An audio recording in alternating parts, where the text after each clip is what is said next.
All right. Hey, what's going on, y'all? This is another one, the FSM number 6, known as Friday Special Madness. And we're gonna talk about the cerebral effect mindset. What we're dealing with in this stream. It was after stream by Just DeAndre I told you about. This one's a the pettiness stream that he taught. He laid down some points was going on. So, I'm catching the tail end of it. So we can watch the rest. I know people's out and about and doing their thing. So let me get out of this shit. Let me see y'all in the chat. Let me get my thing set up.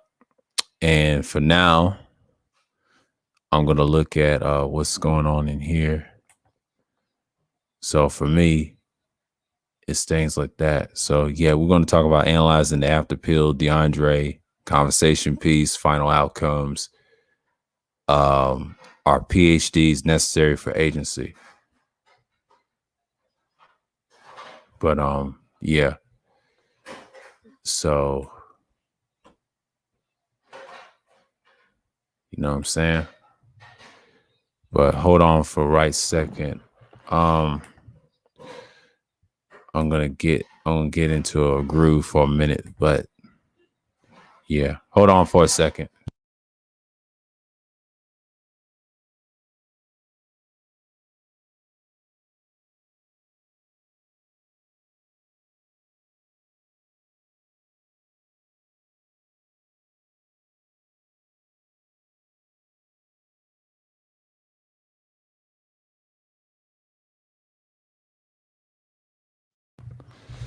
Yeah, I'm gonna let y'all hear something. Hold on.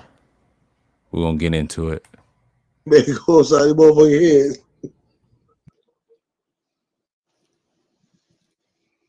And then what happened? Those are facts, man. You see what I'm saying? The problems end up literally end up solving themselves.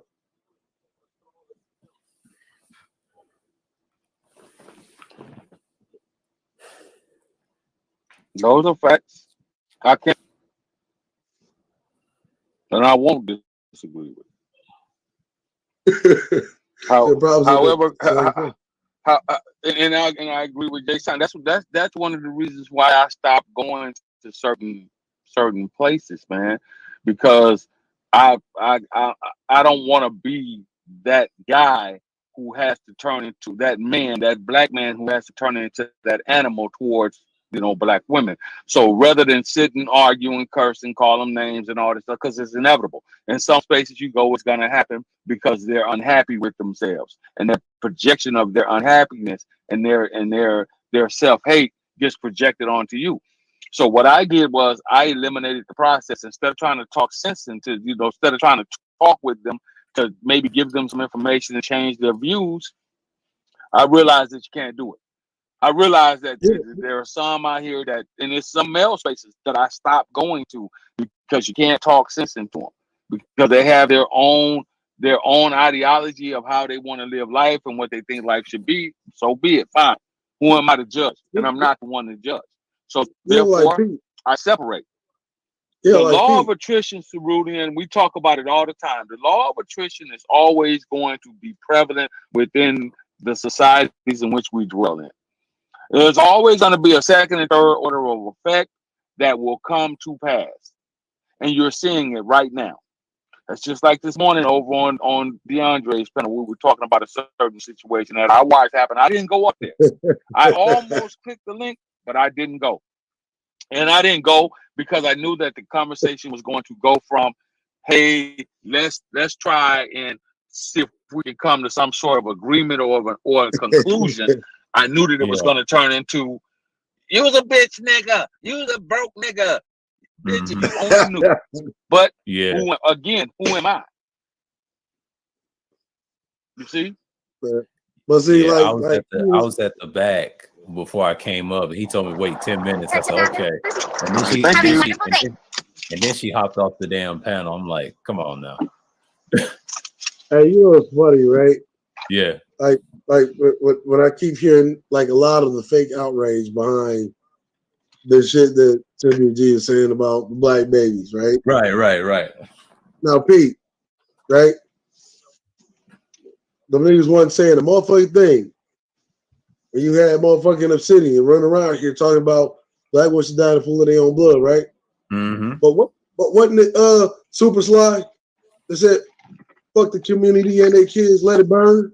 Mm-hmm. Let the community should burn. Wasn't it motherfucking unreasonably overdressed MOT? Yeah. Calling them That was saying, domestic. He called them domestic reptiles. See, I remember I used to be subscribed to. I know I had to cut that nigga off in March, man. Yeah. that they motherfucking kids should be killed in the motherfucking street. What the goddamn difference? Mm-hmm. Right. What Cynthia said just so bad. Oh, she advocating for the annihilation for the extinction of black men. Hold up. Since when? Where do you think she even get the idea from? Who put that little gem in her head? Do pray tell. Now I can tell you where the thing is, for me, and you've known me for over 3 years now, I've always been one to keep it down the middle. I've said this first time you and I met and started having conversations. I believe in being fair. I personally, and I understand the selective outrage that you're talking about. I don't have selective outrage. I thought it was fucked up what he said. I let it be known. I think it's fucked up what she's saying. I let it be known. You see, certain motherfuckers, certain people in our community, right, in the black swath, across the black swath of the American diaspora, right, since we don't have a community, pray tell, right, certain ones of these motherfuckers need to be met with blunt force trauma. They have not had what's called their nigga moment yet, their nigga wake up moment. They haven't had it. Right. I don't have any beef with Trey or SKC. I don't. I disagree with some of their ideologies, and therefore I question it. Just like when they disagree with me, they can question it all they want to. I disagree with Hood Survey. You know, he's a middle ground player, if you ask me. What he does is stand in the middle. He asks questions that he readily knows that there aren't any legitimate answers to, because they're not legitimate questions. Like the question being a black man done for you, nigga? You wake up in the same black dark skin as I do. I would think that you do. And if you don't know what being a black man has done for you, nigga, I can't tell you. The reason that you ask that question is because you have nothing to add. You have nothing of value. You latch on to any and everything that you see as being better than what you are. This is why you're so-called a conservative. And people pick and choose whatever affiliations they want to pick and choose from, right?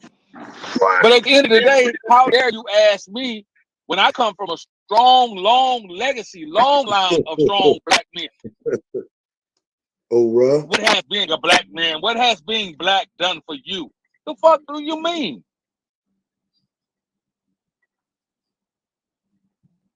So for me, I look at that as one of them niggas that's one of them niggas that will run and tell. Master, these niggas planning to escape from the plantation.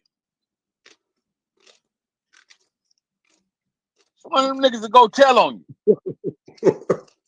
You're right, General. Hey man, look, this is what we need to do. We need to come together, and we need to put this addendum together, and we need to vote this way so that we can get this and this done. Oh, I'm going to tell white folks, y'all planning to take over. I'm telling. I don't know the purpose of RPA coming up on the panel. I mean, it was a good bill. He should have came up when everybody was on the panel in the beginning, or BMT. And I mean, if y'all watch this, y'all haven't missed it. This is the after stream, just I'm just gonna play a piece of it before I cut it off. It was a good stream for a while it lasted, but it lasted for some time, and that was it. So you know what I mean, you know, and that's just it.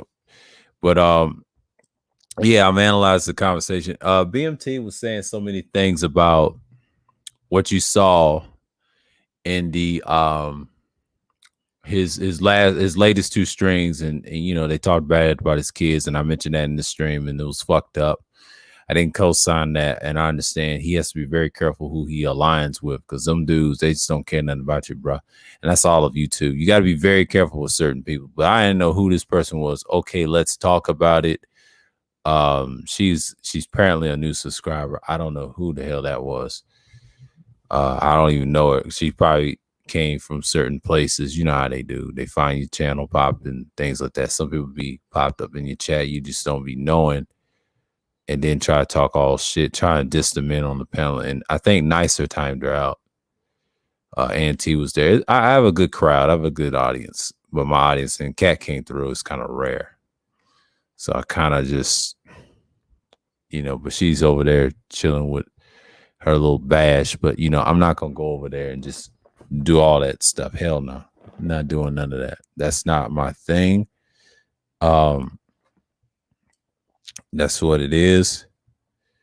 So L Nixon, I'm telling him what's up, because that's what it is right now. But for me, I'm not gonna just open it up just yet. Just let me get my rounds off. But yeah, I discussed something in the after stream. I talked about me and DeAndre. He was just being petty about a situation. We're just talking about analyzing the conversation. It was a great conversation. No fuckery on this one.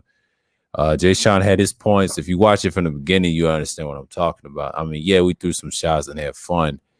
A lot of people just want to be heard and things like that. But the second part is conversation piece was excellent in this stream. The conversation piece allowed us to see furthermore what we're doing in the sphere like this. Because normally what you see in conversation pieces, it gets overplayed and overdrawn. You know what I'm saying? But we build that foundation to see what's going on. And I'm like, yeah, this is great. You can do all this stuff. So basically, you just have that type of prowess.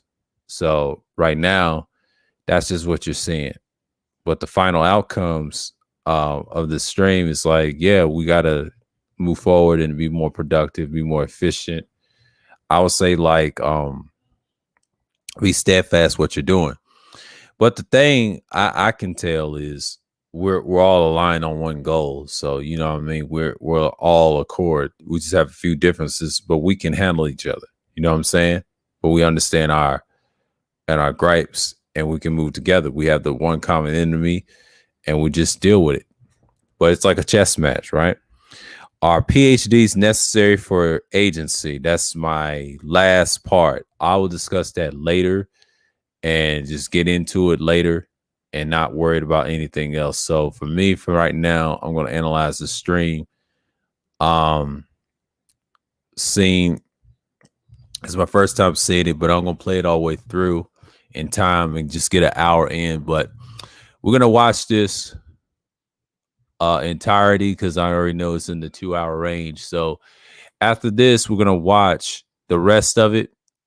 And I'll give my thoughts on the final outcomes, how I laid out in the stream. So please enjoy, and I'm going to wait till people come through because I know it's a busy Friday night, and I know it's good. He trying to say good afternoon. What's going on? I am listening. Yes, nighttime over here, Eastern time, 8:28 Eastern time. I don't know where you're from, but, you know, probably out west. But, yeah, good afternoon, and good evening, I would say over here. Because over here, this is where we're going to get pieces of the meat of the stream, what I did. This is the after stream with DeAndre. Expound on the conversation, continue what we was left off over there. Because over there, I was like on the panel briefly. I was on there for a minute. I had to step away and do that to make sure I had to get something. I was in the store, whatever. I heard a conversation, though, in the clouds. Even though I stepped away from the panel, so it makes a lot of sense what I'm doing. So, yeah, we're going to analyze it, the after pills, and get our summary off of that. And the whole conversation piece was excellent. Everybody had great points, great inputs and solutions. And what we're doing here is the same thing. And then just take it out in the real world and then expand, right? So the final outcome is just don't trust no one that's from the opposite race. I really don't care for them, especially on YouTube. I tried that shit. in 07. That shit doesn't work today. They on some bullshit. You gotta treat them like shit. Fuck everybody else. This is why shouts out to Rashawn. He calls it the villain sphere. That goes to anybody. We'll take the bad guy route. We'll be the opposite. Fuck them. You know what I mean? But outside of that, enjoy. And I'm gonna play the rest of this. Enjoy. Well, they about to burn down the crops, brother. Why y'all? No matter time, because they gonna burn down the crops. You know they coming for. You know they coming for the big house next. Yeah. Goddamn house Negroes, man. House Negroes. And then I didn't say nothing earlier because I didn't want to be classified as a water carrier, but I have to because DeAndre is my guy. I noticed I listened to a certain channel yesterday, as a matter of fact.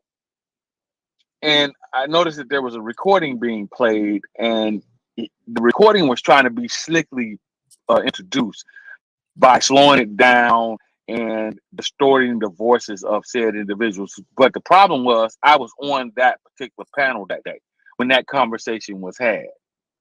That's the problem. And I'm listening to it and I'm thinking to myself, damn, bro, why would you do that? What point are you trying to prove? You have a right to do it because it's your channel and you're the creator of it. But why would you do that, man? Just hate Negroes. Mm-hmm.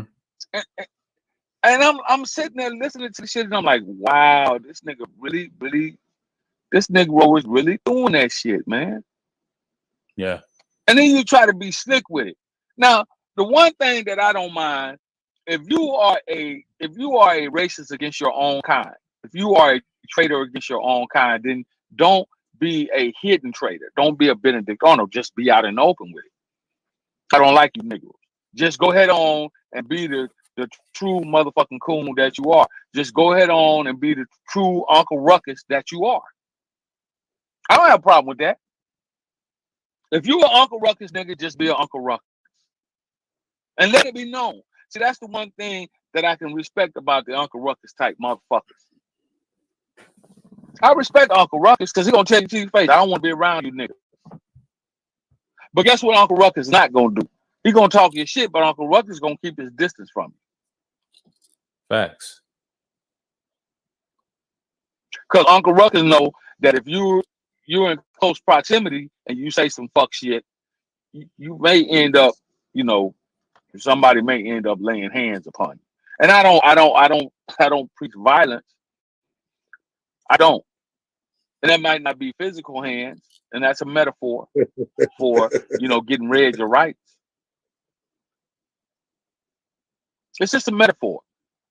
But for the life of me, I don't understand that after all the uphill battle, out of all the uphill shit, and when you talk about the community in which he's decided to become a part of and marry into, because it can be done. You can go out there and show where they own some fuck shit too.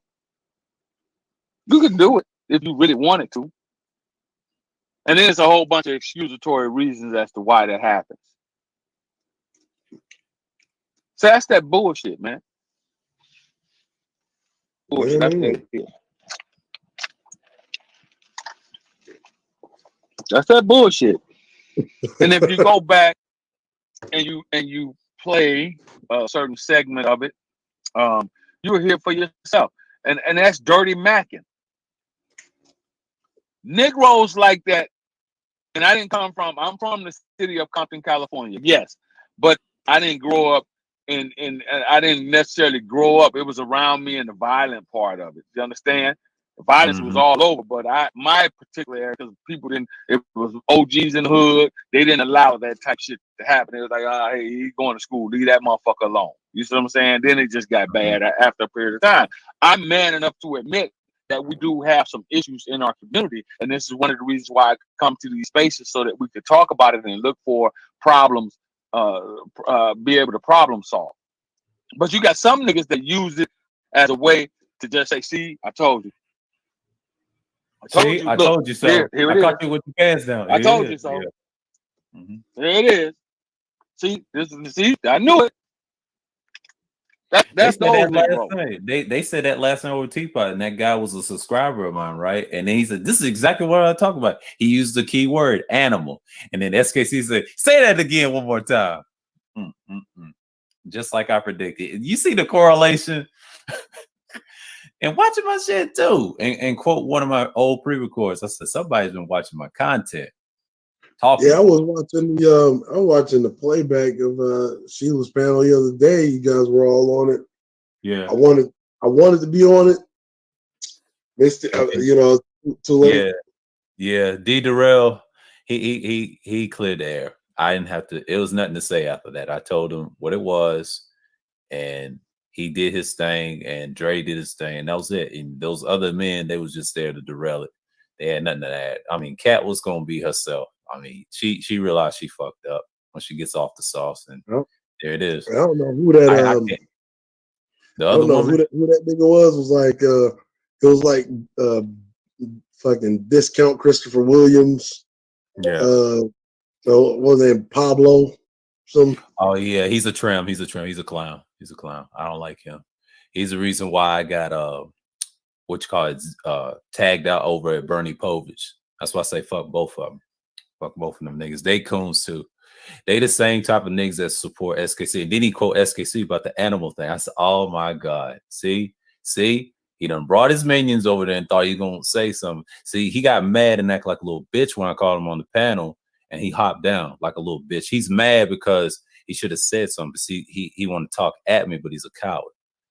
Fuck them niggas. But that's all I gotta say about them niggas, because they had a chance, and the other clown that's over at Platinum's, this little yes boy, Mr. 23, little young boy that he is, wanted K for Cat, and Cat don't give a fuck about you.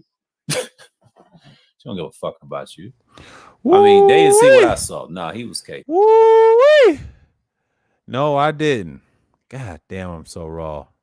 Yeah, I mean, I observe. See, you got a lot of fuck niggas in the space. This is why I don't really care for the sphere like that. The modern day manosphere, what they would call. I call it the bitchosphere. I call it what it is. These dudes claim they ain't a part of us, but they want to be a part of the space as well. Them niggas always want to K for that woman, man. Like, I ain't got no problem with her, but goddamn, like these women don't care nothing about you like that. Y'all need to get a life, man. I understand that. Shout out to Sheila though; she's a good sport. But you got people just fucking around and not being built like that, bruh. Let's cut the madness. I mean, let's cut the bullshit. Get what I'm saying? Like, I'm not even worried about what's going on right now. It's just like when I look at this string, yeah, I was raw at the end because that was the shot at I call him Fabulo. I call him Fabulo. And Bernie Povich, they fuck asses. And they the same type of trims I cannot stand. They the same type of niggas always gonna talk a whole lot of shit, but you know, they try to say I talk a whole lot of shit. No, I roast. I clown you dumbasses. Y'all ain't about shit, no way. Spewing bullshit to the younger men. They better learn how to be productive first and then travel. But be successful over here before you go over there. You know what I'm saying? And don't be bitching, complaining about no females, man. So they're coming to you, that damn near. Most of them that's foreign. I'm just saying, you know what I mean? It's good to learn the culture and the language. I do support that. And, you know, my channel is based off that. I talk about shit and you can travel and there you are. Boom. Just put it out there. Put the information out. I just put the information aspect out of it. I ain't trying to travel for that shit. If I do, I'll have a chance to.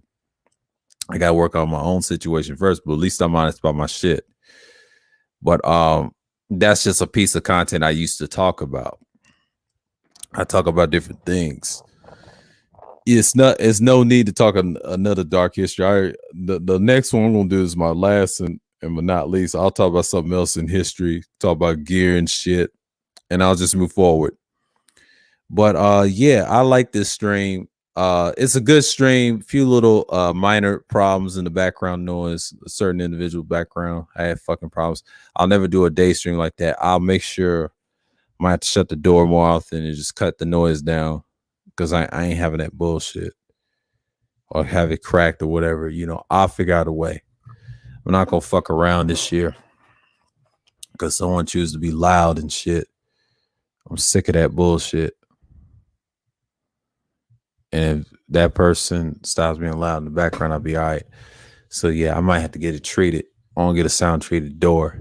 I don't have to deal with that bullshit, so it can bounce right here. Because I'm using condensers right now, but dynamics will come soon. But I'm not in no rush. But that's the problem. What you got to deal with, you take that risk, take that promise, and the streams is here. So yeah, man. I'm not even worried, but yeah, I came at the motherfuckers raw, man. DeAndre fell asleep on the panel. He was taking those painkillers because he had a cracked tooth. He had to take those painkillers. I was like, God damn, they put him down. Make you drowsy and shit. Oh man, that's some good seaweed. They say it's healthy for you, but I ain't gonna eat no rice cracker like that. Fuck out of here with that. That's bullshit. Anything like that, fuck that shit. That shit was stale, boy. That shit was fucking stale. And I know people was going in. Yeah. Oh, I forgot our new style's on tonight. I ain't tripping off tonight. The room's gonna be flat. It depends on who stays up the longest. That's what they're trying to compete for. And the 8:15 streams is not usually my favorite Friday because normally Thursdays is always 8:10. When I do a Thursday stream, I stick with it. Everybody's in the room. You know what I'm saying? I can't do that on Friday because Friday is one of them days. Yeah, stay with it. Oh, we're gonna be all right. And he said, God is not real and all that. Oh, he's doing a premiere. We're gonna be fine. And say what the fuck I want to say. It's my channel. If anybody don't like me, fuck off. Because I ain't that type of person. I mean, I'm sorry. That's my content. Y'all can't tell me what to do. Fuck what another nigga say. Because nobody's my friend on this shit. If you want to be part of us, be a part of us. But don't hate. I ain't got time for that. I'm not in the mood this year. I'm just not. Because it's bad enough I deal with people that don't fuck with me off this shit. And I'm okay with that. Because I'm so analyzing right now. So that's just usually the way it is.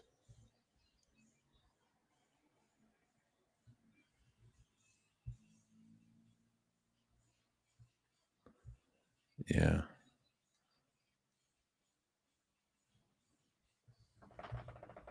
And that's what I'm gonna have.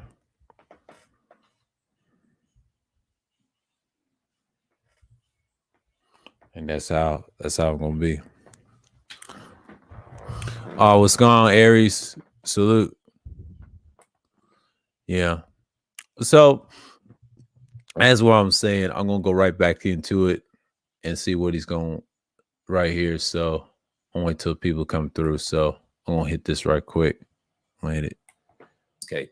I'm sorry. I had to call that out. No, nigga. Stay in your fucking lane. I was about to crack his skull that day. Yeah, I hate niggas like that. But see, they're the same ones who complain about the same ones they have problems, with the females and be flip floppy, man. They're full of shit. Yeah. Listen to the shit niggas been saying, and then want you to be as mad as they are. That was him. That was him last night. He was egging my subscriber on, Kevin and Sales. I didn't know he was Nigerian. Subscribe to me. Yeah, he subscribed to me. He watching my shit. I'm not mad. I mean, hey, go ahead. Yeah. Like, you listen to the shit these niggas have been saying, right? Mm-hmm. and then they want you to be mad or want you to be as mad as they are about the shit that Cynthia is saying. Right. It's like nigga, like, that's your God, nigga. That's your God. That's why you're mad. Because this is what your Lord hath said.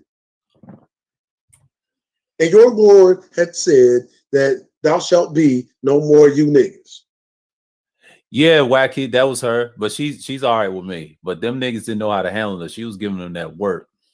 But her and Dre got off on the bad foot. She apologized. So she calmed down off that alcohol. I mean, that sauce. Excuse me. But we dealt with her. But we good over here. Ain't no problem with her. I ain't got no issue. She came to America. She said she traveled over here. So I have no issue with her. Unlike the other ones claim, oh, I know about your country. No, you don't. And you know who I'm talking about, the big homie Avatar that they love, the worship. Well, what's funny is like, so, because I heard that other one, Avatar X, Yeah, that's what I'm talking about. Yeah. like quote the coonish, the cooniest fucking stats about niggas and like right niggas faces like nigga, quote those black Brit stats. Don't quote no American stats to me. Like if we dig into the black Brit stats, those just tell a whole other story. Like the motherfuckers over there is fucking swirling out of control. You know what I'm saying? Like, cause he try to fucking compare us to them over there, like say for instance, I could show you footage and say this is America and show you nothing but fucking footage for the UK, and you would swear like niggas, like if this was niggas, like you just swear that we just all some swirling motherfuckers. Like, is that bad? Okay, RPA.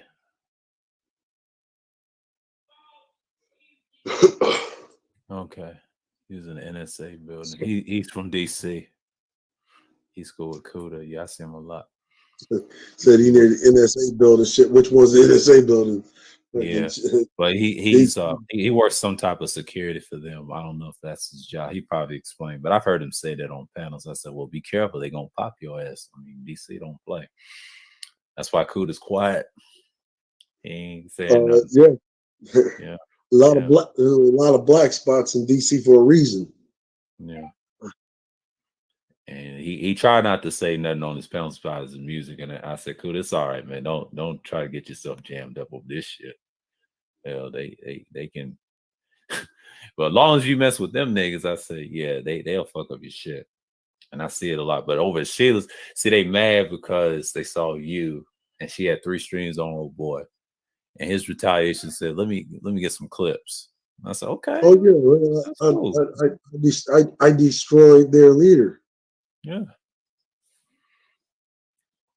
They was really looking for you that day too. And I saw Pablo. He got mad and saw me, but won't say shit. But he's a coward. He's a coward. He ain't gonna come over here. He's a coward. It's another one. That's why I don't take him seriously. He's a joke. He got roasted. But see, I tell you, man, they always sleep on Dre, man. They will literally they'll carry me with the raw stuff, and then when I bark on them, I'm telling you, they always prefer Dre's fucking pillow. Reasoning. Like I'm telling you, they prefer to just like be slowly smothered by Dre with a fucking pillow than for me to just right. But see, I was about to say something, but see, I was quiet. But see, Dre was trying to give him that reasoning. That's what we was trying to tell Gina. Look, y'all prefer Dre, but the niggas ain't fucking with him. It hurts them, man. Like they don't want to hear. You know, like keep it real, like even even strong face shawty. Yeah, strong face shawty. She support all like she be over there being literally like being a Manny bot for them dudes. Yeah. I found that out. That's the other reason why she had a problem with me. They think Dre's a pookie, but thus they think that they're smarter than Dre. Of course, Wacky. I mean, that's very normal. See, they laugh at Dre, but Dre is cerebral. Y'all need better leave him alone, him and Gino. And I try to tell you, cerebral, just knock it out the park. That's just like me. I don't care. Because anytime people challenge me, I don't care who it is. They get it wrong every time. But if you have that C word coon mindset, I'm gonna pull your whole card regardless. I'm not gonna say no, nigga. This no. I'm gonna have to talk to you like a white person. Pull up the real stats, and if you say that, they say fuck it. I'm not talking about that. I'm gonna start trolling their ass in the fucking. Matter of fact, I'm gonna start doing the fucking Donald Trump impression on their ass. Oh yeah. It's like, I know you guys. I know you guys. You're the guys that voted for me, but I'm telling you, you're all backwards. You're all backwards. You got it wrong. You got it wrong. You are not the blacks that I want in the Republican Party. You are not the blacks that I want. I said, folks on the coon side, you ain't supposed to, you ain't got no stats. Now, why would I want a self-hating coon in the Republican Party? I'm just saying, you guys are not the right blacks. You're not the right ones. If I recall, you're not the right coons. There you go. Like, this is not my African American. This is not my African American.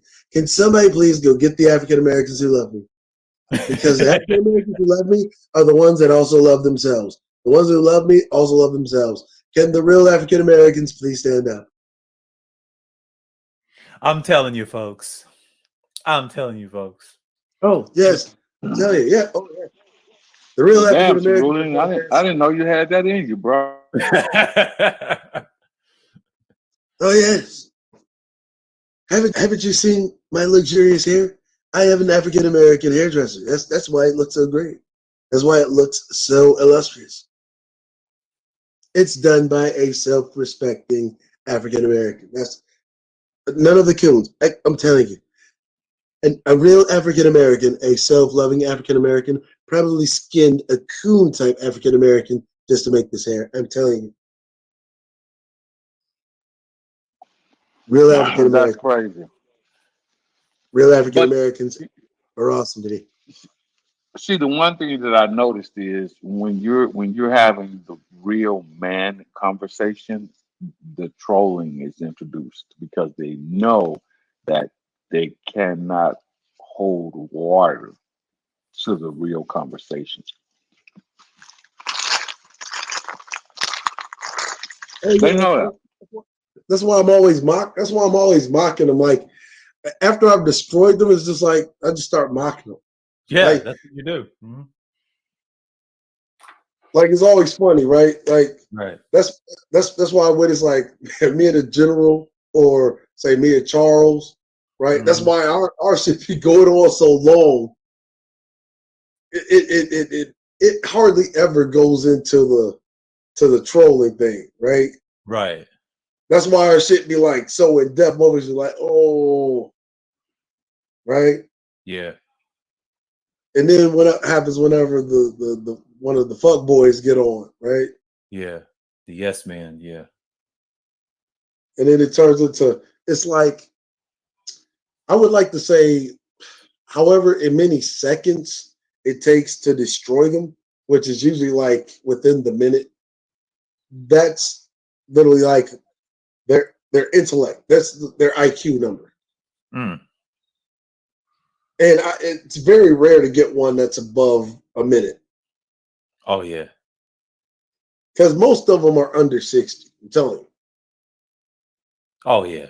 Yeah. Like, even like SKC's IQ is under 60 seconds. That's why he couldn't even catch the whole goat jump. He didn't catch it. Like AAA batteries, man. Yeah. Yeah, man. And it's actually a third in all of them, really, because they used to hang around in Agent F's chat. I tried to tell DeAndre, well, he's got most of them over there.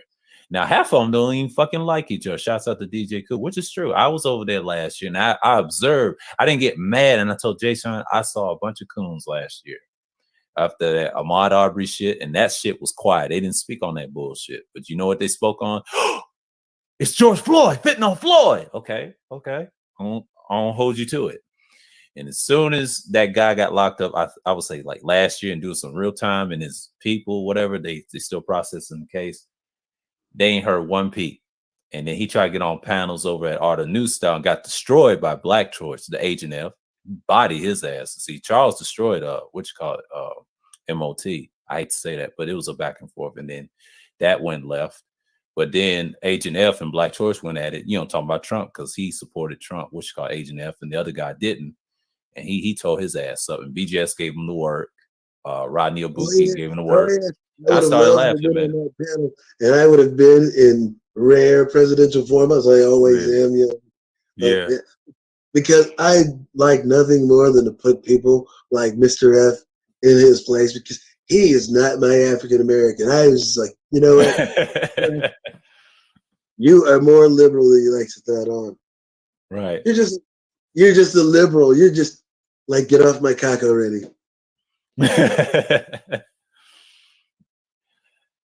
Folks, he's just a liberal.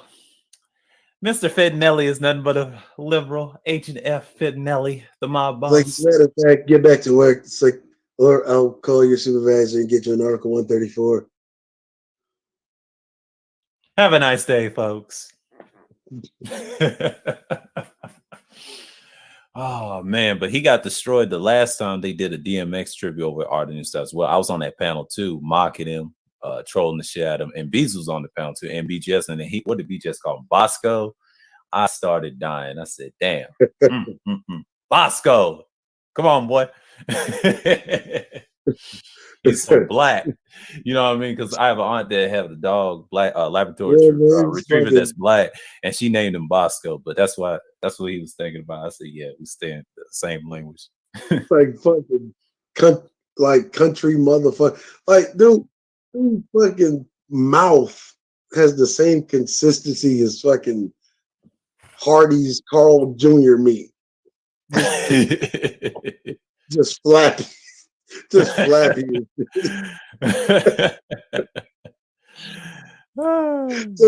just flappy and greasy and shit. What's going on, Rashawn? Nothing much, man. Nothing much. I'm on my way from work. Yeah. I had to jump in. Since I see all my villains over here. Right. Hail to the Great Skull. Hail the Great Skull. Yeah. And you know me, I am everybody's favorite villain. Fake news hates me. All the liberals hate me. Half of my party hates me. Yeah.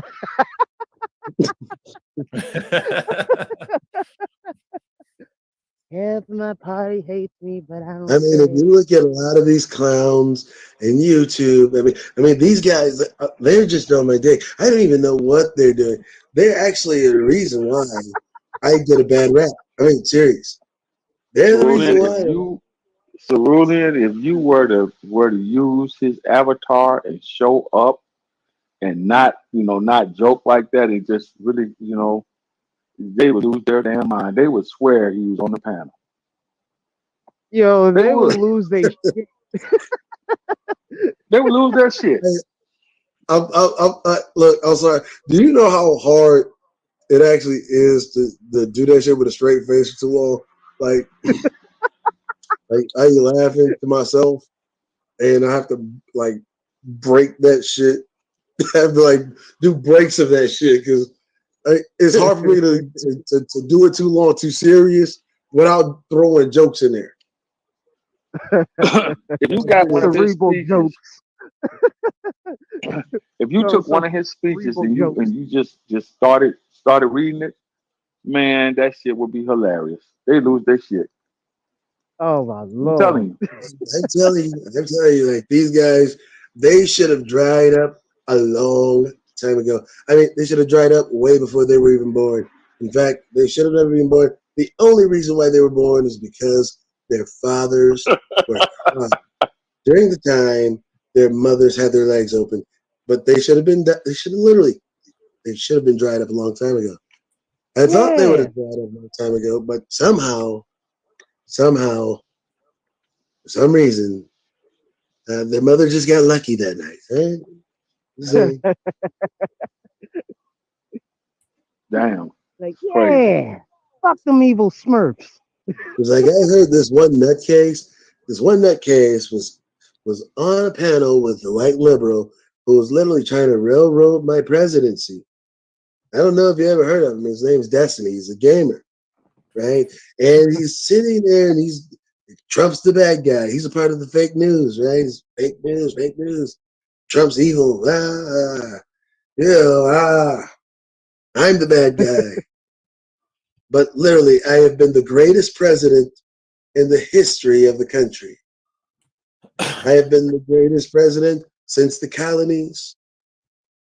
I have literally even been better than any single royal member of the royal house when Britain controlled the colonies. I mean, look at me. Look at the way this country has turned out. It was all because of me. Who would have thought? I have been the first president to ever visit North Korea.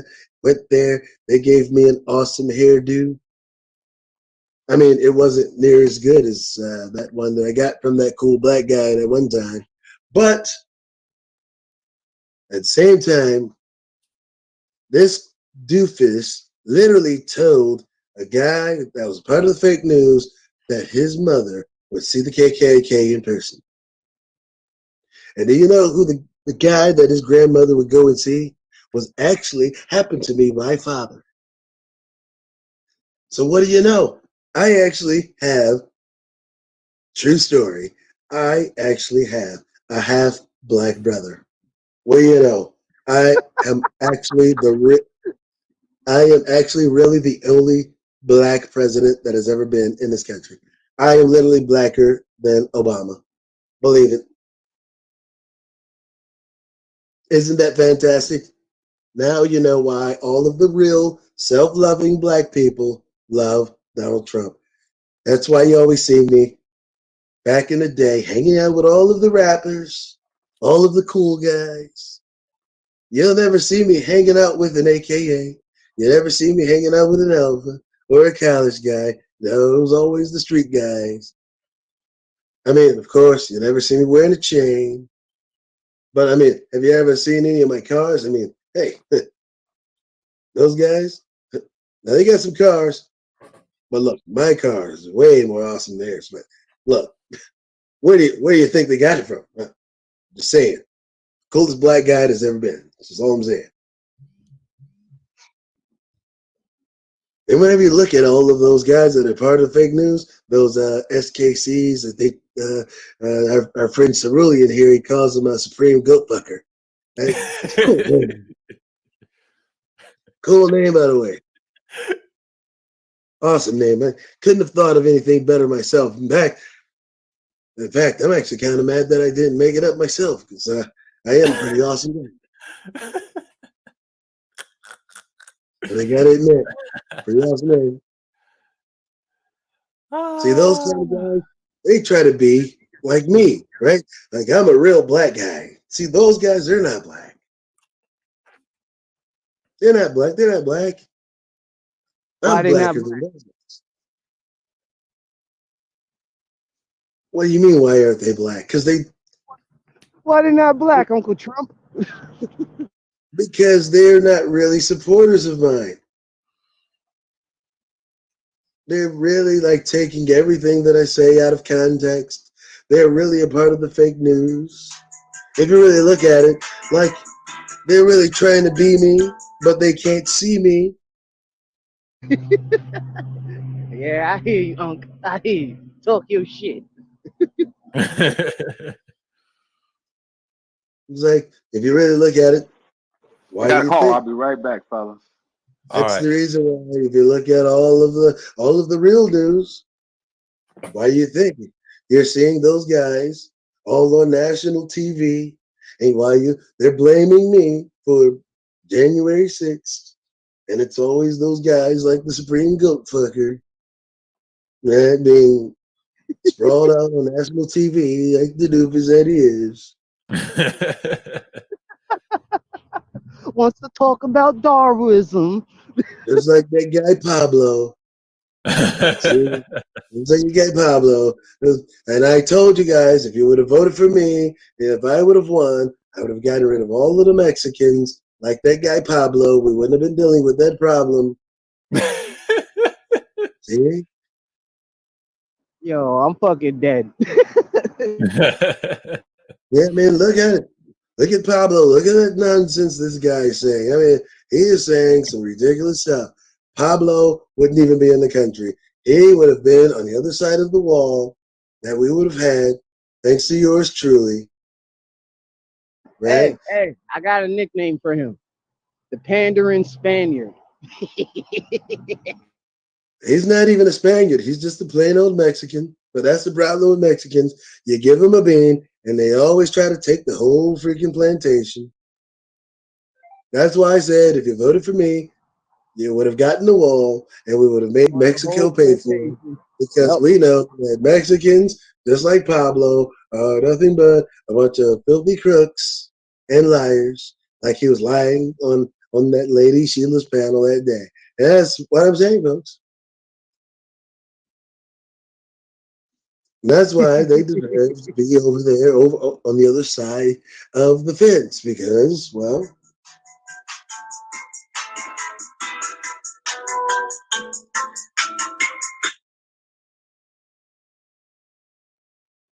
Cause he ain't Uncle Donald Trump, motherfucker. Nah, let me stop. Let me stop. Yeah. well, that's it, guys. Let me I have to stop. go. Let me stop It's before been these liberals come after me. it's been a fantastic time. I have had so much fun as always. Your favorite presidential villain. This has been the real news, straight from the horse's mouth. Excuse me, I'm not a horse. I am yours truly, the Don. Thanks to all of my good blacks, my self-respecting blacks, my real blacks. Dare I say, my real niggas. Because I can say that because I have a half black brother. So, and of course, yes, I actually do. I actually have a half black brother because my grandfather actually did used to meet ABL's grandmother back in the day. Okay? Used to meet her in person. And that explains why we always used to give them turkeys and toys. In fact, I used to always share my little wooden trucks with my black half brother. Grew up with him. He's a great guy.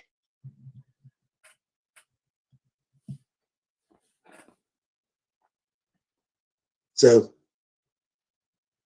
that's why I am the only black president that America's ever had. In fact, I'm blacker than Obama. I don't know how many times I think so.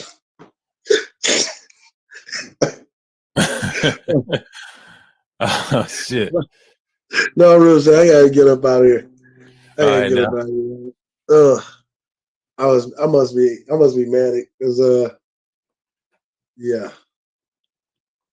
That shit was funny. Yeah. Man, y'all don't even know fucking Trump is fucking hilarious as hell. If you ever like sit back and listen to him over Right. shit, that nigga will have your ass dying. Yes. It's like nobody's greater than me. I am the greatest. I'm the greatest president of all time. Like, look at Joe Biden. He wants to be me. By the way, look at him. He's just It's Sleepy Crown me Joe. as king. It's Sleepy and Joe. Sleepy Joe. look at all these guys. He said, "Look at Hillary. She can't. She's just fall down." I was like, Oh, well, I gotta get up out of these guys. "All right, now. All right, Cerulean. All right, so yo. peace." Peace.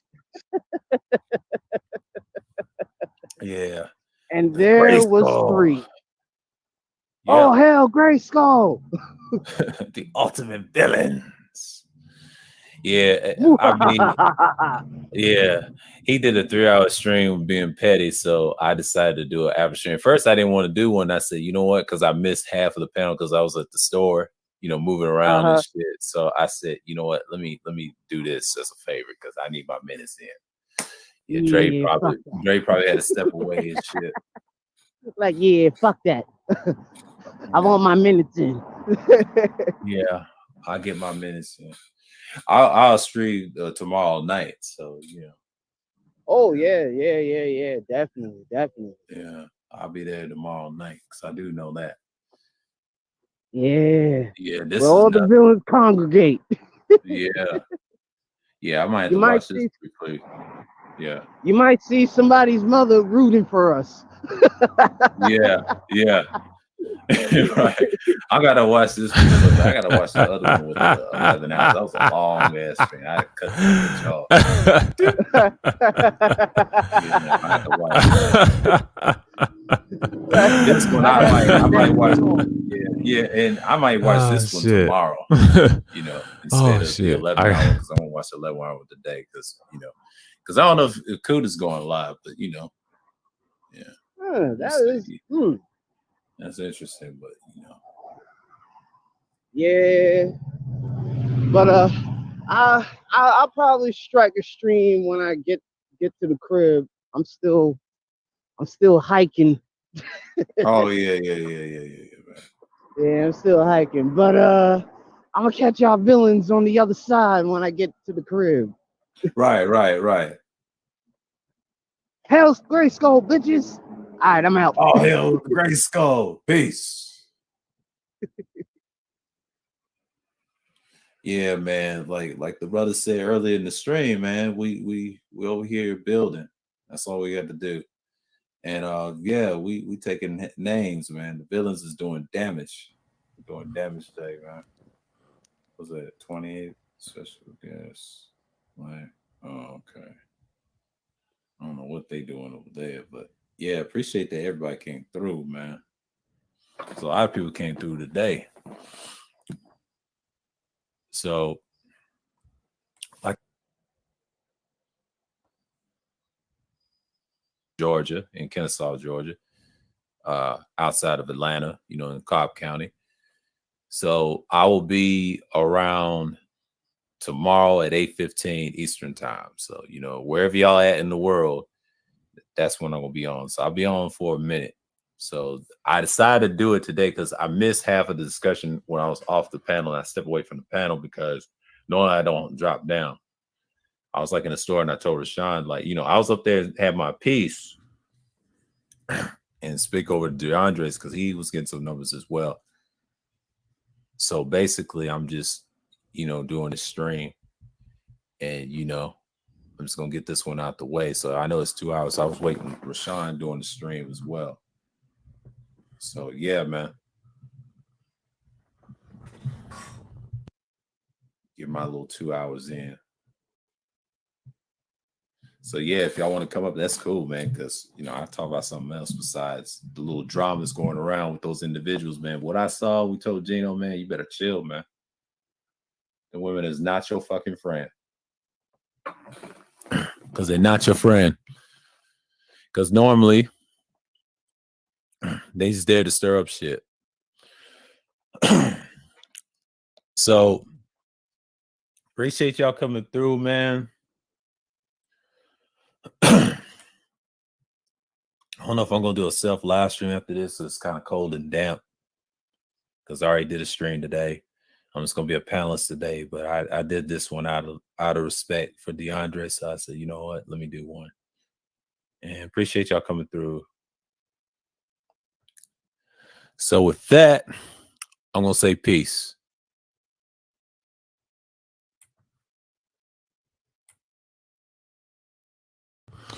And there you have it. That stream, I saw the good portion. I saw a lot of good portions in the beginning, and I'll say quite lead to the end. So yeah, amazing piece what he said about the petty stuff with his stream that he had yesterday, and then he also had one. I analyzed what I did, so I did a good thing. So we analyzed what stream that was coming. I decided to continue the conversation. It went good. We talked to BMT and everybody, and Red Pill came on the tail end, of course, and then Rashawn did too, my day ones. But yeah, the conversation piece was the same. Excellent conversation for 2 hours, and we maxed it in time, and that was it. But like I said, the conversation piece, we established what we wanted to do, and that was it. And then Jay Sean just summed it up for us. So final outcomes. The outcomes of that conversation, we just kind of build off on it. I know some people want to do other things, but the outcome of it is, yeah, we need more than us than ever. So I'm not really tripping what's going on out here. So yeah, man, that's pretty cool. It's pretty cool. And I know people are just doing their thing and you know what I'm saying, and not being in harm's way and things like that. So yeah, it's kind of rough. But I'm still here. I'm still here. So you know what I'm saying? I'm not even tripping. So that's the final outcome piece. Now, there is a question to the cerebral effect mindset. So we know the outcomes, what we're going to do is how we're going to move forward and pass it on to the next generation, be consistent, whatever, offline and online as well, for media purposes online, and offline is being more productive in your face or touching certain community people and be connected that way. Okay, are PhDs necessary for agency or the space? I'm going to say the space in general. I'm going to scratch out agency. I know we have agency. I'll say for, and it's a question, these spaces, and it's just a question. Are PhDs necessary for these spaces? For me, I would say some. I won't answer it. I won't say me for some. But the rest, I wouldn't say no other than later. So yeah, what I saw today, and I did that stream. So you know, it's just a little response. So I'm gonna stop the share and just talk to y'all for a minute. And yeah, Friday Special Madness is one of those Fridays that I just chill with y'all, and I started these talks. You start doing the bills and whatever. So yeah, I mean, that's just it.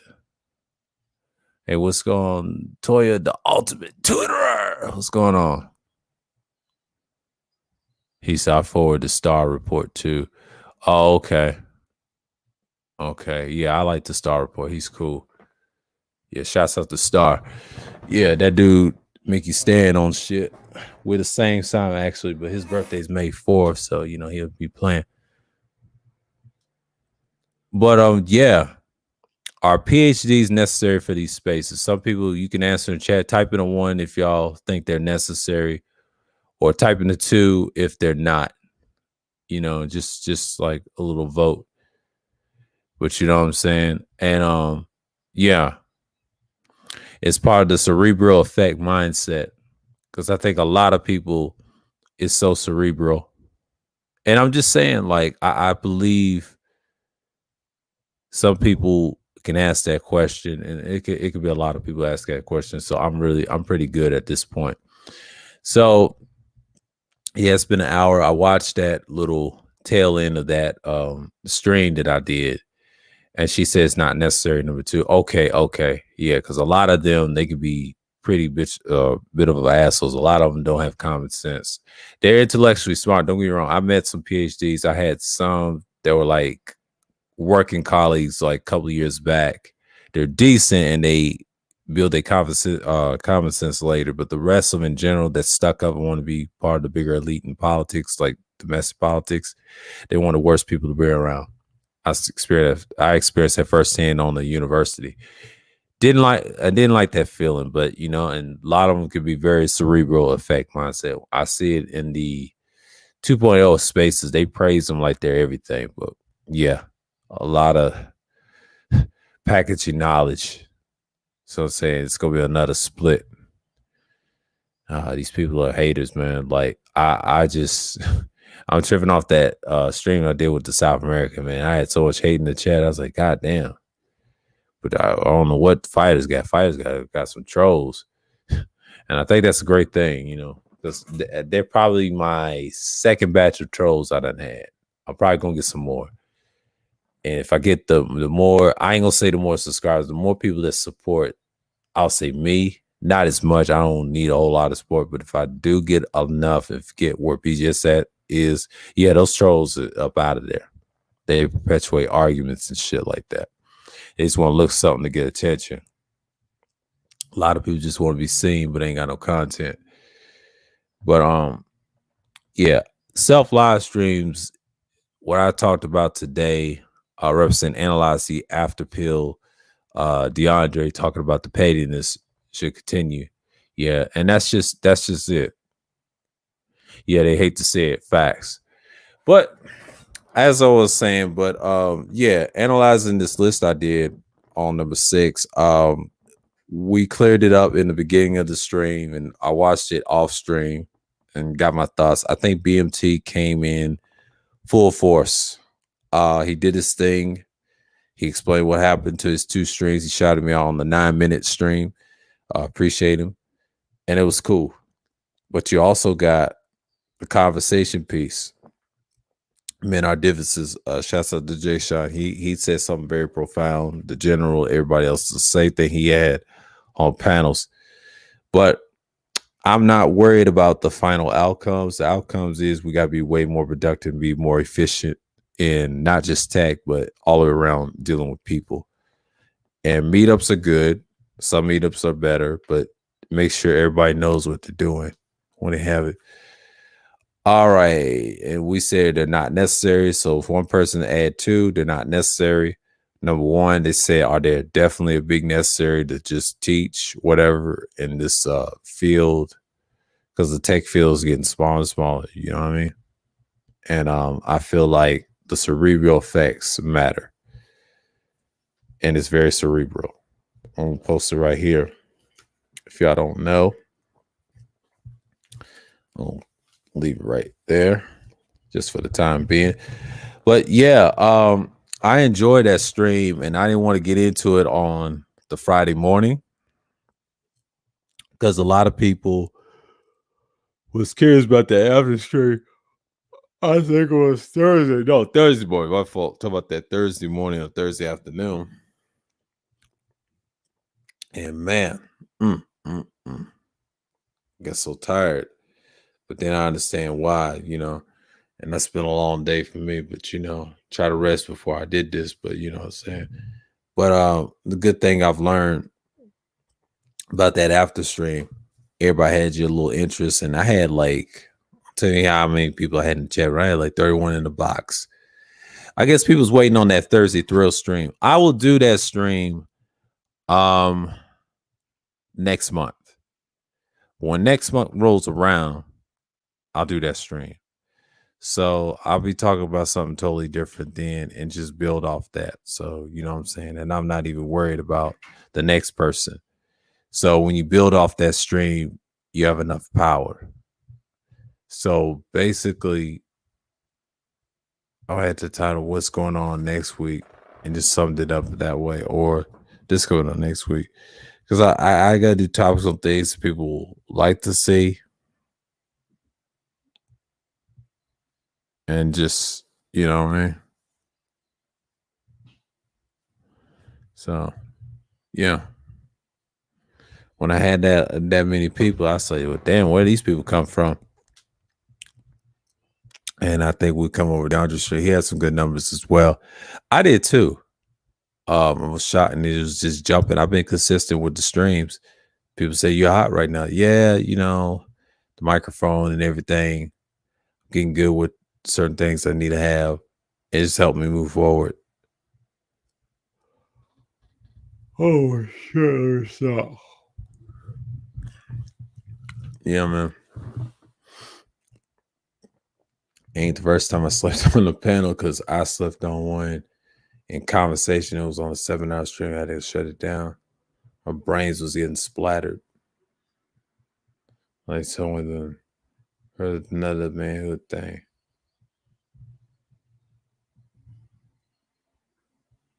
So it's called like Nero General.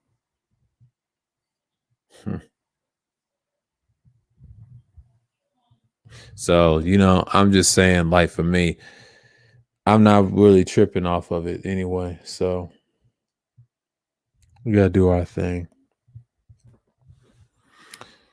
Yeah. So, what I'm saying? It's ain't no but a girl show. Let me get out of there. But happy birthday to Kat. I already said it over at Kuz. Happy birthday to her. I know she's got a little party, things like that. I'm gonna see what the fuck's going on. Shouts out to everybody came through, but yeah, my boys got a heavy hitter. I'm gonna watch Bronze Bird.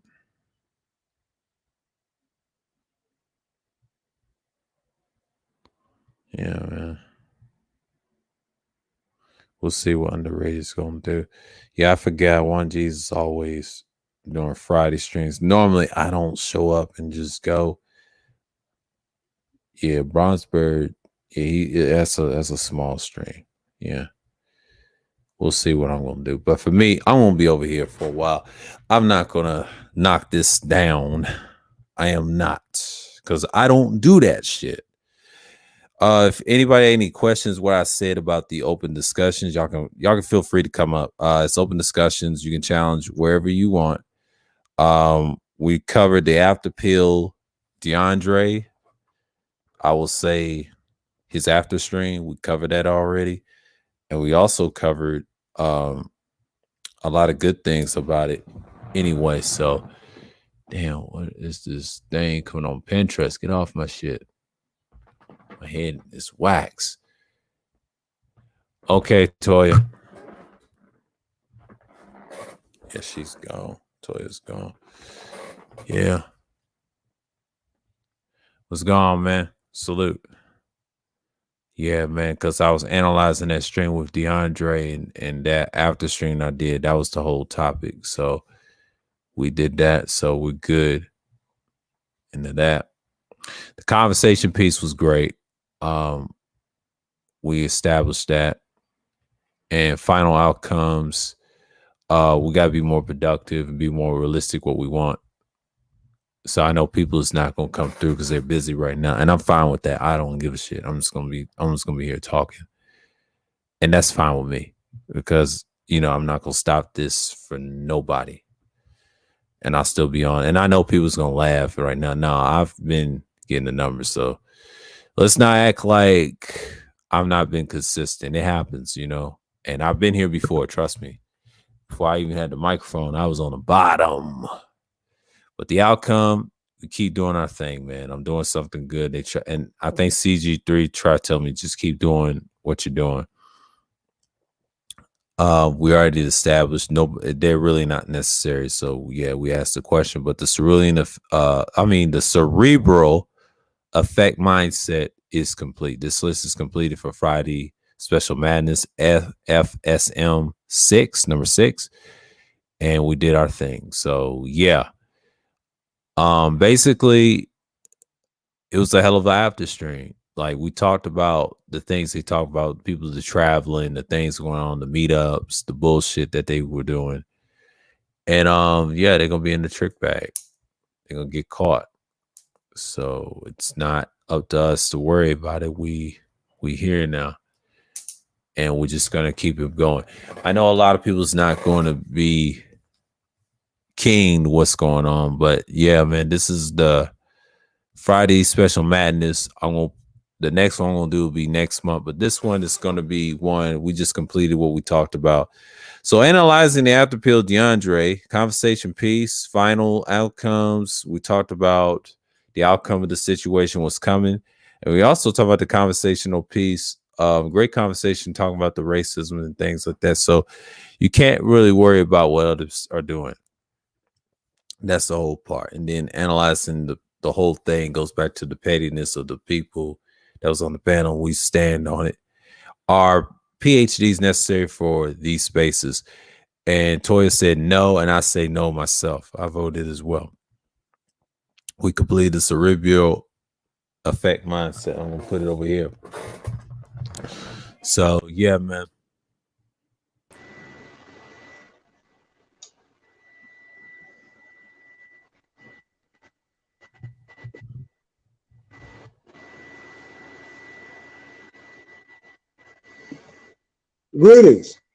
Greetings. What's going on? Just came to stop by in my very own presidential way. Yeah. The dereliction is real out here. Yeah, it is. How are you doing, Sir Hope? I'm good, man. I'm good, man. Just looking at that after stream I did. I was analyzing what y'all said yesterday. Yeah, it's a real problem. But it was a good conversation piece that I like too, with BMT and his little situation with a bunch of those white boys he dealt with, talking about his kids. And then I look at the outcome, what Jay Shine was saying. It was excellent what he said. And then I said the questions, are PhDs necessary for these spaces? I like to call it my cerebral effect mindset on that. So, you know, because you got a lot of them that praise the master teacher, you know, himself. And I noticed that last night, and I'm like, okay, you know, his yes boy was trying to get a question off of him, but one of them was a contrarian though. I was like, oh, okay, let's see where this goes. It was on Charles's channel last night. Well, what I say to that is, there's a fuck boy born every minute. Yeah. I remember when I was president, you know, they called me Sir O too. Mm-hmm. The other O. Obama. You didn't know? Now you know.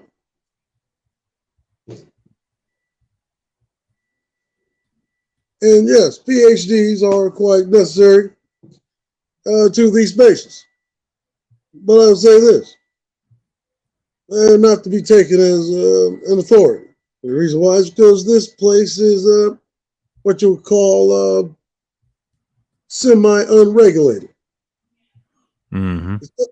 You see, in academia, everything top down is regulated. So it's regulated from the time that you write your first APA formatted paper to the time that it's peer reviewed, the doctor can be research it and re-research it and peer review it and try to emulate it to see if they get the same effects or out of the same criteria, et cetera, et cetera.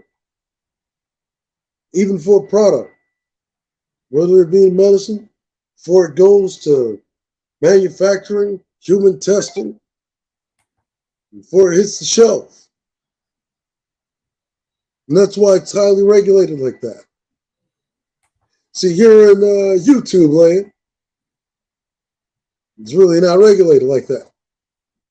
People can't be prosecuted for things that they say. PhDs can literally tell you anything.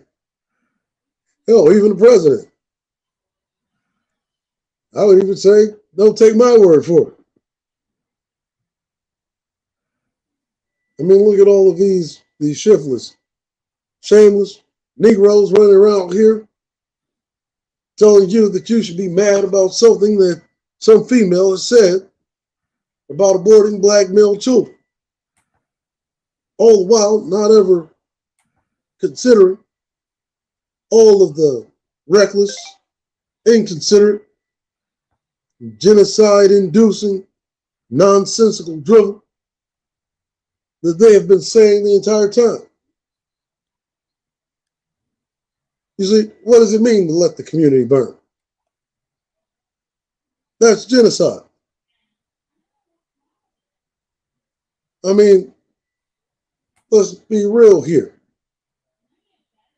When you're advocating for cuts, what does that mean? That means in some way, shape, or form that you have acknowledged in your mind that those cuts are going to, in some way, negatively affect not only the lives of women, but the children whom are under their care. That's an advocation of genocide. You follow me? Yeah. Now we go even a little even further. You've already had one guy go from saying they should die in a pool of their own blood to having a coming to cerulean moment and asking, well, what do you offer modern women? after a lifetime of being down on their heads. Even saying that things like they should starve to prove their loyalty. That's an avocation for genocide.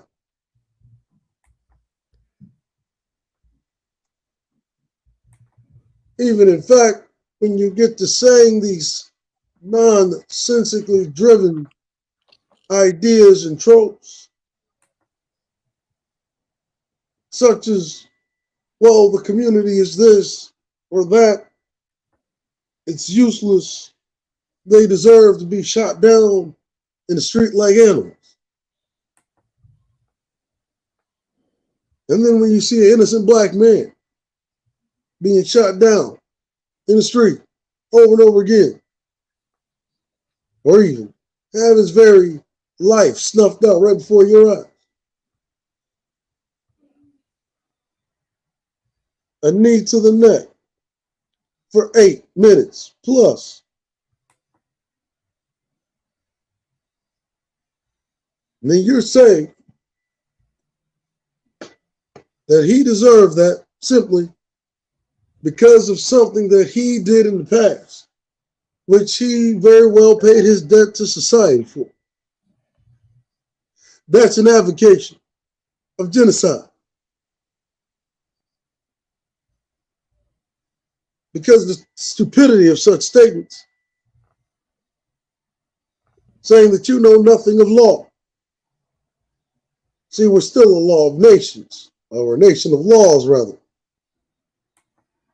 The reason why the officer is arrested and taken to trial has nothing whatsoever necessarily to do with him killing the man. It has everything to do with him foregoing law. Because no one is above law. You do not have the right to take away due process from another citizen. And whether George Floyd or any of the other hundreds of thousands of black men whose lives were snuffed out before were criminals, were, say, even murderers of other black men, mind you, they're still entitled to the protections of due process. And so whenever you're saying these things about you deserve this and you deserve that and you deserve to be treated like a sponge of bullets, you deserve to be shot down like animals, you're advocating for black male genocide.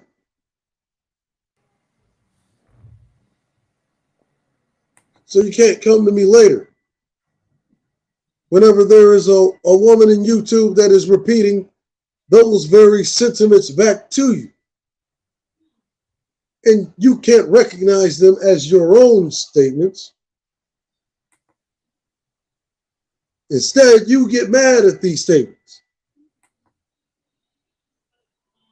And then you want everyone else to be just as mad as you are about statements that you've made, but you can't recognize them because they're coming out of the mouth of a person you don't like.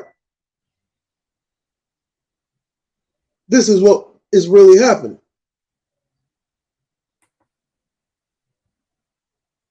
Let's put two and two together here. Isn't it been the sentiment of the so-called manosphere that black women have been doing a horrible job with these black male children? Isn't this what they've been saying? Yep. My position is, well, if you have a person that has been doing a horrible job, well, wouldn't it be prudent or even displaying the highest attributes of leadership to replace said person with the person who's fit for the job? So if we know that a woman can't raise a boy to be a man, and we replace said person who cannot raise the boy to be a man with the person that is fit for the job, i.e. the men of the community, we have thereby fixed the problem. But wait, there's more. They've gone on further to say, isn't it not the sentiment of the same manosphere that they are not clean up men? Yes? Yep.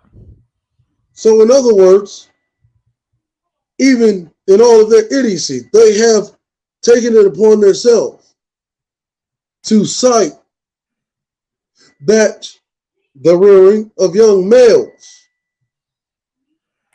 a noble endeavor in which they should be taking the job that they should be taking the reins of, has been akin to that of a trash man. This is the precursor to genocide. Because you are looking at these young men not as investments for the future of community, but you are looking at them as the trash that needs to be gotten rid of, compacted, done away with. What do we do with trash? We burn it. And therefore, it comes with the sentiment of let the community burn. This is advocation for genocide. That which is even more egregious than that which is being repeated just in another form by, say, Cynthia G. But Pete, there's more. So Cynthia G says something to this effect. Hold up. If we're doing such a bad job, why are we even having it?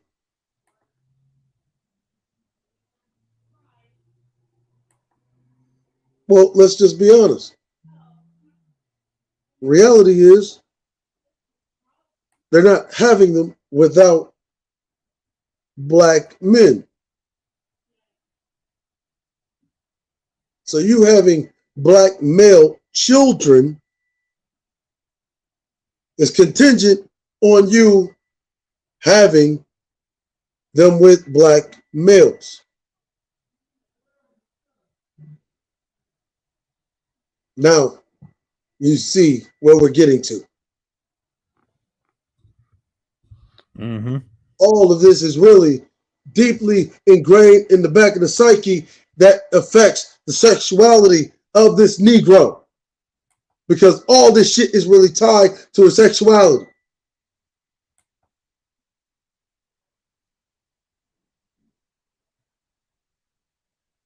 She's saying the exact same thing that these dudes are saying. Mm-hmm. I mean, if we're doing such a bad job, it is quite the valid question. Why do we continue to have them? Right. But you're expecting everybody to be mad and upset and in a rage to go at her and to sign these bullshit petitions to get her offline because she made your feelings hurt. But when it was Cerulean Gray telling you that you have to be the goddamn leader, you said that it was Cerulean Gray that was being the simp. It was Cerulean Gray that was caping. It was Cerulean Gray. See, you just trying to save these bitches' feelings. You don't understand. You know, kind of like the shit that they say about the foreign bitches, right? You don't know what that guy do. Mm-hmm. Like, dude, you're kissing a Dominican bitch in the mouth. She's got a mouth like a fucking reusable lifestyle condom. I mean, you'll never see one of those because they don't exist. Not a Dominican bitch, but a reusable lifestyle condom.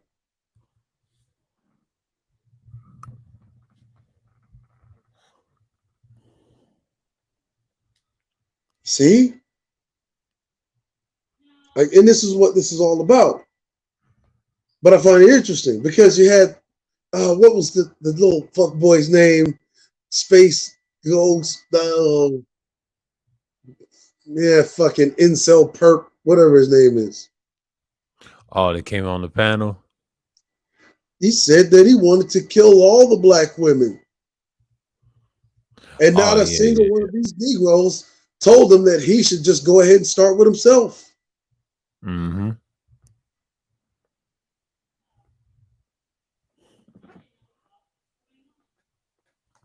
I mean, where do we get off with all of this selective outrage? So your outrage, if it is to be outrage, it has to be like 360, like universally logic all the way around. It can't just be, I'm cherry picking this shit out to be mad about. But you got a problem with some shit over here. You got some problem with some shit over here. But you've been saying all of the worst fuck shit. That and you've been getting away with it, and you've been using each other to bounce it off of each other and corroborate it.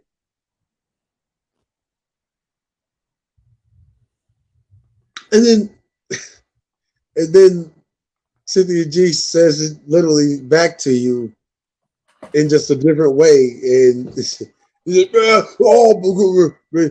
let's all get her. Right. And even whenever I try to explain it in the academic way, that when you really think about it, there's nothing to be mad at. Like, what is there to be mad at?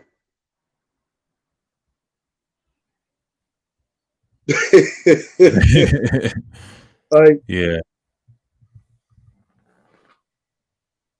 Like, well, let's just do the math, right? Right.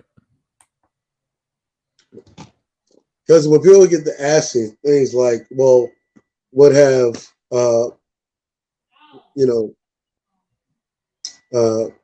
black men done to benefit black community? It's like, okay, one, if you have to ask that question, it means that you suffer from such affluence,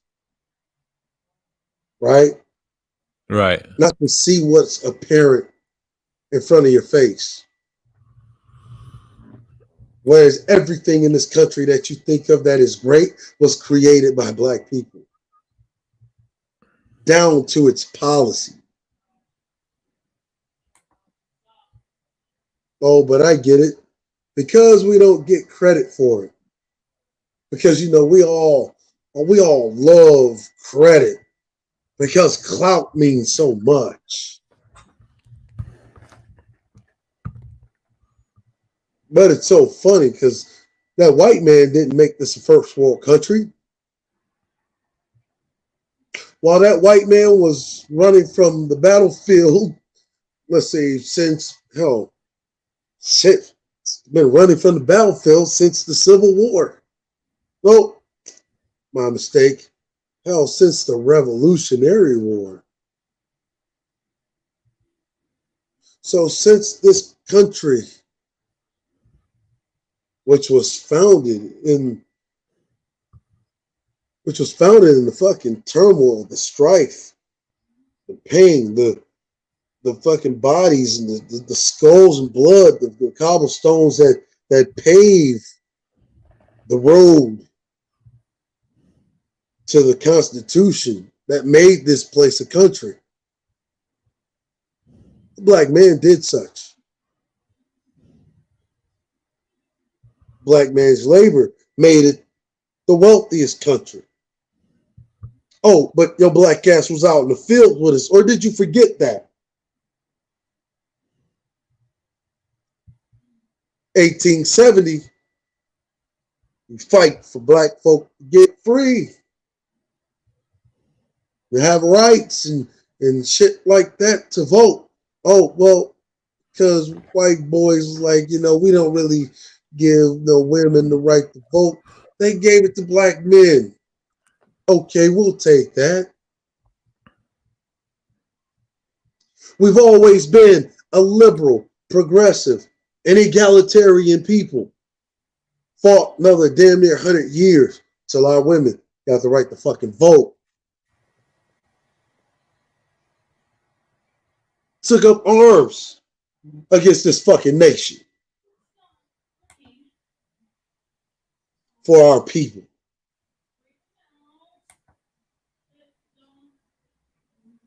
You understand? Mm-hmm. Great legacies and lineages of men that were sacrificed, put their life on the line to defend this nation. Not for no fucking white man. Oh no. Even if it was for the fucking meager scraps that would become the goddamn Montgomery GI Bill. So that their families would have shit that they can pass down.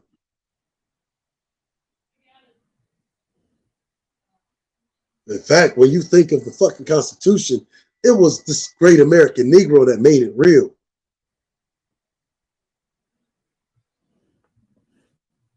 Oh, we don't get credit for it.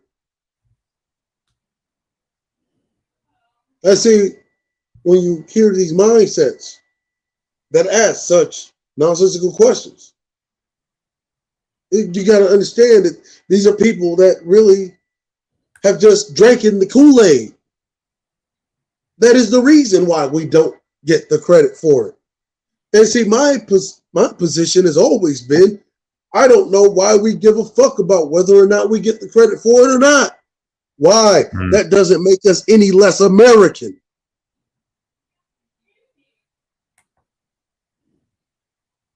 See? So in other words, whenever you're hearing this shit, what a person is telling you is that you're less American. Your Americanness is less than that of everybody else's because you're black. While Cerulean Gray would say, no, you are part of the great, proud few, what they would call minorities, but I would indeed say that you are the nobles.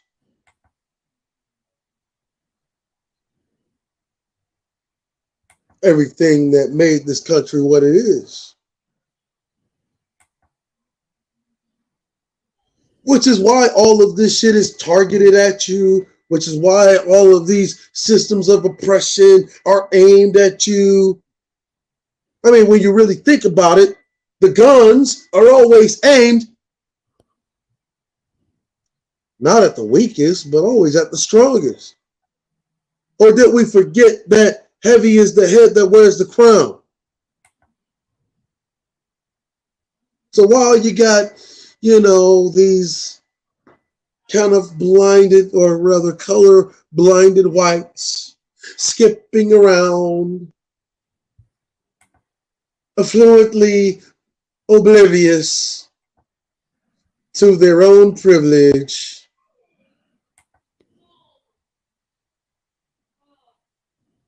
guns are aimed at you. Policies are aimed at you.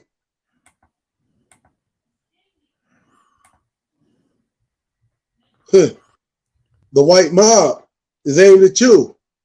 Why?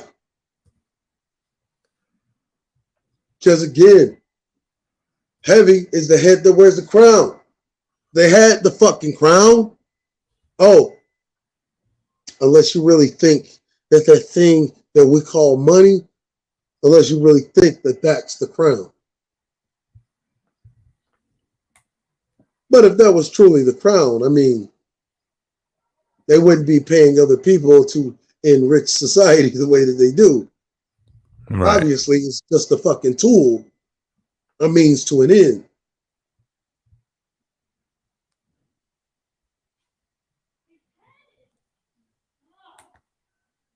But see, this is why I'm saying, like, even if you had PhDs in places like YouTube, you can't take them as an authority Right. because this place is semi-deregulated for a reason.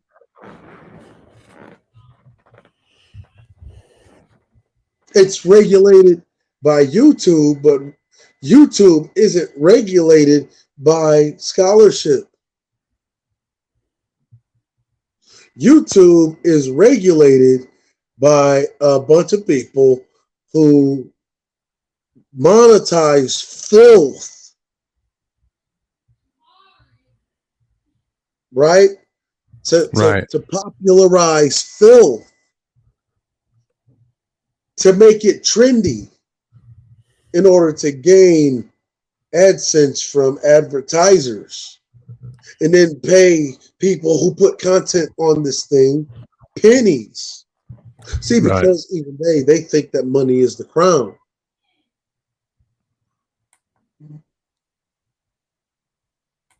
See, but I had the video years ago. Money don't equal power. People equal power.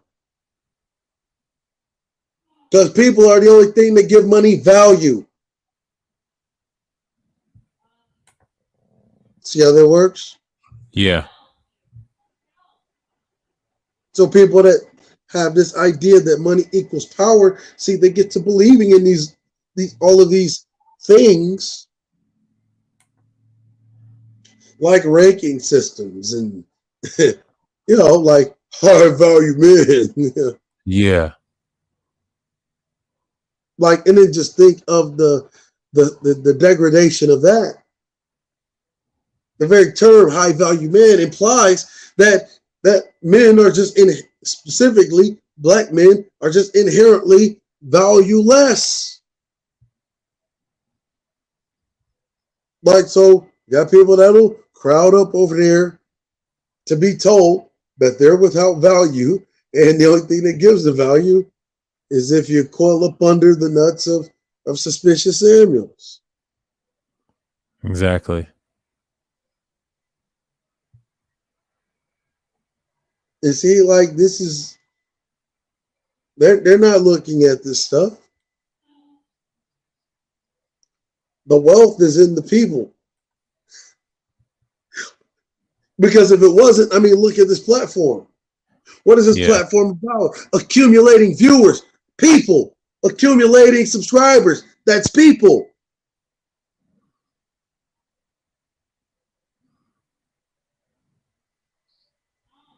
So obviously, it's the people that unlock the wealth, not the money. The money is just a means to an end. That's why when you're looking at a lot of stuff that you hear a lot of these people are saying, it doesn't really make any sense. But it does make sense if you're looking at it in the abstract, in which these are people that are saying things to attract more people because it's provocative, right? It's controversial. I get the saying, hey, we should have bought all the black babies. Hey, I get a lot of eyes on too. Right. I get to stomp on their heads and drown them with blood. Yeah. All that. Yeah. If I get to say burn down the community, guess what? I get a bunch of eyes on too. That's why a lot of my old videos on my old channel, that's why they wouldn't get a lot of views until a year after they fucking aired. And even now, there's some videos that I got up now. Don't get a lot of views until more than a year after they aired. Yep. Where you got people where you're seeing a message that had already been putting out for years being proliferated now. Where I have popularized terms like literally flying monkey. I repopularized that term. I made a song about it. derelict Negro male popularized it. Even though all my military brethren, they know exactly what the fuck that is. That's the nice thing that you called. I mean, you could be called a hell of a lot worse things, but they just don't roll off the tongue the same way. Mm-hmm. You see?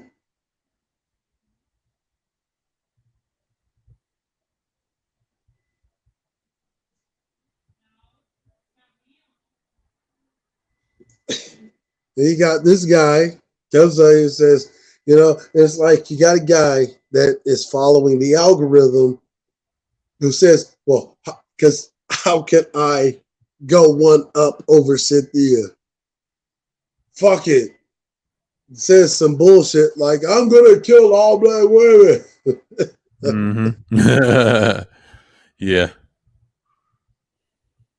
But see, and you got the derelict Negro sphere completely silent about it Right. while still whining about what Cynthia said. Yeah. But that's the foolishness.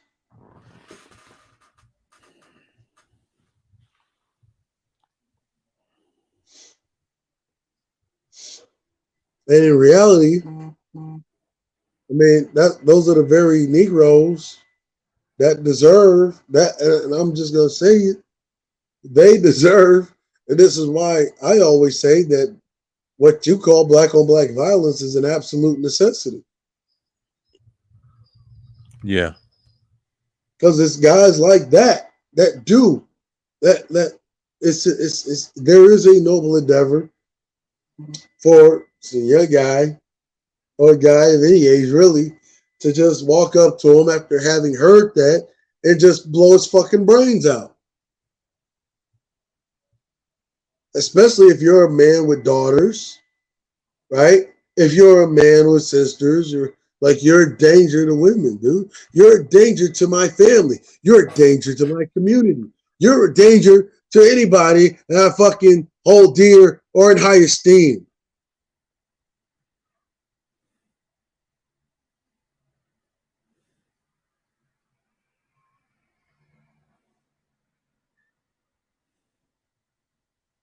You see, it's so funny because I was the only guy that sat there and said when old Suspicious Samuels was running around here telling these niggas that winter is coming. Yeah. I'm the only one that sat there and said that, well, that is if it can get beyond global warming.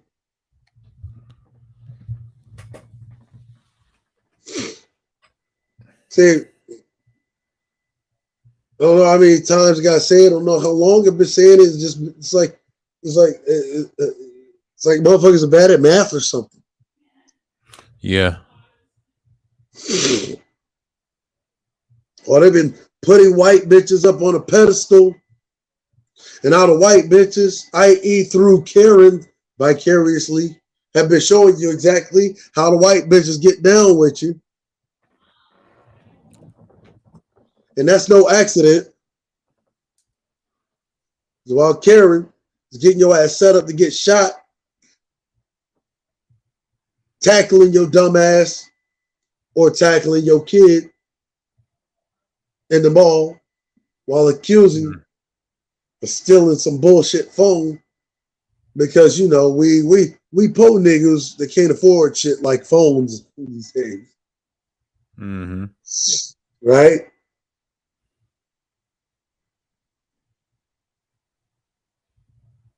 But winter has always been here for the white woman. Hell, winter's been here for the white woman since they let your ass out of fucking slavery.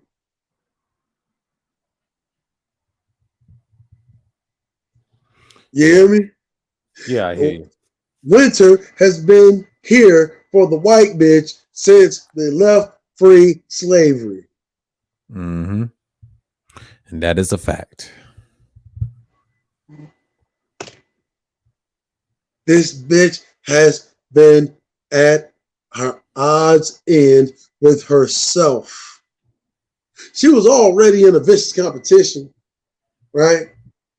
Mhm. But you didn't hear about that old Karen on Karen violence, right? Back in the day, you know, when good old Miss Ann would kill good old Miss Ann for access to that old good old slave owning Brad down the street. Mhm. See, you didn't hear about those stories. Oh, but then your black ass got out of slavery and the black woman got free? Let free all of those big booty, golden brown, glistening, oiled up Negro women? Mm. And Brad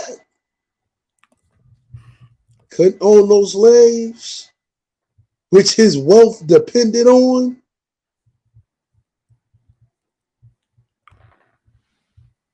Not only that, that big buck of a Negro had a motherfucking monopoly on skilled agricultural labor.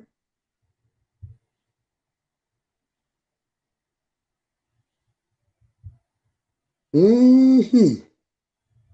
Yep. Now his farm start going downhill, and this white bitch who you think so submissive on his ass. Miss Ann said, hey, I can't live like this. I need a man that's bona fide. I march down here to her competition.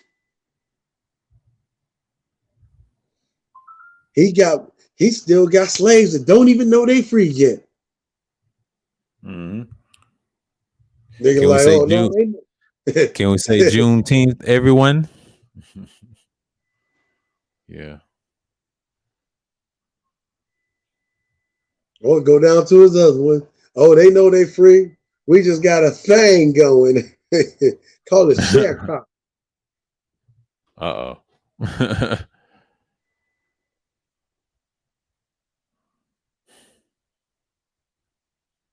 See, that winter been here for this white woman. They let this black woman out. And Brad get to seeing this black woman without the motherfucking rags on. She get herself done up. Brad starts thinking it's such a good idea. Huh? Mm-hmm. To have my mom come work in the house. He's seeing that thing walking around, swinging in the wind.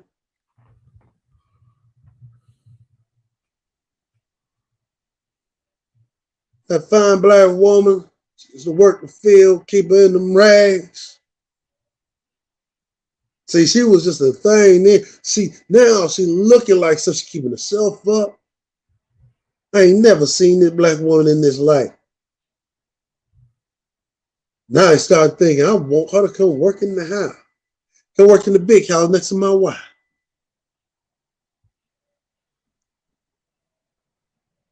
See, I don't know if you know what he was doing, Mm-hmm. but he was creating a localized and a real strong set of competition for that white woman in the house. Let her know, bitch, you can be replaced by this here nigga. Mm-hmm. Oh, you can be replaced now. You better get you to act right. You don't want to be replaced by this here nigga now, do you?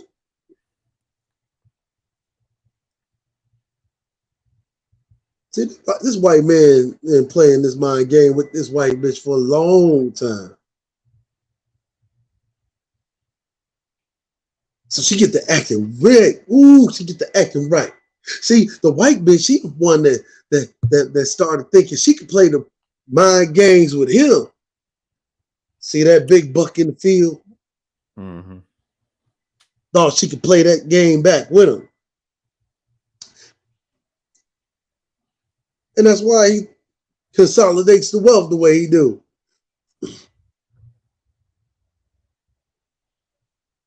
You see?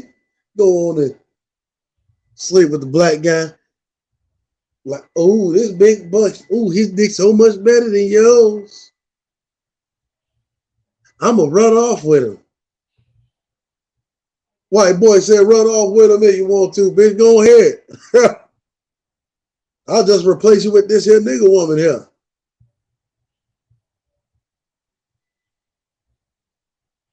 So that don't work. Bitch, get them open around and stay here. Mm-hmm. Staying there to get punished by that white man. I'm telling you, this shit is really happening. Man, y'all better read them Turner diaries, man. Like them shit, that shit was really happening.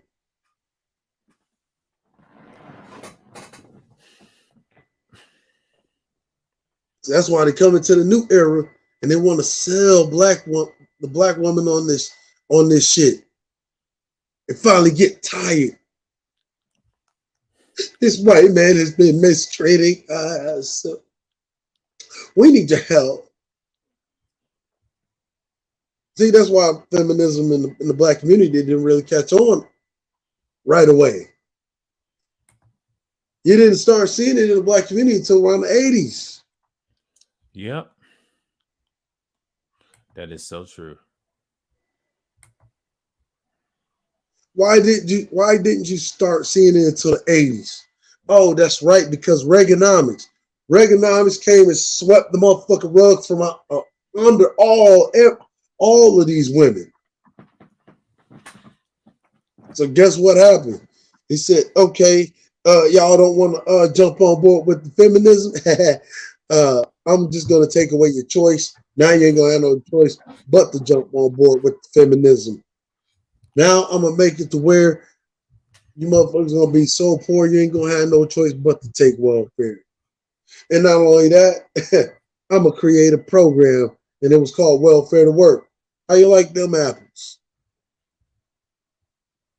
Oh. And that welfare to work literally becomes the motherfucking precursor to what you now know as affirmative action. You know, the same affirmative action that the white bitch was the main beneficiary of. Why? Because she was the major beneficiary also of welfare.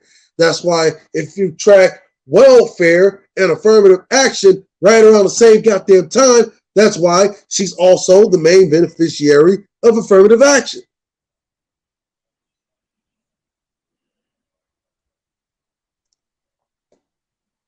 Why are these niggas running their fucking mouth?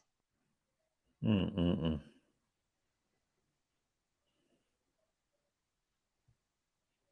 But she's so great. She's my Stargate.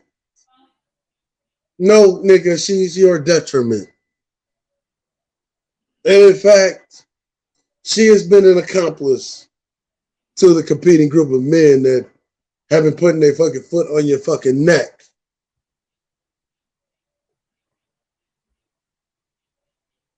That's how all of these, and if you really think about it, all of these so-called gender divisions really started by this white bitch.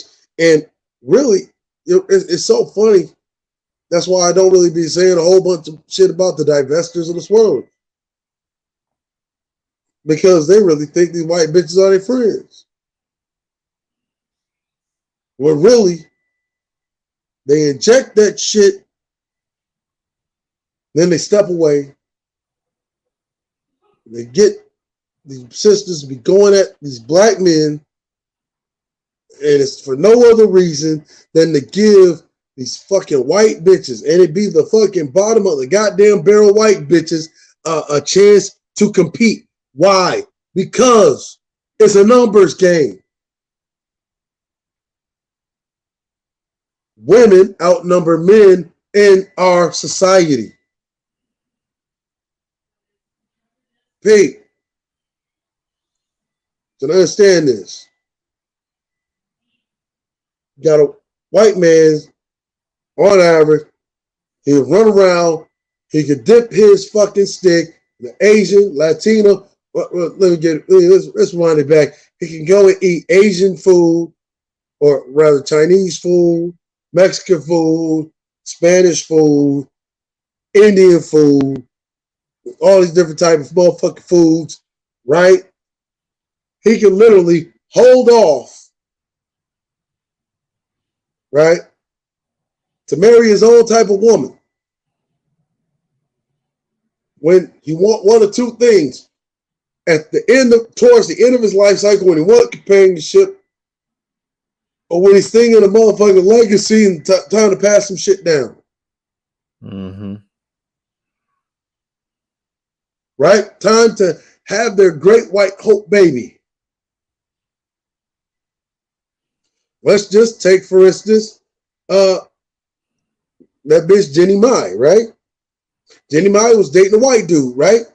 The white dude was already fucking the white bitch while he was still married to Jenny Mai. Got her pregnant. Divorced Jenny Mai. Jenny Mai goes and gets remarried to motherfucking Young Jeezy. Young Jeezy, the only nigga that thinks that she's something exotic. Pete, he remarries a woman that looks like him from his own racial group. Why? Because he's at the end of his goddamn life cycle where a baby is absolutely necessary to him. Mm-hmm. She even said that even though he had more money than she did, Jenny Mai, even though her ex-husband had more money, she had to pay him alimony because she was the higher earner. So basically, this is a guy who has what? Generational wealth that he's just been sitting on. Mm-hmm. So that means a child is the only thing that he wants. And bitch, either you comply or you gotta fly. And if you don't comply, he's gonna make the decision for you, which he did. Bam. Who does he get pregnant? Blonde hair, blue eye woman look just like him. If you didn't know any better, you would think they're brother and sister. Been with all type of women, right? Last non-white woman he was with was Jenny Mai. Pete, there's such a massive overflow of white women. This massive overflow of white women aren't able to just get white women. Aren't able to get white men. So what do? They run around trying to get the best men that they can possibly get, and they're not really picky eaters. That's why you see white women, in a dashiki, right? That's why you see white women in a sombrero. That's why you see, white women in a kimono. That's why you see, you see what I'm saying? That's why you see white women with all these different groups of men. And they do the same thing in each one of those groups. They cause some kind of a cultural division in order to be able to compete for that group of men.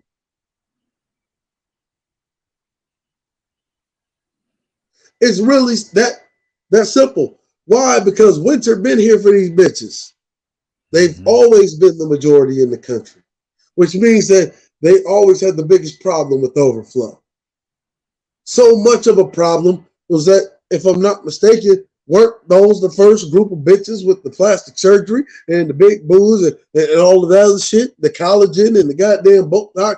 Weren't they the first bitches to start doing that? To meet this unrealistic beauty standard, to compete for their own group of men? See?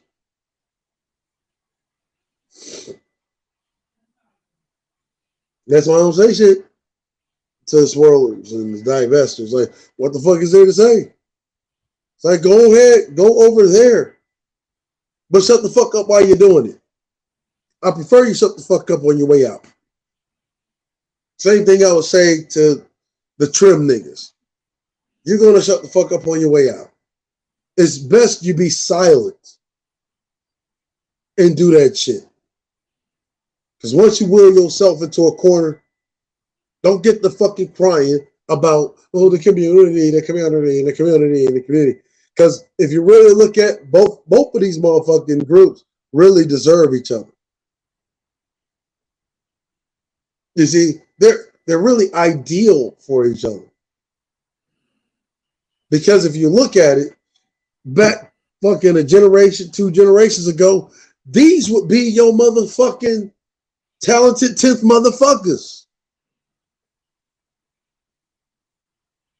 Let's see, have an affinity for lighter shade, have a deep disdain for their own race, the desire to be anything but their own race, put people outside of their own race on pedestals. Yeah, that would be your talented 10th motherfuckers.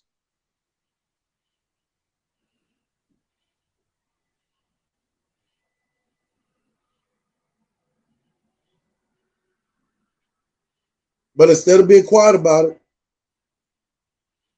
they got to be vocal about it. And where's all of this vocalization come from?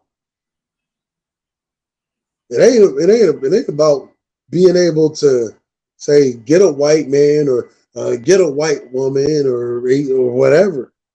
It's about being able to keep motherfuckers of those races. That's where all the vocalization is. Because I don't know why people think that getting these other groups of people is such a fucking obstacle or such a fucking hill to it. You know, they act like it's some kind of fucking Everest to climb. Mm-hmm. Like Mount Everest. Yeah. It's like when it's not. Right. Ma'am, do I ever press this jaw lane? It's like it should let you know by you got the white boys literally breaking their lower mandible to have that shit readjusted because they believe that it will increase their chances. It's like, no,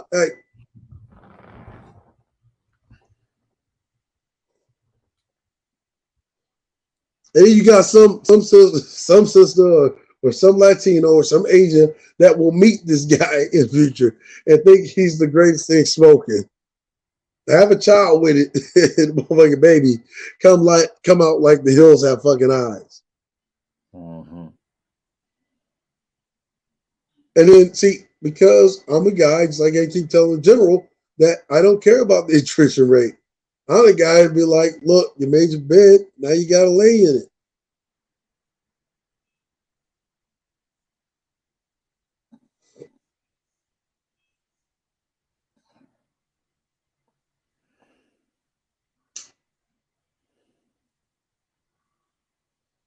That's the same with any of them.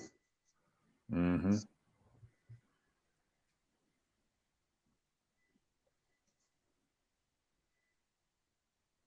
But in other news, is there any other questions? Nope. That was it. Yeah, that was it. That was the questions are they effective? But Cerebral, as we can see, they're very valuable outside, but me personally, they could be full of themselves and they get stuck on that piece of paper and forget about the people. He said, I got a PhD in this. I got a PhD in women. I got a PhD in that. Of my God. I was like, let me tell you something about these PhDs. And I have plenty of them. I can barely, I mean, if you remember, I had Trump University. I can write you a PhD. Okay. Look, they're worthless. They're worthless. Believe me, I know I can write them out like they were paper. PhDs mean nothing. Not in today's society. No, absolutely not. I have plenty of them. I have more PhDs than every single PhD in the country, and they're all from Trump University. Believe me, they're worthless.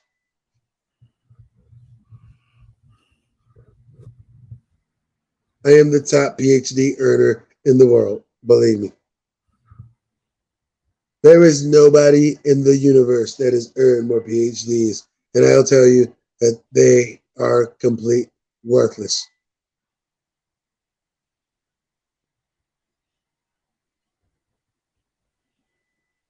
I basically got all of those PhDs with my eyes closed. And I the greatest, and I the greatest.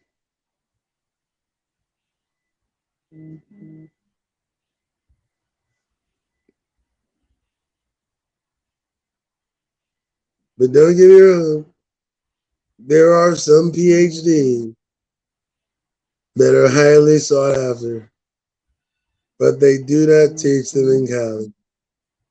And I think it's such a shame. Like, I think that there is a PhD that they should teach in college, but they do not. And maybe society hasn't come along that far. But I honestly think that blowjobs should be taught in college. I absolutely think it. I absolutely do think it. I swear, I have a trick to up enrollment and save this country literally from all of its college debt. And how you do it is by adding some kind of blowjob curriculum, and I guarantee you tomorrow the colleges will be filled.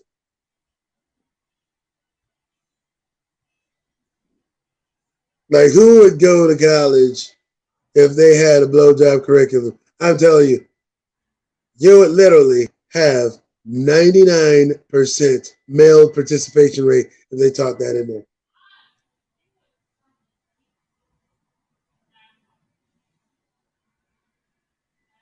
Because all you would need is just a few female volunteers that were ready and willing. You see? And that's why the country loves me. That's why they love me. Because I come with all of the bright ideas that have never been implemented. That was an idea that if you would have voted for me, or rather if the election wasn't stolen, I would have implemented that one. And instead of having all of these women in college, you might have actually been able to find a man in college. But it would have literally upped the number of men in college just by putting that one program. You see, I'm not such a bad guy, am I? Ain't I the greatest? Pretty great guy, if you ask me.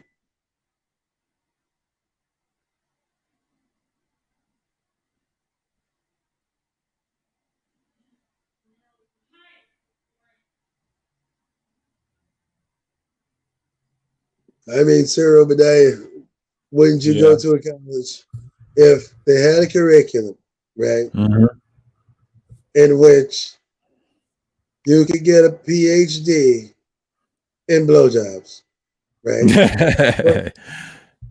But you, as the males, you would be the subject.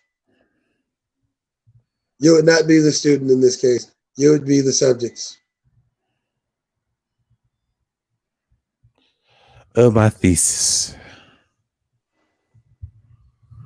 I'm telling you, just about every man would be trying to enroll in college tomorrow if that was the curriculum.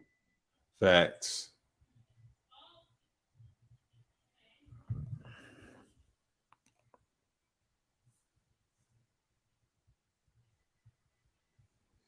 But for now, once again, as usual, my brother, my Negro, Sir Obadiah, it has been a wonderful and fantastic time.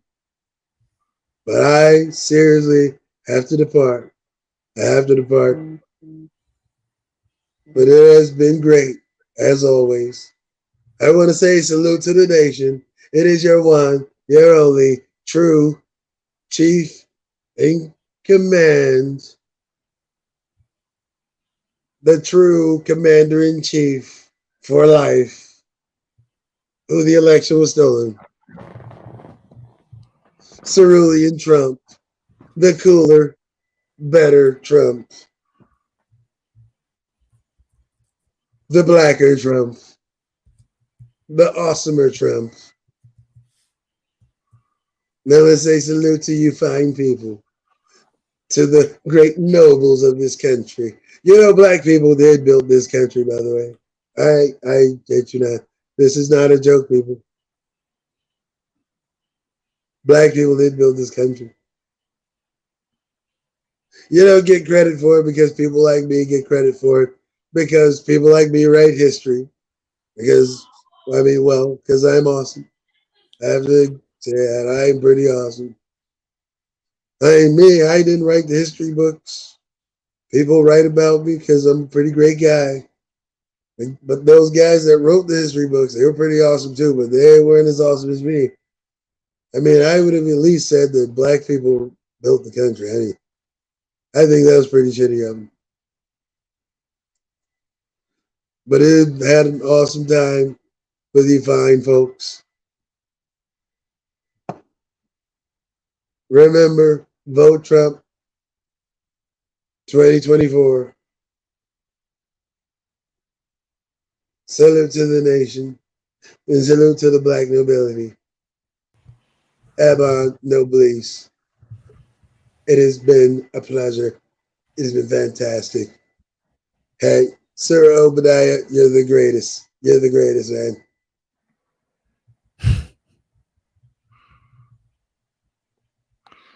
You too, man. All right.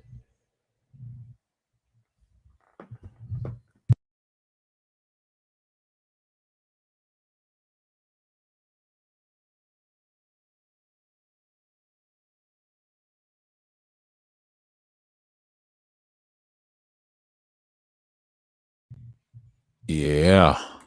Let's see if I'm back. Oof. Yeah, that's y'all's my man Cerulean with the heat. Let me put this on. Yeah, the heat. Yeah. Well, Friday Special Madness number 6. We had our points laid out. You know what I mean? I just dropped another. If y'all want any questions, what's good? What's good with y'all? So you know how it goes. You know how it goes.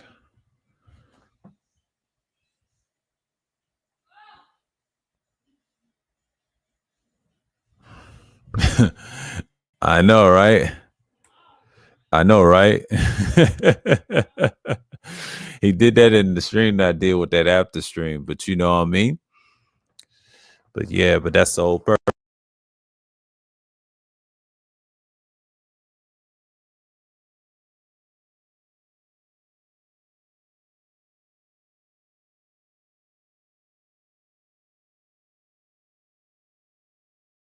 Yeah, that's the whole purpose. But yeah. Damn, I hit my mic by accident. Sorry about that, y'all. Being clumsy today. But yeah. That was the whole purpose of that stream, man. But you know how it is. You know how it goes. It's a lot of things he said he touched on, and just like I was saying tonight. So I'm kind of good at this point, but I'll see who is up here. Oh, I'm not even shocked. Yeah, Art doing his thing. Everybody's busy.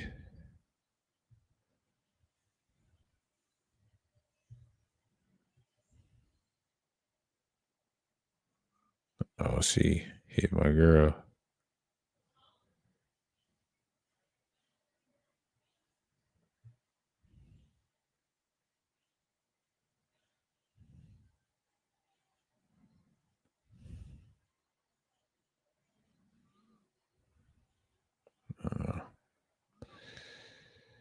The hate is real, y'all. The hate is real. You know how it goes. But yeah. For me, it's just like, you know, let's see, Bronsberg he's doing great. He got a heavy hitter.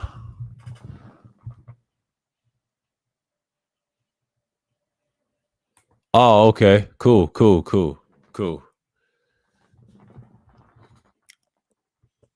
Yeah, get this Friday started. Everybody's distracted. So, you know. But yeah. And get some water. Wee. Get some water. Rain's about to fall asleep.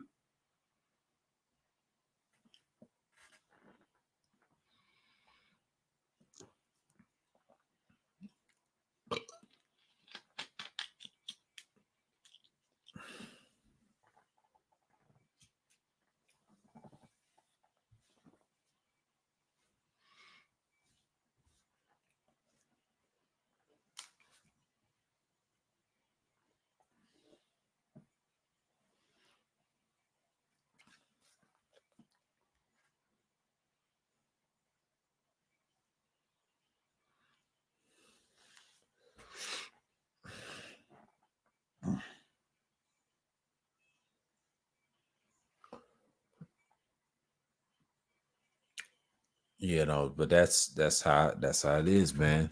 Yeah. Are they very valuable? Cerulean just knocked it out of the ballpark. Or Cerulean Trump. But you know, oh dang, it's been 2 hours. Shoot. I ain't did a stream like this in a long time. But you know, people just moved around, so you know it's Friday. It's one of those days.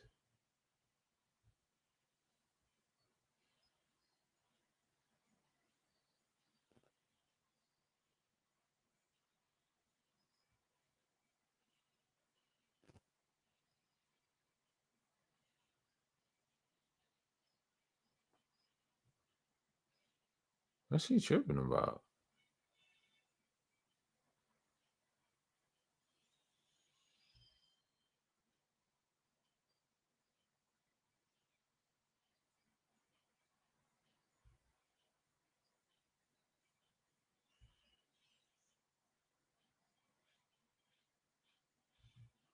I was sky watching, huh? Yeah. Don't hate on my girl, man. Oh, my fault. Hey, what's going on, Wacky? What's going on? I'm just chilling, man. I feel you. Yeah. I feel you. Damn, I'm trying to fix something on my computer, man. Something going on. Damn. Yeah, I gotta fix this shit, man. What happened? The time and the op. Okay, now it's fixed. Okay, cool. Ooh. What happened is in my operating system, Uh-oh. the time was like about 12. The time went 12 hours back. I'm like, Yeah. shit. Yeah. So I fixed it. Man.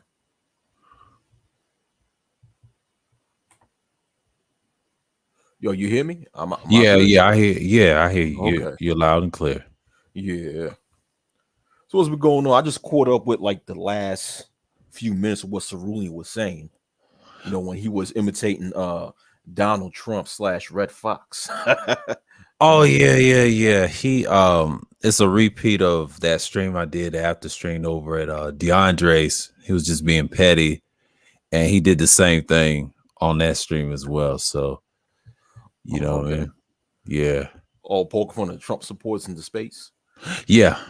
Yeah, Oh. pretty much. And I think Jay Sean, he got time this winter. Yeah, he's got time this winter. Okay. Yeah. Oh, speaking of winter, winter is coming, huh?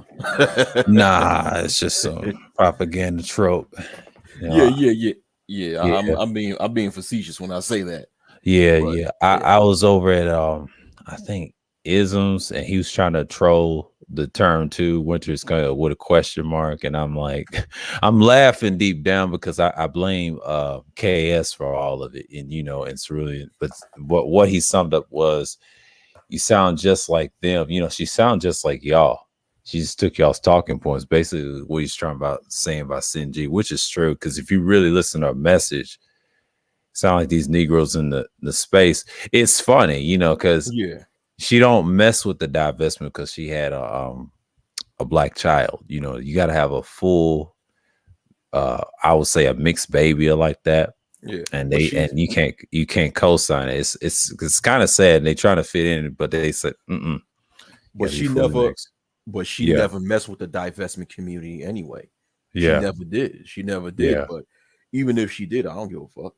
Yeah, I don't give a fuck about that sector. Yeah, I mean, I just don't get. I know you got something to say, but this is what I don't get about this space, right? Okay, is that you have a lot of people in this space that speak about male agency. You even have a lot of people in this space who talk about SYSBM and their SYSBM, and that means that they promote the art of Black American males having relations with females of other races and or other cultures. All right, fine. But at the same time, they sit down and complain about the divestment community. It's like, okay, we have to be fair, because if we're saying that black American males have the right to date any female that they want, regardless of race, skin color, ethnicity, what have you, that shit should apply to Black American females, right? Right. So what's the point about complaining about the divestors? I know it's hypocritical to me when the males in this space complain about the divestors. Me, I don't give a shit.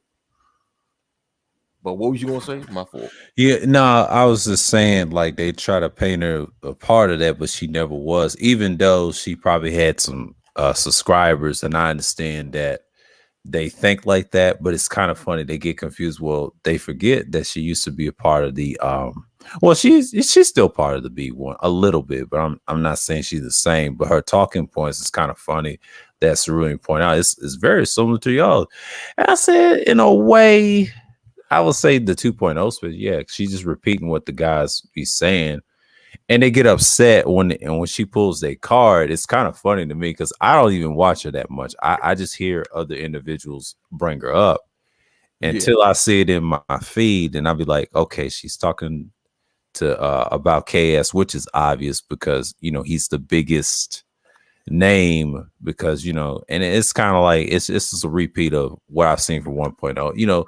It goes back to those old talking points, and I mean, it's not our fault. It's just they use them so much. I'm like, we already done that. I mean, so what did Solon Black say? That's already been destroyed. I said, yeah. It's just these guys are stuck in a little web, and they just can't crawl out of it. But that's one way they figured it out. They said, okay, let's get them on this. Let's get them triggered. That's what Saru was telling me, which is kind of deep, when he tried to do that in the Black Order, and then he had a fallout with those guys, and what do he call Angerman? He called him mal-mannered man. Yeah. And he just started losing his shit. Yeah. But that's a whole nother topic, him and Grinch. But but they don't like Cerulean. But I already know about DeAndre. They rather be smothered by him. That's what he was saying. Yep. That is so true. That's so true.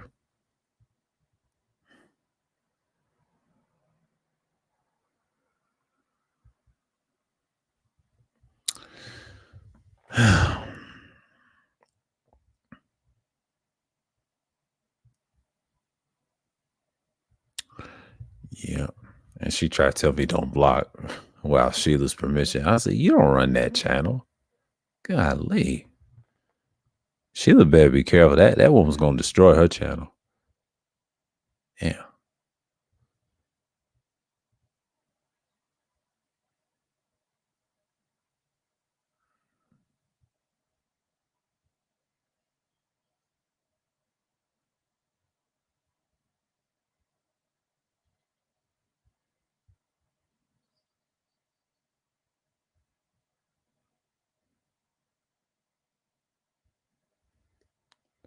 Yeah, it was something wrong with Wacky's. Yeah, he's got to fix something.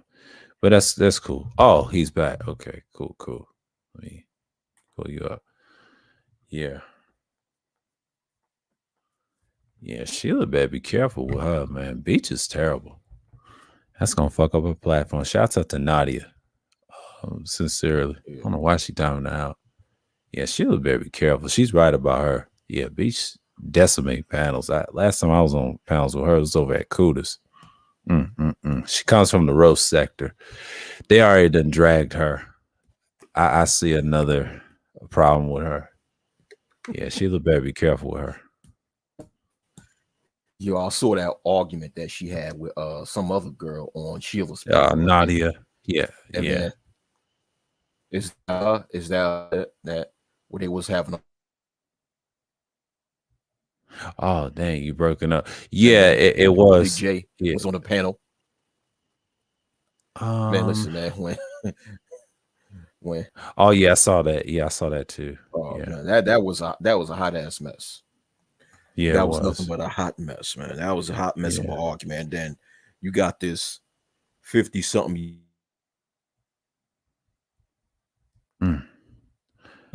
that's gonna damn near put it, she cammed up and then basically strip half naked. I'm like, what type of shit is this? Yeah, she'd always done Sheila. Yeah, she's done that over at Akudas a few times, and she stopped coming on panels when things got hectic. The last time she got on the panel, I think it was with me. She tried to challenge me on some bullshit, which is crazy. She's unstable. And I agree with what's her name? Sincerely Yours, Nadia. She did a stream on her. So that woman's unhinged. Yeah, she's always like that, man. If I was on the panel with her, I told her, no, that woman you should stay away from. If I was Sheila, well, Sheila's not that dumb, thank goodness. But is one day you're gonna see her true side. She went at I'm talking about Beach. I'm talking about Beach.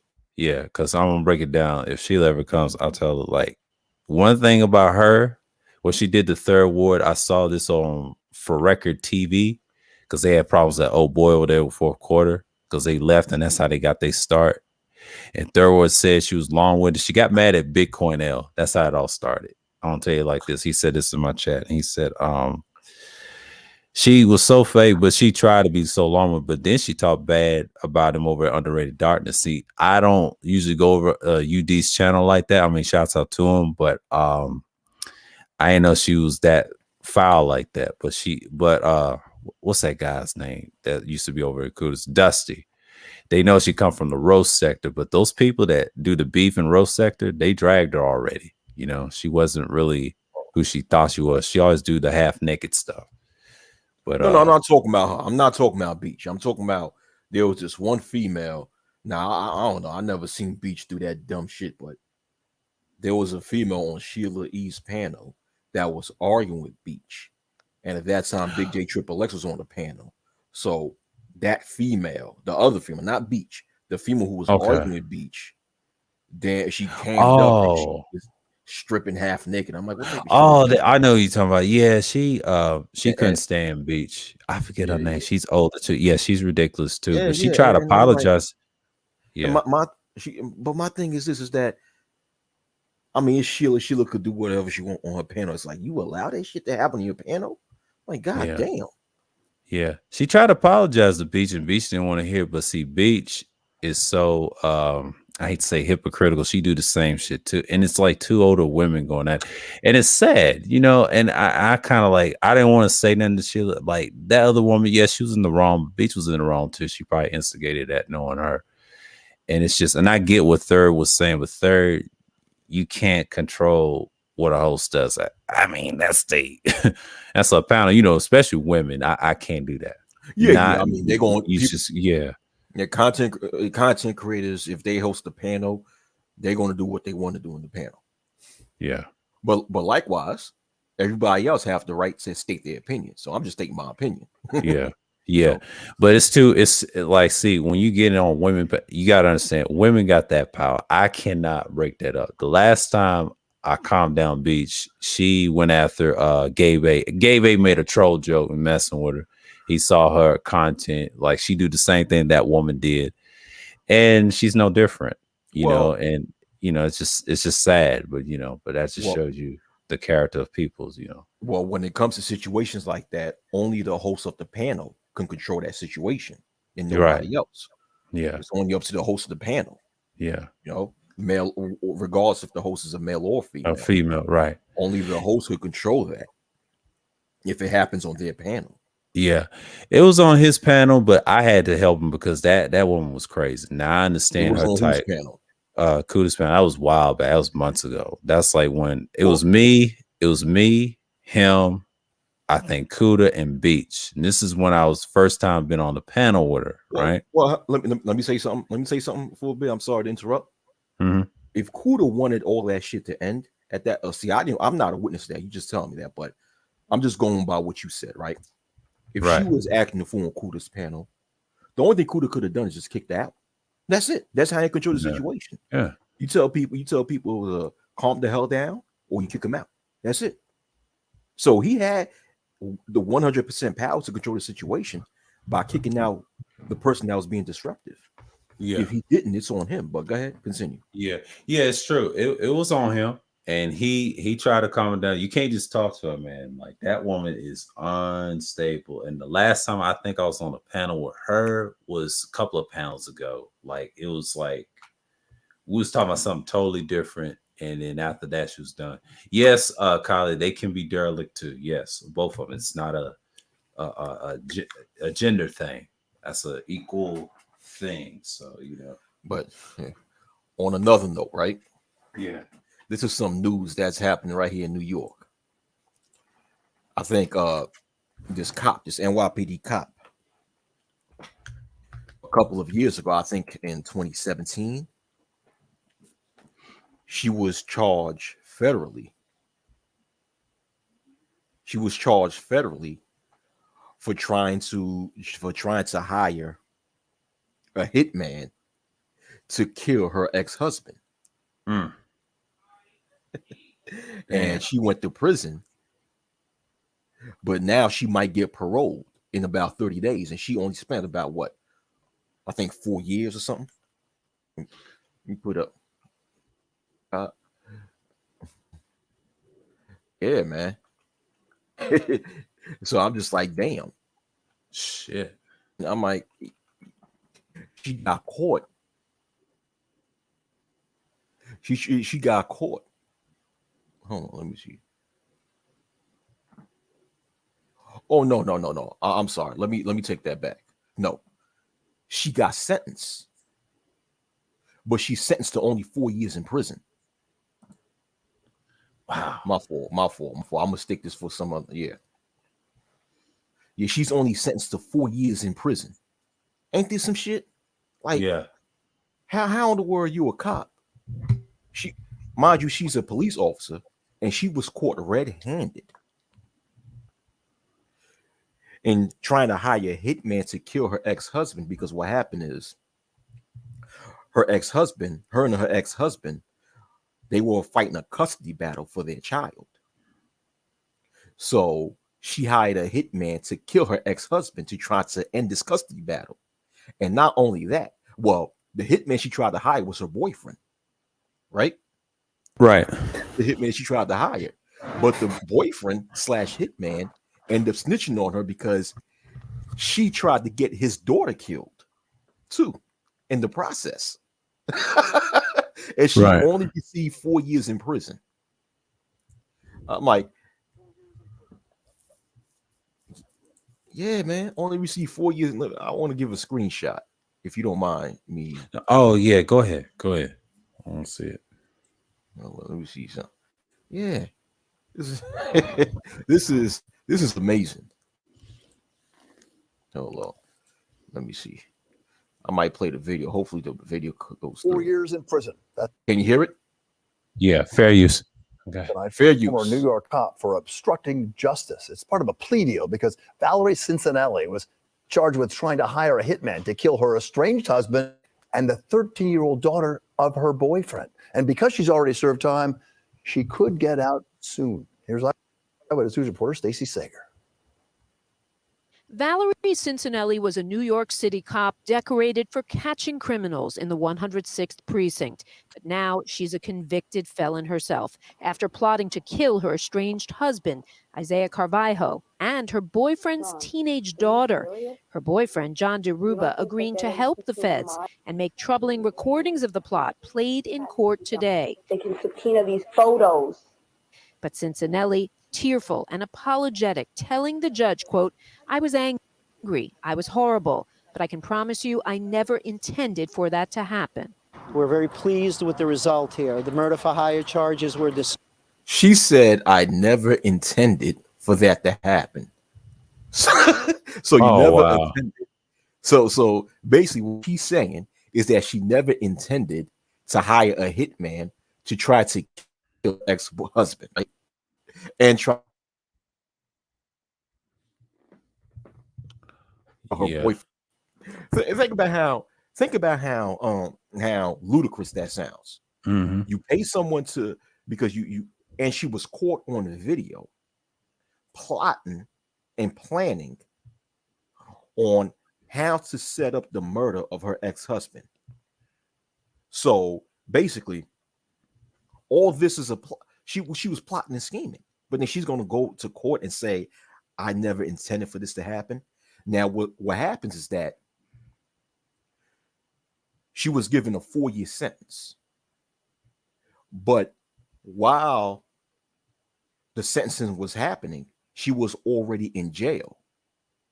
So in the state of New York, if you're already in custody while sentenced, the time that she was in custody can be considered as time served. So because she served, she was given a 4-year sentence, and she already was in custody for almost that time. That must be considered as time served. Therefore, she can get out.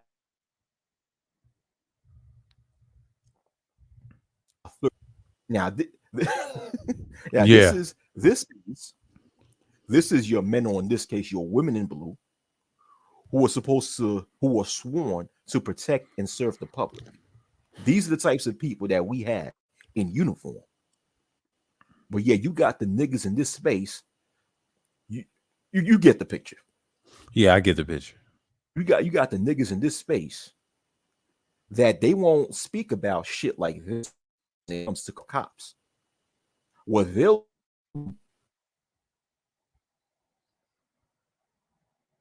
rather talk shit gets killed by cops. But they won't speak on this. No, they won't. Yeah. They won't speak on this. It's crazy, man. Exactly, Callie Jane. She's only sorry about getting caught. That's it. Exactly. Yeah. Facts. Man. Now, Sir O, Mm-hmm. I want your answer. If this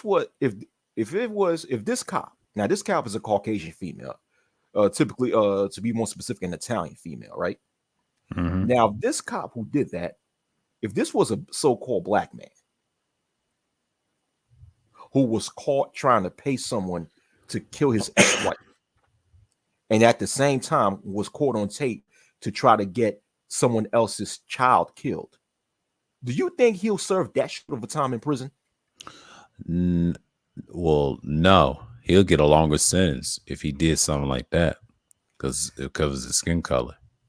That motherfucker will never see the day of light again. Exactly. He'll do a lot of time. Yeah, it's a bias. Now, she's a white woman. See, that's the difference. Now, if it was a black woman, she would have got, more time. She'll get like at least about 7 to 10 years. Yeah.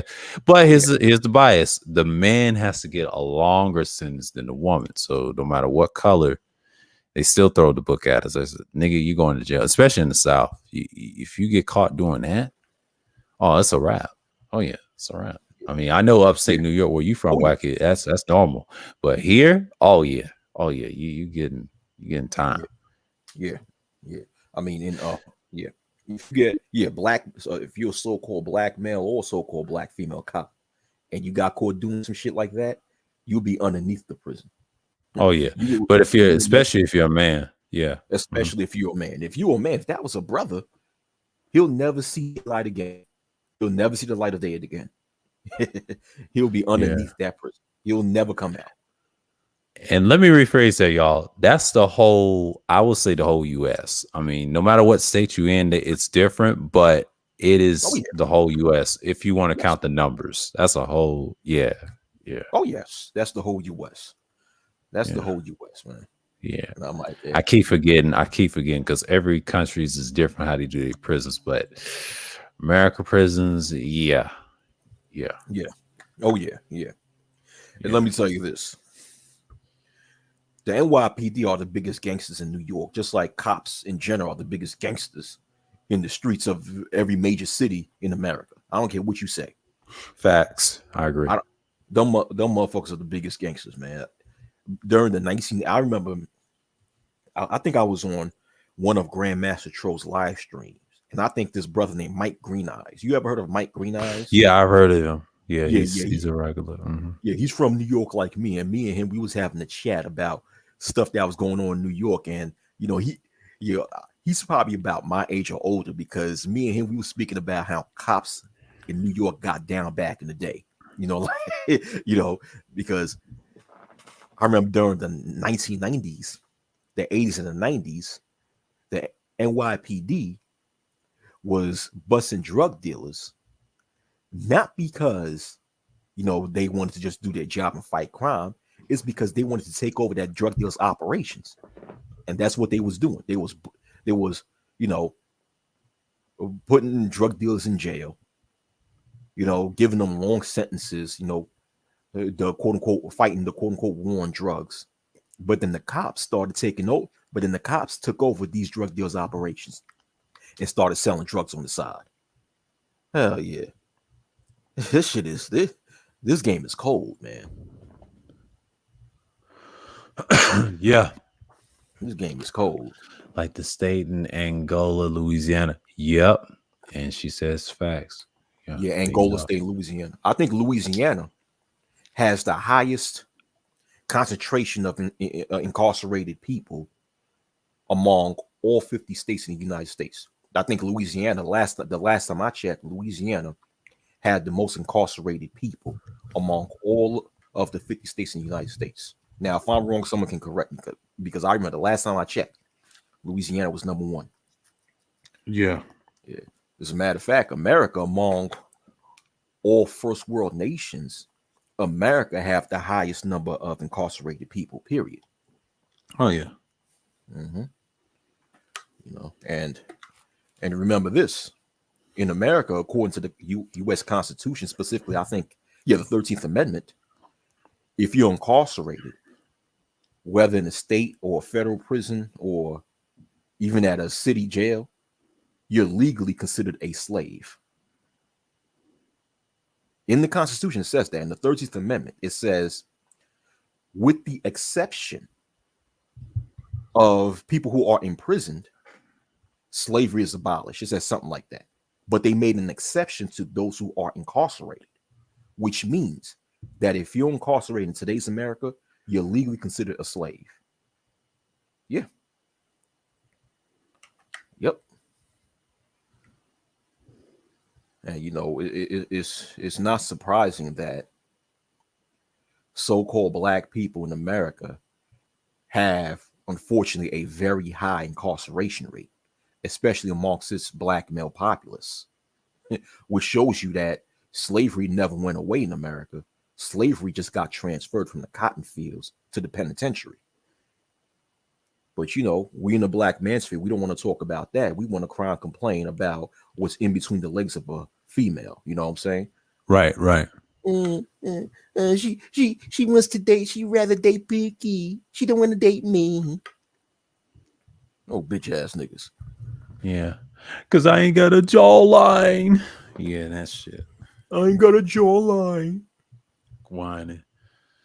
But not focusing on, like you said, man. I mean, well, actually, some black sectors talk about it, but not in this space. Nah, these dudes done sold out. Just like Jay Sean said in that after stream that DeAndre, they just he's coming for him this winter, which is great. You know, I would love to see that. He told Brother X, look what you got in your chat in debates. How can you debate those individuals that think like that? I'm sorry. I mean, we told SKC, if you go over there and do clips and or have a debate, we told him this with whoever. See, Big J didn't want to debate SKC. He wanted Little Big Nate, but he's scared to debate him. I agree with him on that. But SKC was his choice. And I know how that ended. It was skewed. And I talked to D. Darrell about this too over Sheila's panel. And you saw the numbers. Biased crowds. But Jay Sean was right. I mean, how many times y'all gotta understand these dudes ain't, Yeah. I have to go back to watch the entirety of the debate between Big J and SKC because I just was watching clips of it because at the same time I think it was something else that I was paying attention to. Yeah. So I couldn't really watch the entire thing. It was a good debate, but he got so disrespectful when his wife came in there and poured wine. I don't know if he was eating while it was in the debate. Very disrespectful. If you watch it in its entirety, Big J had his points. He stayed calm. He didn't get emotional like people will say he's having those outbursts when he's stuttering. They try to trigger him. No, he did good. He did great. It's just the crowd was biased. That's what I saw. Like we predicted on this panel with, I think I had DeAndre, Cerulean, SKC, Gino. That was a good one. And then the general came afterwards. But just like we predicted, it's hard hit. They upset with me right now because I'm challenging them. But yeah, they be watching. I ain't tripping. But I just told the truth, All right. Oh wow. So they mad at you. Yeah, because how I got them, because I don't fall for their little trope, because I understand what they're doing, because it's not just gaslighting, it's exposing what they're doing, because when they get trolled, see, they mad I got Cerulean. That's all that is. I know they rather deal with Dre, but they don't want Cerulean. You know what I'm saying? That's what they mad about. I ain't worried about Malman or Man's Crew and all that. That's a whole nother story. Because when they see Cerulean, they're like, I ain't messing with dude. But I'll take it. I gotta take what I can get. But for me, before I met him, over at Charles, I didn't expect them to come over here. You know what I mean? If they like the content, that's cool. Jay Sean came over here yesterday. Subscribe to me. We always talk in the chat. He's a good dude too. So, yeah. Oh, okay. Yeah. Okay. I mean, my thing is, if they're mad at you, why would they be mad at you at befriending somebody? Because you a grown ass man at the end of the day. Yeah. you a grown ass man. You have the right to befriend whoever you want to befriend. Nobody has the right to take that away from you. So I just don't get that with a lot of people in this space. They have an issue when they see other men befriend someone that they don't like. That's some fucking dude. That's some female shit. Yeah. We all grown men. Whatever problem you have with someone, that's between you and that individual. Everybody else doesn't have, other people have nothing to do with it. There's people that there's people in this space that I can't stand, right? Right. But they happen to get along with people that I'm cool with. I don't have a problem with that because I understand the concept of, listen, my personal issues have nothing to do with anyone else outside of me and the person I have an issue with. Whatever issues I have with you, that's between you and I and nobody else. So I'll tell you this. Go ahead. I won't tell you this. Like, even if I'm on panels with them, I can have the conversation and keep my intentions in check, and part of that is the beauty of these things right here, and it kind of helps. So that's why I try to be even keeled sometimes, because I know how people think sometimes, but it don't bother me. But you're right, Wacky. Yeah, it gets very, very loose like that. Hey, what's going on, Wolf? What's going on, man? Hey, about what's good? Wacky, good to see you again, brother. Yeah, good to see you again. Yeah. Oh, by the way, Wacky, one thing I consider, because I was listening to what you said about people not liking people that you associate with. You understand there is this thing called guilt by association, right? Of course, You know I what I know that, and of course I know about that, and I find that to be stupid. But go ahead, bro. I mean, there is a reason sometimes you have that, because I mean, sometimes it's warranted, sometimes it's not. Especially I come from a traditional society where they say you got to protect your name, your reputation, protect your light, and everything. So you got to be careful who you associate with. And then some people who don't like you, when they see you associated with certain people, they're probably going to think, "Uh-oh, this motherfucker. How do I know this motherfucker is not going to get involved in any problems I have with this fool here?" In the back of your mind, when you see, I mean, there have been people I've had issues with, and I've met their relatives, and I let them know, listen, I have nothing against you, but me and such, we have our issues. I don't want you. I'm not trying to get you involved. You understand? I ain't trying to disrespect nobody. I know that that's your blood, but I understand blood thick in the water. But understand, I ain't trying no shit here. You know what I'm saying?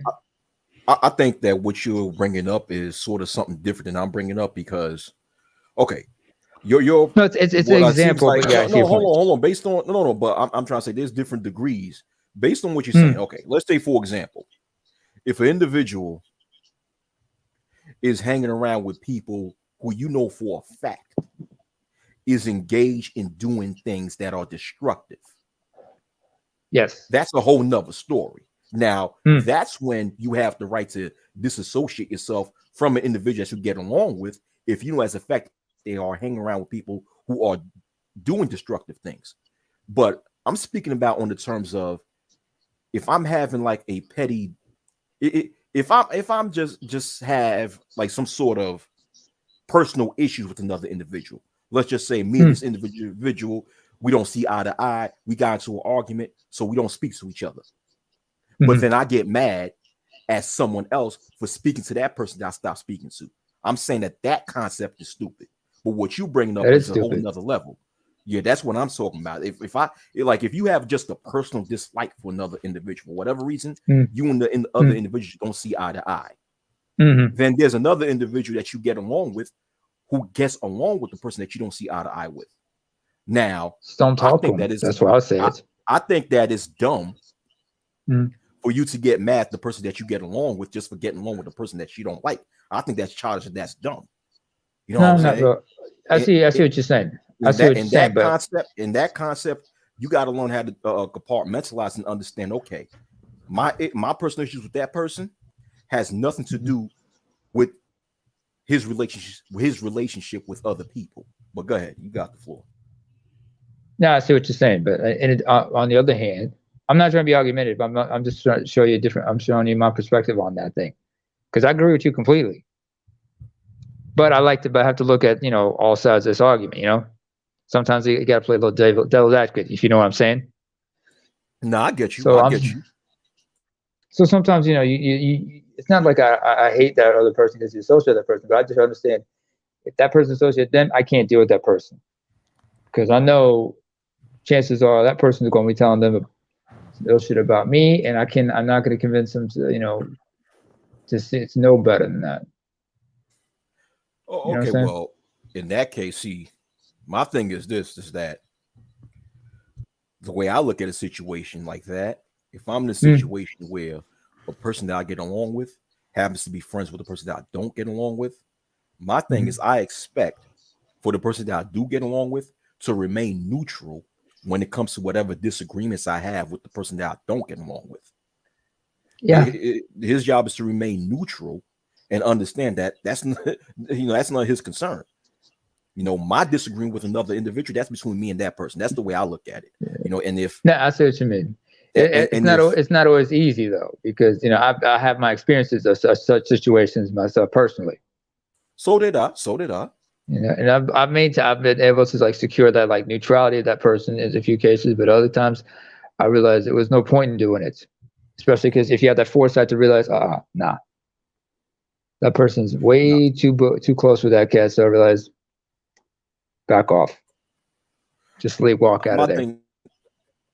My thing is this: if an adult don't understand on how to be neutral, then that adult is an idiot. And if that adult is an idiot, then there's no need for me to be involved in that adult, but have any friendship or any relationship with that adult again. Absolutely. But my thing is this: but when it comes to just let's say personal issue that I have with somebody, I don't have an issue if a person that I don't get along with happens to get along with a person that I do get along with. I don't have that. I don't have an issue with that because I understand that as a grown man, I'm in no position to dictate who another grown man or another grown woman could befriend. And not only that, like I said before, my personal issues with another individual is between me and that individual, nobody else. So I cannot tell another person, don't be friend with him because of my personal issues that I have with another individual. So duly noted.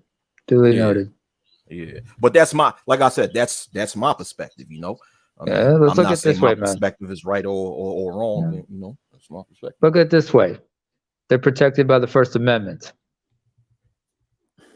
There's that part of the First Amendment that says freedom of assembly and association. Yeah, most definitely. Yeah. Yeah. Shit, we're gonna need some We're gonna need some cigars and some fine liquor to have this discussion. Only we can't. We need Officer Charles to help us out with that shit. Yeah. Oh wait, Wacky, you familiar with Officer Charles by any chance? Boy, if I talk about him, that's an example of what I'm after. That's basically an example of what we just talked about. But yeah, I'm familiar with that individual. Yeah. I'm just saying, we're gonna have these kinds of discussions. Shit, we need to have this motherfucker give us a hookup on some fine cigars. But then again, I don't smoke or drink, so that's a no-go for me. Yeah, same here. Yeah, I used to drink when I was younger, and I kind of quit. It was in my late teen years, and almost 21. I was in the South. That was years ago. Okay. But I never took on it, because it messed up my family with those diseases and shit. And my dad was kind of like proud of me over the years, and like, yeah, I never took that habit, and runs in the family. My father was the same thing with me because he was a smoker for much of his life and everything. Cigarettes, that is. He had the alcohol. He didn't have a drinking problem, but he liked to enjoy the drink every once in a while. Yeah, but he was like glad I never tried that shit. Yeah, and I never took up on it. And especially my dad started quit drinking wine like months ago because after that blood clot, he was done. He was eating healthy and everything. Despite he has the minor of the diabetes, he doesn't keep the levels down. So he's in his late 60s. He's at the right age. So he kind of quit. My dad had a stroke actually, so that's what made him stop. Yeah. It kind of shocked me when they told me he had it. I was like, but when they told me how he dealt with it, I was like, he's gonna be all right. Because I know that man is a tough man. Yeah. Because type 2 like right there, that type 2 diabetes, cardiovascular disease, that plagues a lot of a lot of boomers, even Gen X's now as well. Yeah, and then because it's relatable. No matter where you are, you got to take care of your stuff, man. And one thing I like about my boomer parents, like they let you know, like they'll take the risk for you, but they understand that, I fucked up, but they'll admit it. It's so hard, but especially my pops. And it took him years to understand it. Yeah, he drank it to relax. He didn't just drink it every day. Now he did water and things like that, wines with foods. He had to give up off that wine, man. And I don't blame him. He liked to have to, he Yeah. liked to enjoy himself. Basically, it wasn't like indulgence. No, it was a bit of an indulgence of sorts. He just liked to enjoy himself every once in a while. That was all it was. Right. There you go. Yeah, me. I mean, I drink every once in a while, but I never got into smoking. But recently, I had to stop drinking because I started developing like issues with inflammation, and I was doing some research. Yeah, I was doing some research with what I was saying, and it speaks about the specific inflammation that I have. Some of that was due to alcohol consumption. It says that, you know, alcohol consumption, when you drink alcohol, especially beer, you develop a lot of uric acid in your body. And if your body develops too much uric acid, you end up developing gout. You guys are familiar with gouts? Yeah. That plagued like in history. That was a common problem for a lot of certain historical individuals. For example, like take the Mongol Empire. A lot of the Khans they were plagued with gout, and a lot of them also indulged in a lot of alcoholism. Yeah. And plus two, and fine dining. Fine dining, yeah. And plus, I have to, like, I like making sandwiches, you know, like in turkey and cheese sandwiches in particular. And it says that even with cold cuts, because the type of meats that they are, they can end up developing a lot of uric acid in your body if you eat too much of it. So I had to lay off of these things, and you know, yeah. So far, I'm doing excellent. You know, when I cut these things out, I haven't felt a tinge of inflammation in my body. Awesome. Consider yourself fortunate. Me personally, I'm bogged down with some serious dietary restrictions, so I have to be careful with my diet and everything. So I got to be careful what I eat or what I consume.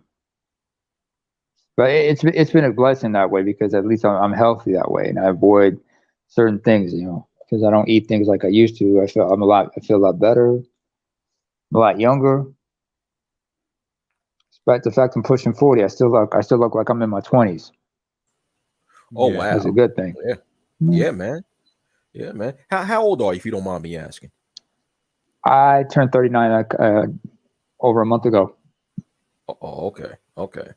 Yeah. I don't sound like it, do I? Nah. I'm about to be 37. A little bit over a month from now. Sagittarius? Yeah. Okay. Wait a minute. That makes you like what? 84? No, 84, right? Yeah, 84. Yeah. 84, baby. Okay, all right. Yeah. Oh man, you came out just like 84. Bro. That was the year Michael had got fucked up, wasn't it? Well, 85 when he 85 when he got 84. Yeah, 84 when Mike got messed up. Yeah, that was the beginning of the 84-85 season. I'm talking about the Pepsi. Remember when they were shooting the Pepsi commercial and he got hit and he got his hair caught on fire and shit? Jackson. Oh, Michael Jackson. Yeah, 84. Yeah. That's about right. Right. Yeah. When he was doing the other MJ. The other MJ. The other MJ. Okay. MJ. Oh, you thinking MJ? Oh, MJ came out. Was it 84, 85? They joined the league. 84 in the draft. With John Stockton and Barkley. Charles Barkley, Hakeem Olajuwon. Olajuwon, yeah. Otis Thorpe. Yeah, that's an interesting draft class. But the top, I would say Hall of Fame class, yeah, them four. Yeah, that's about right. Yeah. And there was another ball player that got drafted in 84, but never played in the NBA, but played out in Europe. He got drafted, but he never played in the NBA because due to restrictions with his country. Yeah. His name was Oscar Schmidt. You ever heard of him? Oscar Schmidt? Yeah, I heard of him. And a lot of players adopted that model too over the years too. Those players in those countries, and they stay. It's their, it's the team rights, and then the team said, okay, you can keep them there. They never come to the league. Sometimes it usually come. I think the past couple of years and decades ago, they usually come, but then they say, all right, they still push that. So I don't know if that's going to change in the future. Who are we talking about exactly? Oscar Schmidt? Oscar Schmidt. Yeah. Oscar Schmidt. Was he East German or something like that? Or Brazilian. The name is German. Brazilian. But he's from Brazil. Oh, it's Brazilian. Okay. Yeah. Wait, what was going on? 84? 84, that's when Brazil was like under the dictatorship at that time, I think. I'm sorry. Huh? Oh, you talking about Brazil, the country at the time? At the time, was it under dictatorship? I have no idea. I have no idea. Now I've heard it was under that, but I don't know what it was like. I have on 84. Yeah, I have to look that up. But I know at that time. Now Brazilian players don't go to that. Brazilian because at that time, right? There was a rule in Brazil that if you get drafted, if a player from Brazil get drafted in the NBA, they won't be allowed to play for their national team during the Olympics or the Pan American Games. So because of that, same thing with soccer. Yeah, I hear what you're because saying. of that, Oscar Smith didn't want to play in the NBA, although he got drafted. But he played in the FIBA leagues out in Europe, and he dominated. I mean, in the NBA, right? What position did he play? He played small forward, like the small forward position. How big was he? 6'9", 6'8", 6'9". As a matter of fact, right, in the 96 Olympics, in the 96 Olympics, when the U.S. men's team was playing Brazil, Scottie Pippen was guarding him, and he gave Scottie Pippen a hard time. That's Scottie Pippen, and I think he got he got inducted into the Basketball Hall of Fame a couple of years ago, either last year or a couple of years ago. Yeah, and check this out. Now in the NBA, Kareem Abdul-Jabbar is known to have the highest total points scored. Kareem Abdul-Jabbar. Oscar Smith's record as far as the most career points scored in his career is way higher than Kareem's record. And Kareem got a whole lot of points. He scored a whole lot of career points. And Oscar Smith's record is way higher than his. So I'm saying that to say this, that if he played in the NBA, that boy would have been dominant, man.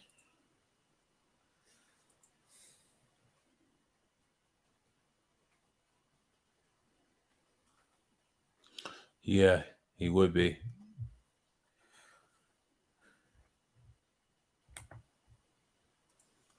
Yeah, I'm looking at him right now.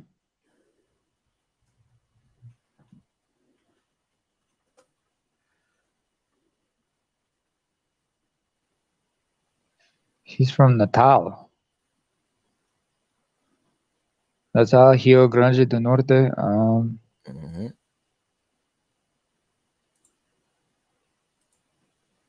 Okay, that's in the. That's how far is that from? Hang on, I gotta make sure about one thing. You can show this screenshot. Oh, my fault. Here you go. Add to the stream.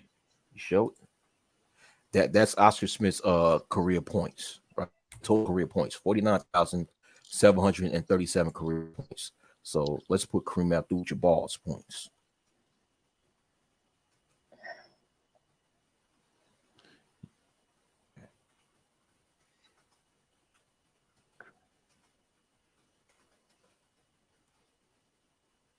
Formerly known as Lou Alcindor. Yeah. Now Kareem Abdul-Jabbar scored 38,387 career points, and that's the highest record in the NBA. And remember, Kareem was a dominant force when he played in the league. So just imagine, and he scored, like at least 11,000 points less than Oscar Smith. So just imagine if Oscar Smith played in the NBA, man. Look at that. 49,737 career points scored. Oscar Here's Smith. my question. What was the competition like at that time in Europe? That's a good question. Because a lot of people got to understand. I have no idea. because a lot of people have to understand you have the Euro League in general, but then again, each country, wherever you're playing, that country has this particular league, and they have the big cross continental league. You know what I'm saying? Mm-hmm.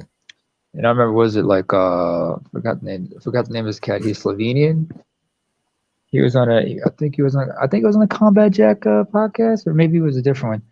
He explained what it was like for him to play for what was it like playing, at the national level, but also at the continental level, because he said, like, if your team was in the Euro League, you knew that, when you played you played in your national league, the other teams would be hell bent on trying to beat you.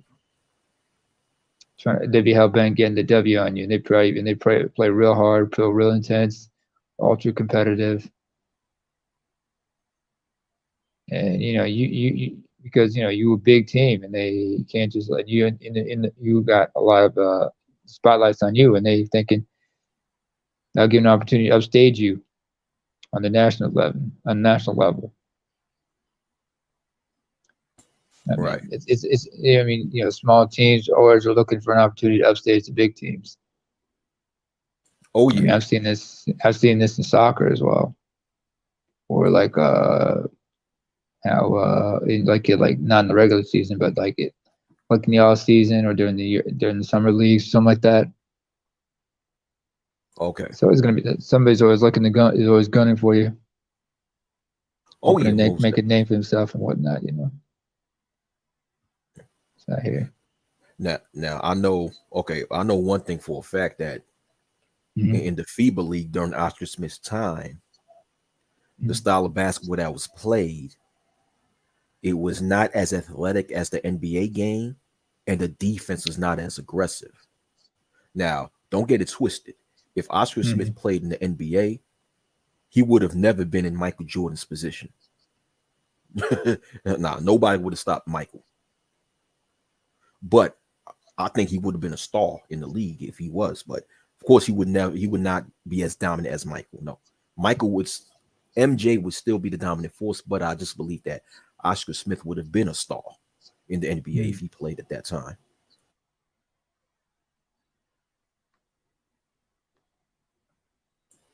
But I'm looking at his career right now. I'm looking at, and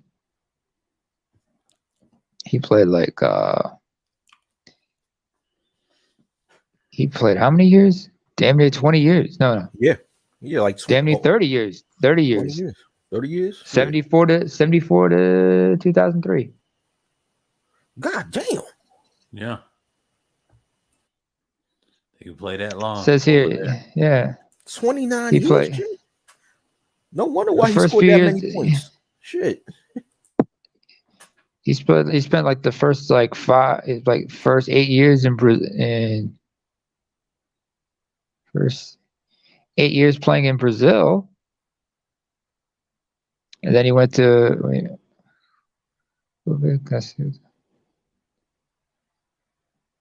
and then he ended up going to Italy. I wonder if he ever crossed paths with Jelly Bean Bryant. Oh, he probably.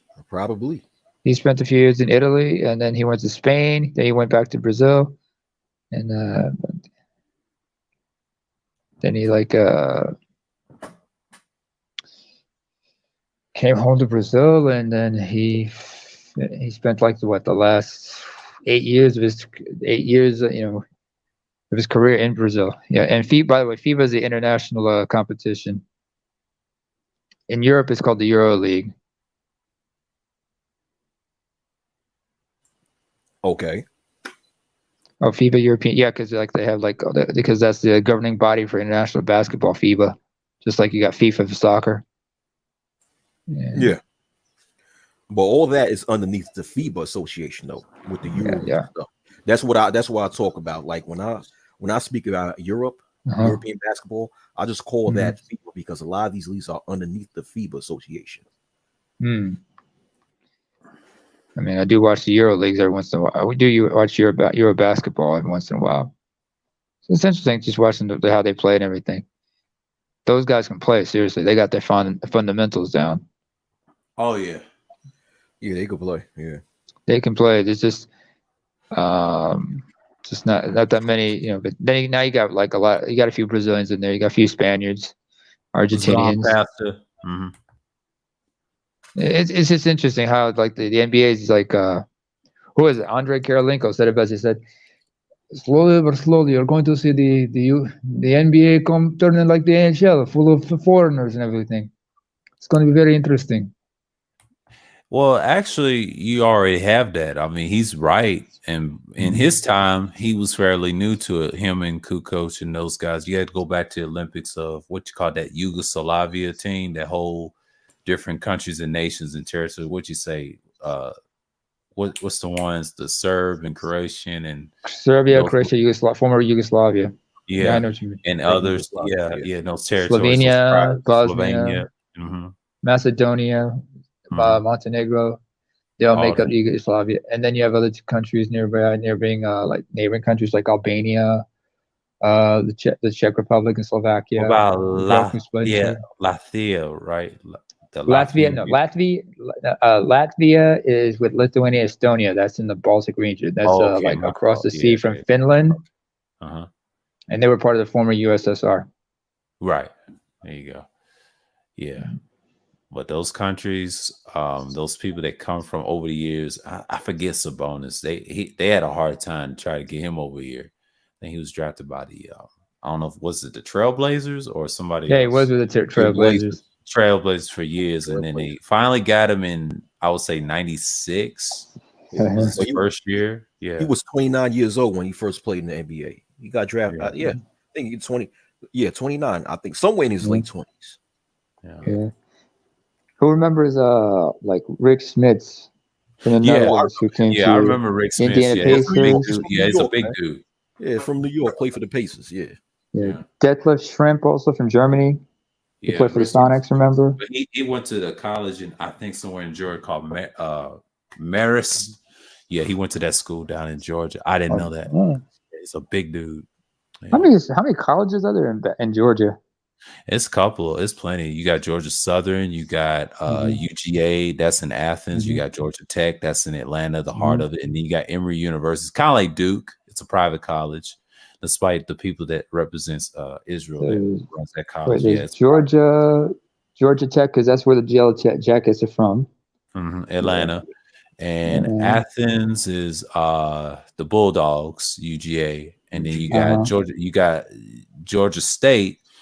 That's in the city of Atlanta as well. But they got that stadium, that old stadium that the Braves had. That's their new stadium. That's their new stadium. Yeah. Okay. So we got a new stadium. We got a new Braves stadium in Smyrna. That's in Cobb County. So I already know. I'm familiar with those areas. So. And don't forget the HBCUs like Clark Atlanta. You know, right? Clark Atlanta, Girls College, Spelman. Yeah, Spelman and Morehouse. Yeah, it's a lot of them. And then what's that other one in the band? It's another one that the Caribbeans always go to. It's a rival to those.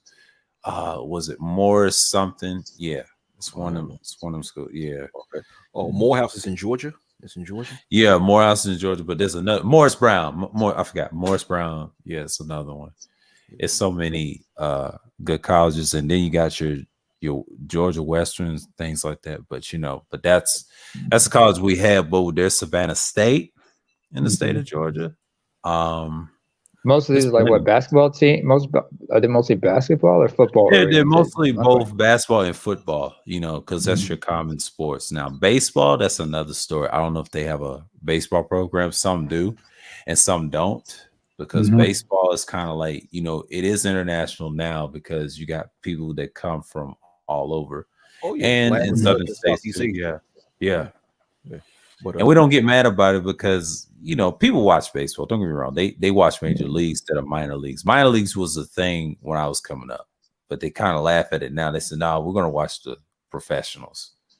So I know minors are professionals. It's just that they just don't get the call up. Because a lot of them are so like, it's like developmental for a lot of them in a sense. Right. You got the AAA, AA, single A, and whatnot. There's a documentary I remember called what is it? Something The Bastards of Baseball. Bing Russell, Kurt Russell's father, He owned like a minor league team just before they had the MLB set up the farm system. It's on Netflix. Really interesting documentary. Yo, speaking of baseball in Georgia, the Braves just won Game 3 of the World Series at home. So now they up 2-1 in the World Series. Yeah, but they're good. They're good at home. That's in Smyrna. Yeah, I ain't got no tickets, but that's a good team. Yeah, I always like everybody the be doing the chops. Yeah, I'm not a Braves fan, but I hope they beat the Astros, man. That's a cheating team, Astros. Yeah, I don't like the Astros. They trash me. I mean, I know Third Ward loves the Astros, but that's cool. But I couldn't stand them. I like the Rockets, but I just don't like their baseball team. I never was an Astros.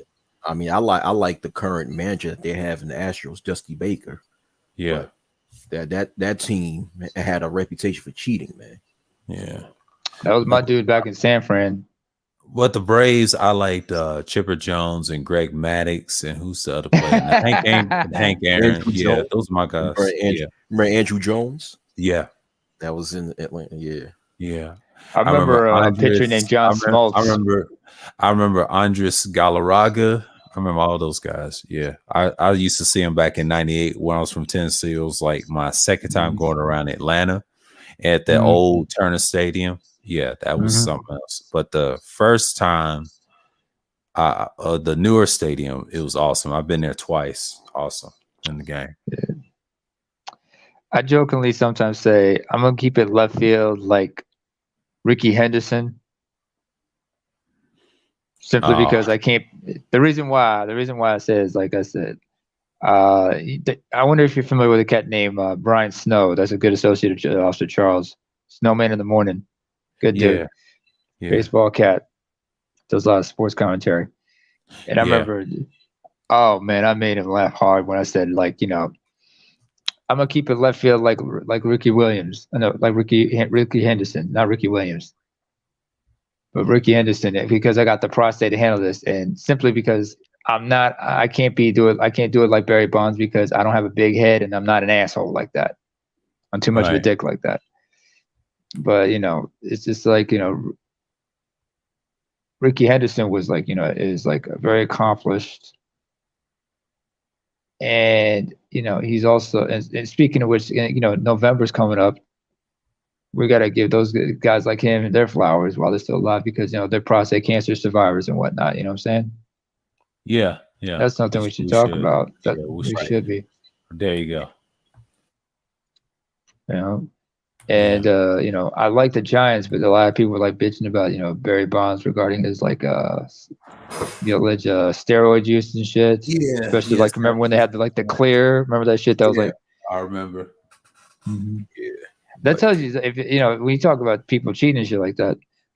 I don't know if he did it or what, but I know this: when it comes to anti-doping agencies and the drug cheats, it never ends. It's always going to be it's always going to be an arms race of sorts. Right. You're gonna like wasn't it that company that got involved with providing people with something called the clear in the form of flaxseed oil and shit. Yeah, it's some sort of gel form they rub on them. It was undetectable until like they were able to until somebody said, look, check this shit out and test it and try to find ways to detect this. Because there's some people using this shit. Man, let me tell you something, right? Remember the time, like during the late 90s, early 2000s, when you saw like a lot of these baseball scores be like 15-2, 10-9, 12-11. Those are some high scores in baseball. I mean, for a team to score that, for a team to score in the double digits constantly. And when you look at the scores in baseball around that time, that means that people would have to score a lot of home runs in one game. You could tell they was doping up. You could tell they was taking steroids. If you want to get technical, go ahead. And the front offices of these teams knew about it. They just kept it behind closed doors because, of course, these players generate so much money for these organizations. When you had whistleblowers, I think it started off with a journalist. A journalist got somebody gave some whistleblower gave the information to a journalist. I forgot this guy's name, and the journalist reported it. So all the other journalists all around the country follow suit.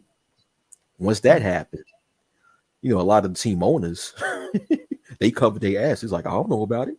Oh, really? Yeah. This play was taken in? I didn't know about it. Just look at Mark McGuire. Look at Sammy Sosa. I used to like him growing up when they had those arguments in elementary school back in the 90s. And the fucked up thing about it is when they both got caught with it, even Mark McGuire, they took some of his, I don't know if they took some of his records. They do him the same way like Barry Bonds. When they first came to the league, they wasn't that big until they started using them drugs. Like Wacky said, yeah, they knew about it. Your favorite players, role players. I mean, don't get me started. I mean, baseball, people liked it that. I don't think they really care about the steroids. They care about the home run. It's he's trying to break the old records. But you got to remember the old baseball players back then had those crazy records back then. Yeah, some of them were natural. Reggie Jackson. All of them, yeah. Hank Aaron. Hank Aaron, they was trying to break that. And over time, the league was just desperate. It's just like anything else. If you see it in basketball and football, don't be surprised. Now they got steroids that can give you abilities like to jump faster, tackle strong. Boxing, it's like the defense, you bounce around. I ain't gonna say Floyd took some, but if he did, I wouldn't be surprised because they let him get away with it. I'll tell you a secret. They ain't gonna let him get killed in the ring like that. The last person, I don't know who died in the ring, if you want to go historically, I think it was Sugar Ray Robinson killing a white person. I don't know if that's true. I mean, no, that's true. But as other boxers have done, by accidents, but that's a while ago. We're talking about in-ring action. So yeah, man, they try that. That's why I mean by sports is all the way finesse, except for hockey. Hockey's a little finesse because of the rule changes, things like that. So that's what's going on. What's going on, 1G? Salute, bro. And yeah, man, that's why sports is kind of tainted. They watching everything. He's taking steroids and drugs, look cute, and like it don't mean that. Track and field. Yeah, track and field. But those bodybuilders, they get so much away from it, even though they die from those things. And me and DeAndre talked about, they snap their wrists and all this stuff. Yeah, they get those crazy. Oh man, Rodney Coleman. Yeah. Right. Have you seen the documentary? Have you seen the Ronnie Coleman documentary? Yeah. That's wow. Let me tell you something though. This is the thing with steroids, right? Is that of course, with steroids, athletes get them in order to build more muscle mass and to build more strength, also, especially when it comes to sports at a high level in order to enhance their performance. But there's natural ways for people to boost their testosterone. You don't really need those steroids and shit. Right. True. There's natural. There are very natural things certain things that you can eat. Certain herbs and certain vegetables that you can eat in order to boost testosterone. I mean, like for example, spinach, kale, apples, tomatoes. These things are natural testosterone boosters. Just eat right. You eat right, you work out, man, your testosterone will increase. Your testosterone level will increase. But I think there's also one thing.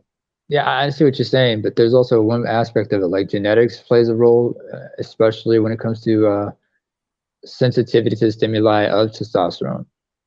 Because each aspect of if you look at your DNA, I mean, even each aspect of your body has various levels of sensitivity to any hormone, irrelevant to other hormones. That's why you see some guys are able to, like, when they can bulk up and develop some muscle easily. Others, it takes them a while.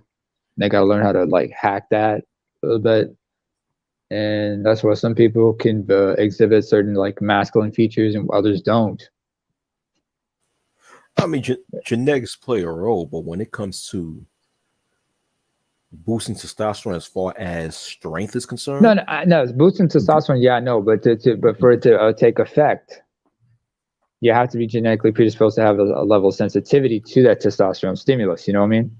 I mean, yeah, it's going to affect people differently, but in general, you will feel the difference when you boost your testosterone. But the genetics play when it comes to the difference of how it plays on each individual. So I get that.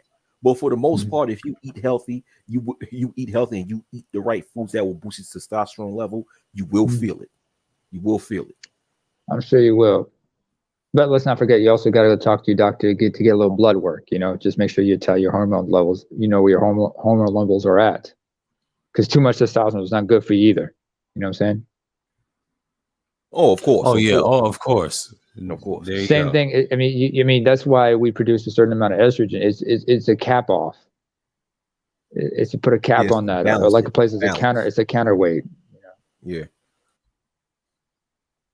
So, because you say if too much testosterone in your system, that's the same like if you were abusing steroids, you're gonna have the same problems and shit. Yeah. Yeah. Yeah, it balances out. You're absolutely right. Everything's got to be in equilibrium. That's the thing with our bodies. I mean, Yeah. DeAndre said the same thing. He said women's got some testosterone. They don't have the natural women. It's a small dose or a little bit more. yeah, but it's he was meant to saying keep their it's the same thing for them. It's used the testosterone they produce is meant as a counterweight.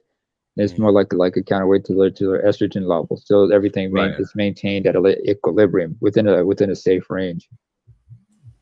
Yeah. Now let me ask you guys something. Is it true that marijuana can serve as a masking agent for steroids? Like if it could hide, marijuana can hide any traces of steroids with inside your body. You can get a drug tested for steroids. Is that true? Never heard that actually. Yeah, I haven't heard that. I don't think that's true. That's what people allege, especially when it came. Remember a few months ago when it came to the track star Sha'Carri Richardson, when she got caught, failing the drug test because she had marijuana in her system. People was alleging that she was utilizing the marijuana as a masking agent to mask the steroids that she allegedly took. Allegedly. She was taking roids. I can tell by her body. I mean, when she was younger, she did not look like that. But when they shot them roids in her, I was like, oh shit, why is she running so fast? But she got destroyed by that Jamaican, I forget her name. Damn. Price. Yeah. Destroyed. Allison Price, some crap like that. Allison. Yeah. Something Price. Yeah, she destroyed. I mean, she got Shelly Ann Fraser Price. Yeah, Shelly Ann Fraser Price. Little ass thing. She's a little cute little thing, Yeah, I mean, she got destroyed by everybody because she ended up being last place. That's fucked up. And didn't want to complain about it. It's like, bitch, you got destroyed. She's like, it's all in God. No, God knows where it is. Just quit using God as a crutch here. Let's get a couple of things. Let's get a couple of things straight about this individual here. One, she ratcheted a motherfucker. Not up for discussion. Two. Facts. Two. She bats on the other side of the plate, so to speak. That's her business. But she's setting a bad example for the next generation who want to come out and want to go and engage in athletic endeavors. Three, she's dysfunctional as fuck. She has coaches, and she's got access to great coaches. I'm sure they trained her to prepare her for better, but she just wanted to fuck around. You cannot train a cat who's ill-disciplined and doesn't have that drive and commitment to do the right thing. You know what it is? I think she had that commitment prior to her having such a large following on social media. I think when she developed that large following on social media, it got to her head and inflated her ego. I lost respect for her when she started when she started disrespecting what's the Jamaican guy's name? The Jamaican guy, the Jamaican track star, the legendary Usain Bolt. Usain Bolt. When she started disrespecting Usain Bolt, and Usain Bolt was at first was defending her, and he was just telling her, "Listen, man, just concentrate on your craft and don't listen to what you hear when it comes." Basically, he was telling him, I'm just paraphrasing. Usain Bolt did an interview, and publicly, when he spoke about Sha'Carri Richardson, the whole thing, he was saying good things about Sha'Carri Richardson, but afterwards he told her, listen, Sha'Carri should just concentrate on her craft and don't pay attention to any distractions. Once again, I'm only paraphrasing what he said. And then afterwards, Sha'Carri made a tweet dissing him. And this is the She got in the feelings. Yeah, this is the second time she dissed the track and field legend. She dissed another track and field legend, a female who dominated in the 2012 Olympics. I forgot her name. She's from LA. Mm-hmm. Allison Felix? Allison Felix. I think that's her. After she dissed Usain Bolt and that female, I lost respect for Sha'Carri Richardson, man. I'm like, man, she ain't shit. Fuck her. Yeah. Like I said, she ratchet as fuck. What do you expect? Yeah. Well, you know what? That's her following social media made her more ratchet. Yeah, even more dysfunctional. Because they was making her, because you got people like that, when they have a whole audience of enablers. Oh yeah. You never know how they can get, especially when they that young. And dumb. They dumb, they dumb.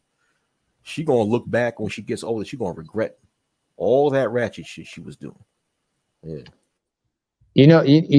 Somebody's going to sit down across the table from her and give her that Bill Duke line, right?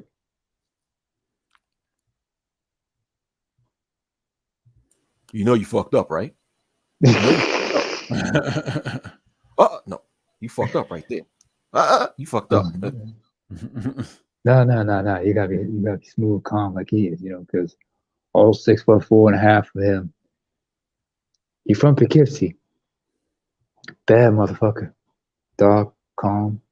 He gonna say, look here, little bitch. Cause she a little ass bitch. I'm gonna ask you a simple question.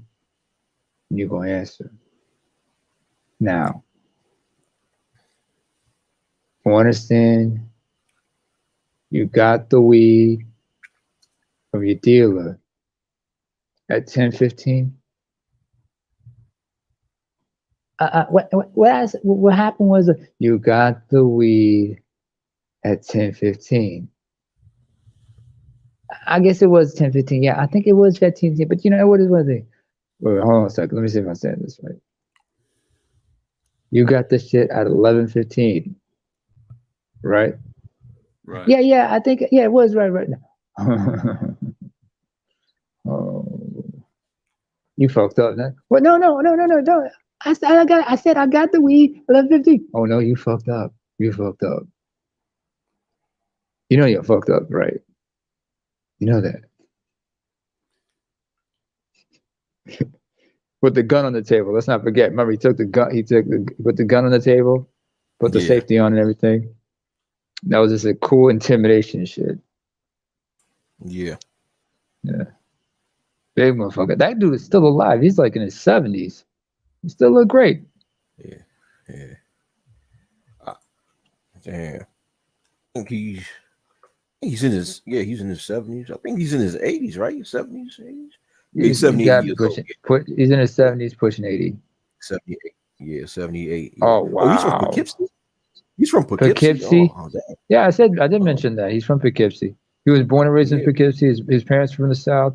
His father's a World War II veteran. Mm-hmm.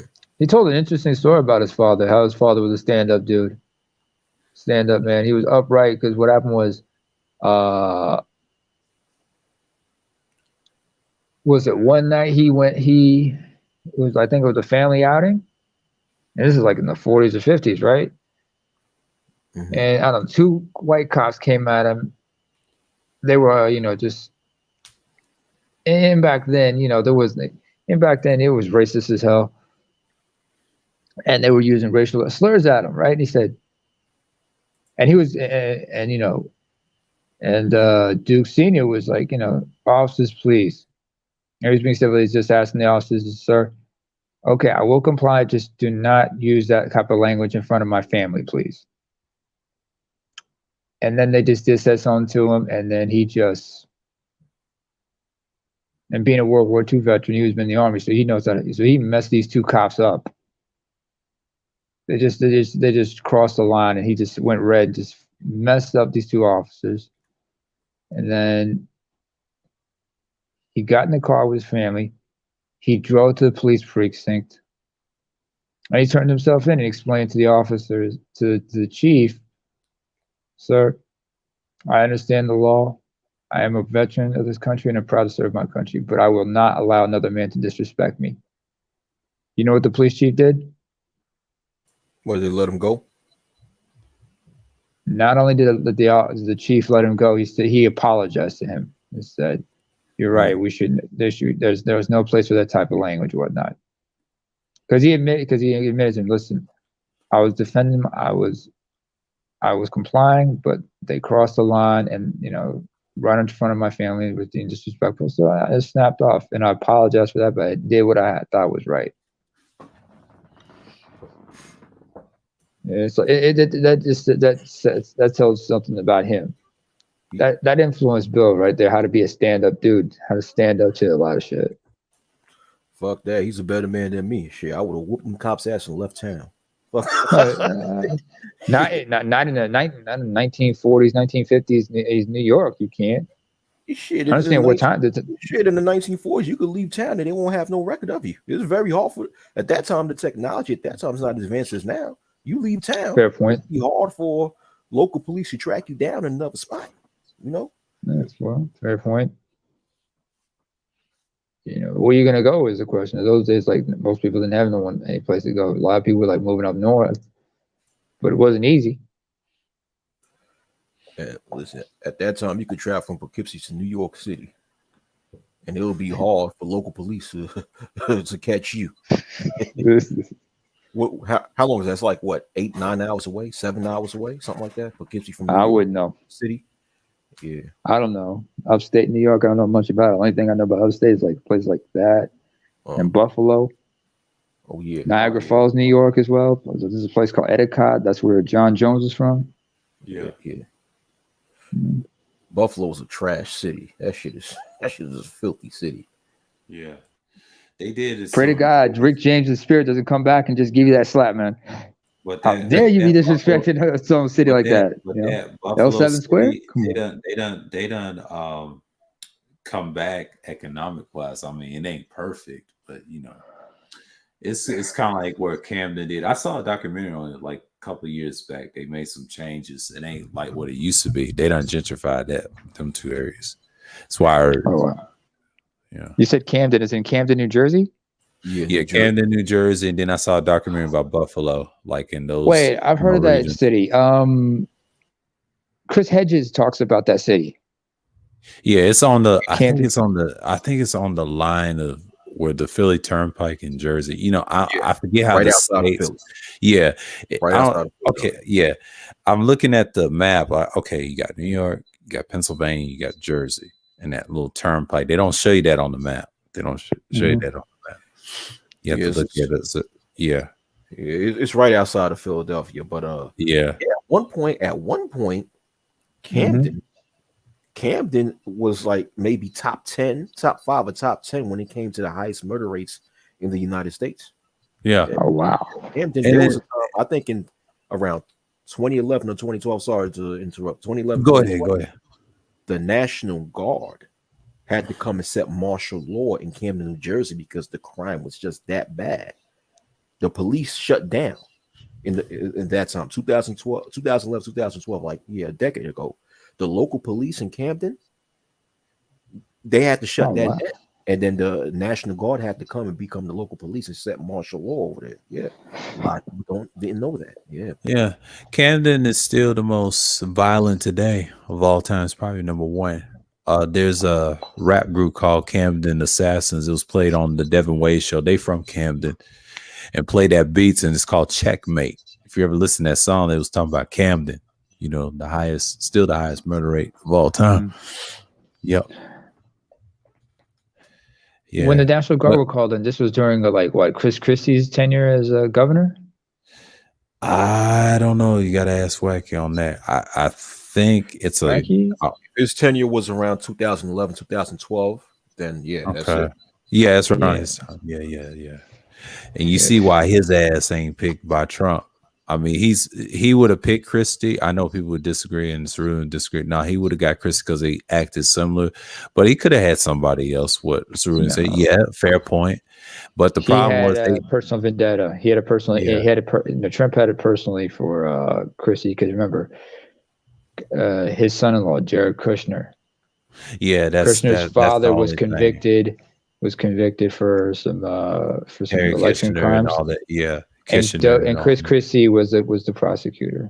Yeah, he was prosecuted with what's his name, Kissinger. Because see, you gotta understand, his father and what's his name, Harry's father were, like, I don't want to say mob guys, but they did some criminal shit. And then I guess Christie was against it. Now, at first, they was kind of cool because at first, you know how fake politics is. They tried to use them as an example, personalities. But what hurt Christie, though, the bridge and all that other shit, and what you just said, there was no way they would have picked him as VP. Now, Trump, he did not want Pence deep down. Now, Pence was more, what you say, like a Biden.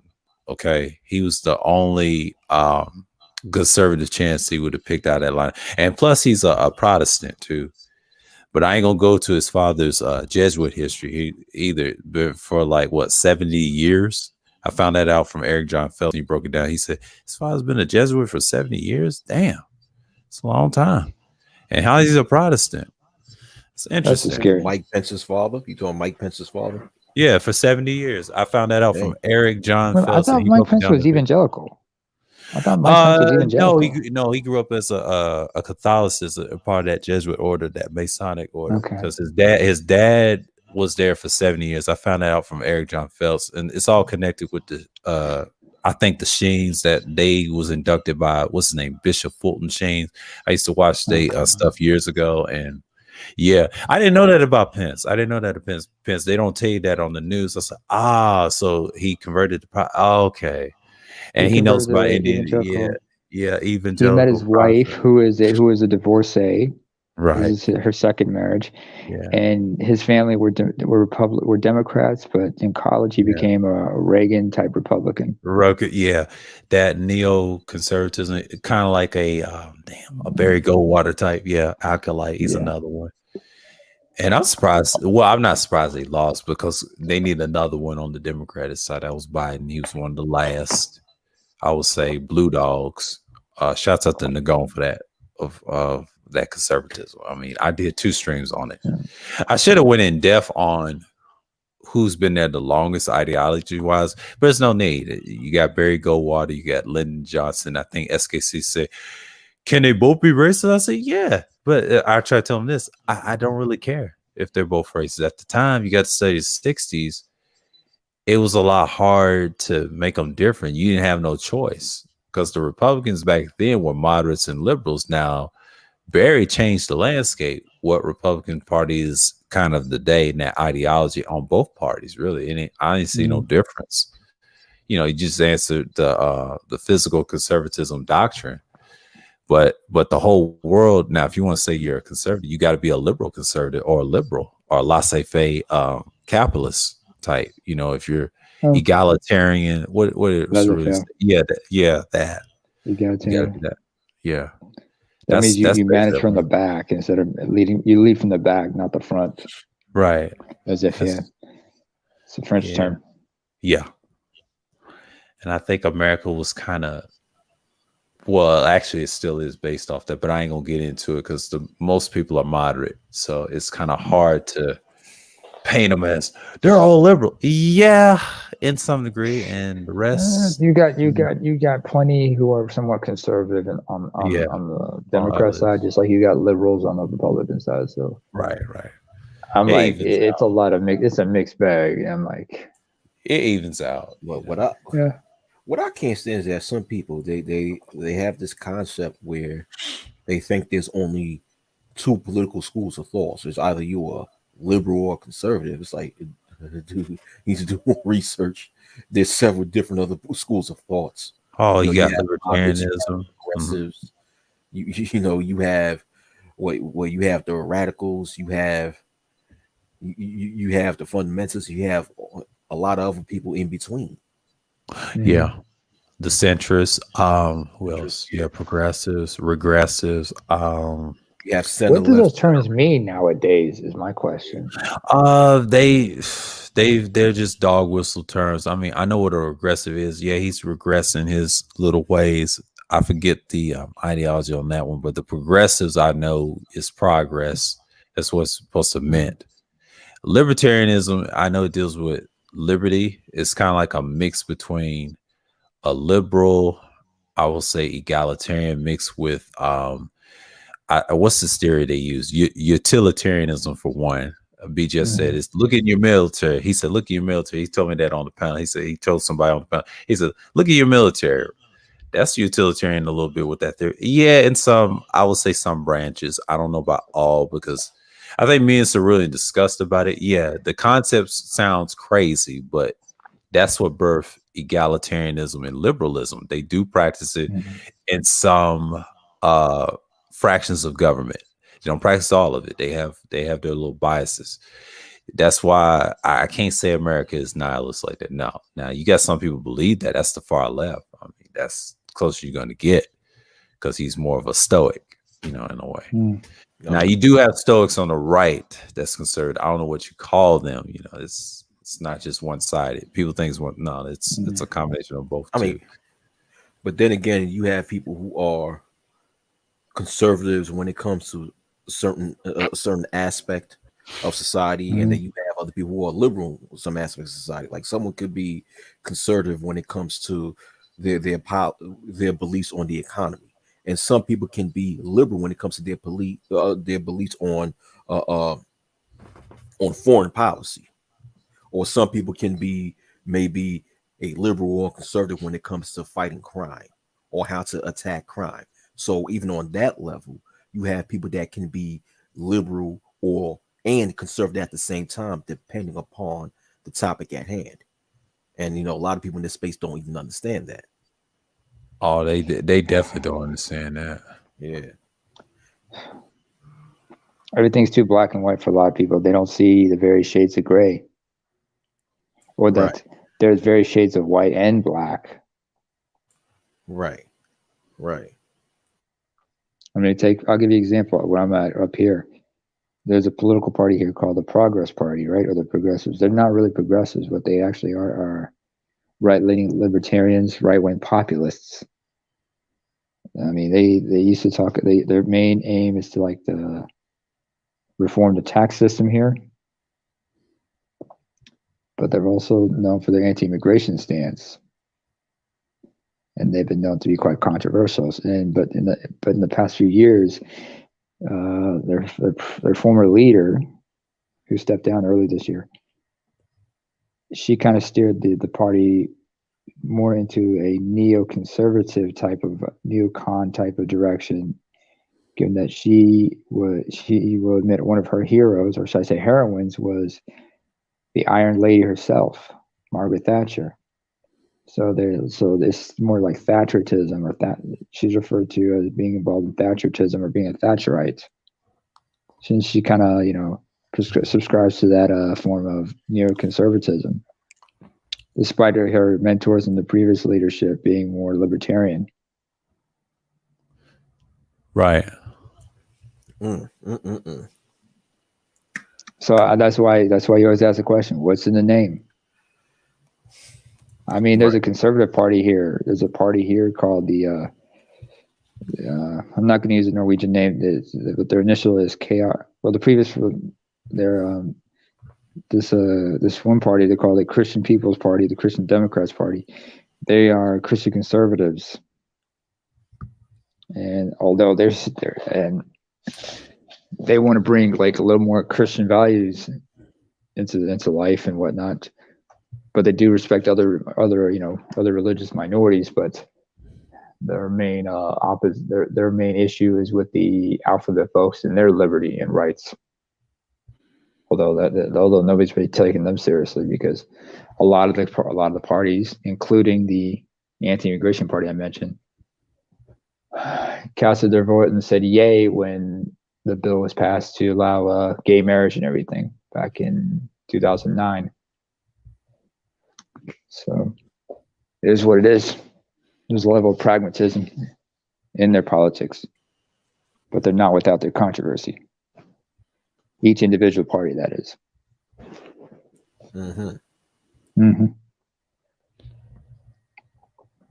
I mean, one example I give is like the current coalition. They're led by what they call the Labor Party, who's like social democrats, left to center. They're very open, liberal, but they are somewhat. But they do have but they're also fiscally stingy because they're responsible for setting up the sovereign fund here. But they don't take no mess. And I remember it was under their leadership that they saw the number of asylum seekers going down,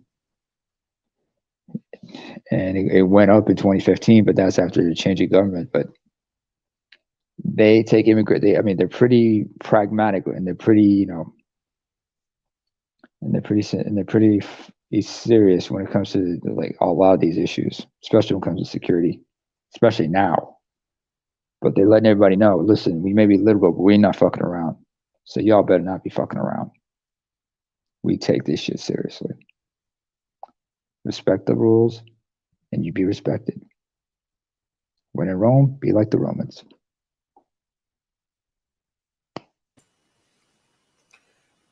The Labor Party. Okay. You in New York? You said you in New York, right?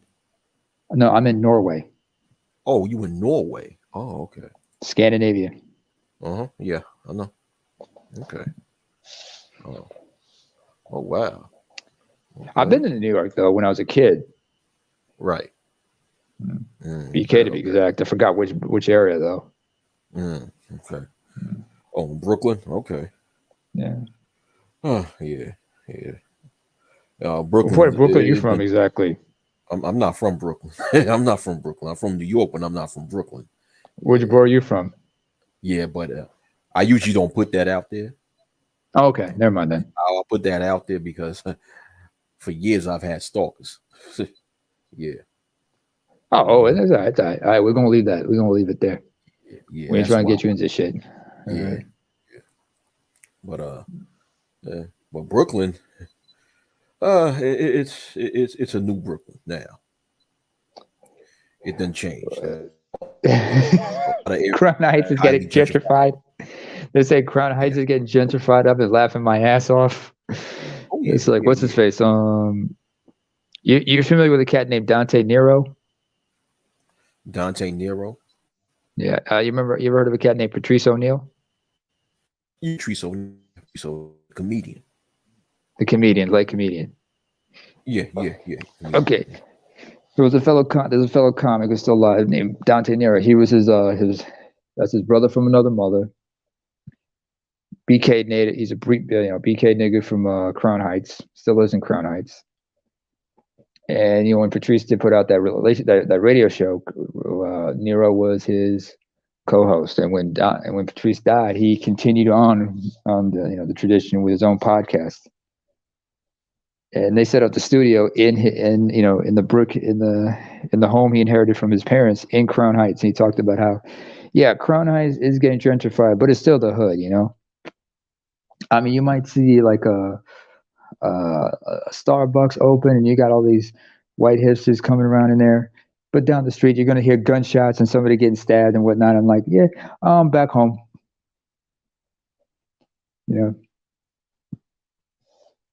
can no matter how much you gentrify some certain areas, it's still gonna be that place,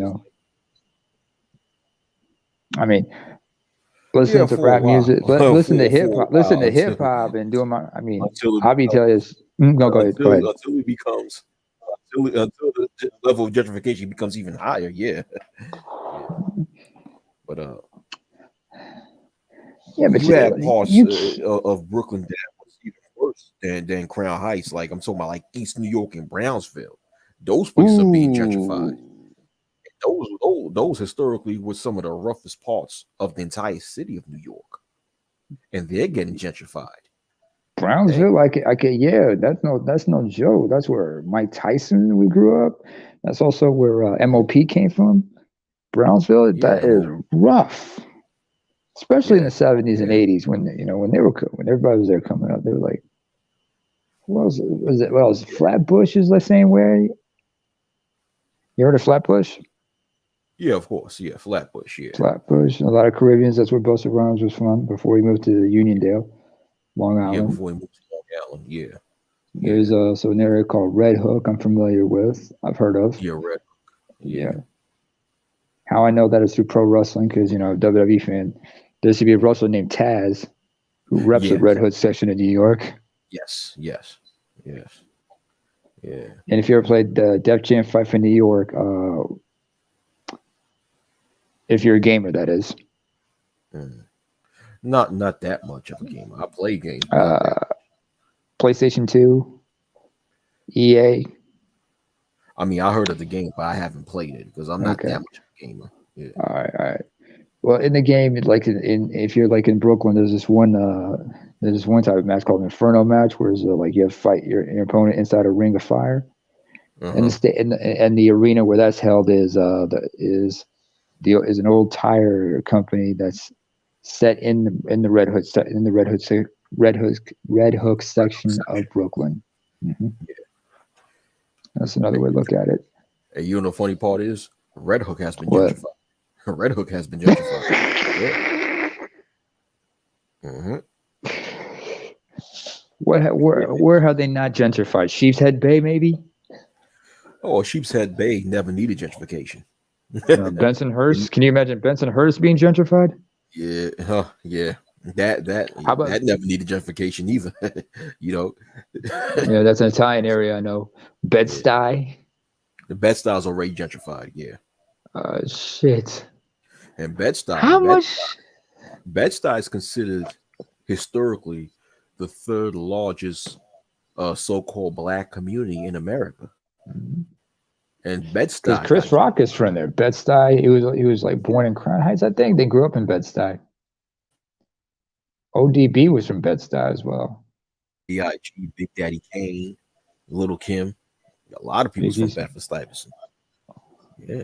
Eddie Murphy and his brother, but then Charlie reps Bed-Stuy till the day he died. But when they end up moving to Long Island in Roosevelt, Long Island. But the thing was like Charlie, when he was 17, joined the Navy. So so he was away while Eddie was getting his shit. Well, he was getting upon his thing. But speaking of Roosevelt, Long Island, there was this, especially when we talk about, Wacky, what's your relationship with your father, if I may ask? Oh, my relationship is good. Yeah. All right, because you might remember there was this there's a clip of an old SNL scene involving Eddie Murphy and Lou Gossett Jr. Yeah, I know. I know exactly the scene that you're talking about. Yeah. And in that scene, when we broke out a character, and they just just got shit off their chest and everything. At some point, they asked if the writer could come on stage, and they asked him, "Did you get along with your father?" Yeah. And they looked at him and they said, "What makes you think we didn't? Do you understand we loved our fathers?" Yeah. And in that scene, Eddie just pointed out that his stepfather, Vernon Lynch Sr., was in there, and he asked, "Hey, Pops, come on up, stand up." And he he stood up and said, "Yeah, that's my boy. That's my boy." Yeah, I remember that. Yeah, yeah. Talk about. Of course, he had to go sit down. He had to tell him to sit down. Of course, boys, the show ain't you, Pops. This is about the boy. This is where he makes his dough. But good thing about it was they had a brother from his mother's marriage to Vernon Lynch Jr., who they were pretty, both Eddie and Charlie were pretty close to. But one dude who we talk about fathers and father figures, Uncle Ray. Remember Uncle Ray? Uncle Ray Murphy. That's their late father's brother. Okay. And Ray Murphy Sr. Okay, is that the character? Okay, if you ever saw Eddie Murphy's Raw, you ever saw that Eddie Murphy Raw? Yeah. Remember in the beginning where they showed like a clip of this child actor playing Eddie Murphy as a child, and Eddie Murphy as a child made that joke, and you saw Samuel L. Jackson's character laughing. Was that supposed to be Uncle Ray or something? Not sure. I know what Uncle Ray looks like. God rest his soul. Have you ever seen Harlem Nights? Yeah, I saw. Yeah, I seen Harlem Nights. Yeah. Okay, you remember the alley fight with Della Reese? Oh yeah. When he shot her in the toe. Before you shot the toe, he just looked at these two guys. Okay. And they just like, one of them was Robin Harris, the other one was Uncle Ray. Oh, okay. All right. Like, remember he pointed the gun at her, she dared him to shoot, and then he's like, he stops and he looks at them and they just throw their hands up like, I don't know. Oh, yeah, Uncle Ray was like, that. It was just like calm, like, Robin Harris was like, Even Charlie was in that movie. A lot of people didn't know Charlie was in that movie as well. Arsenio, Thomas Michael Ford. God rest his soul. Michael Ford. Yeah. Layla Rashawn, of course. Layla Rashawn. Oh man, Layla Rashawn was fine her day. Yeah. Jasmine Guy, she was cute. But, yeah, she was cute. Yeah. It was like you kind of get nostalgic when you think about shit like this. You know what I'm saying? Yeah. Yep. You also had Eartha Kitt, like I said, Eartha Kitt. Man, Red Fox. Oh, Eartha, yeah, but Eartha but Eartha, her, she was very confrontational. Yeah. Yeah, in some of her interviews, like when she talked about why should I be compromised and whatnot, she was just, you could see it. I remember there was an interview, like I think it was a white woman when she was asking her about her background and everything, and Eartha was just looking at her in a way that was really tenfold. I was like, oh, this is a woman. She's been through a lot. He did. He was in the back chat. Say what? Yeah, he was in the back chat. Yeah. Damn. Who was in the back chat? Rashawn. Hey, Rashawn, come on up, man. I'm back. Your MILF favorite villain.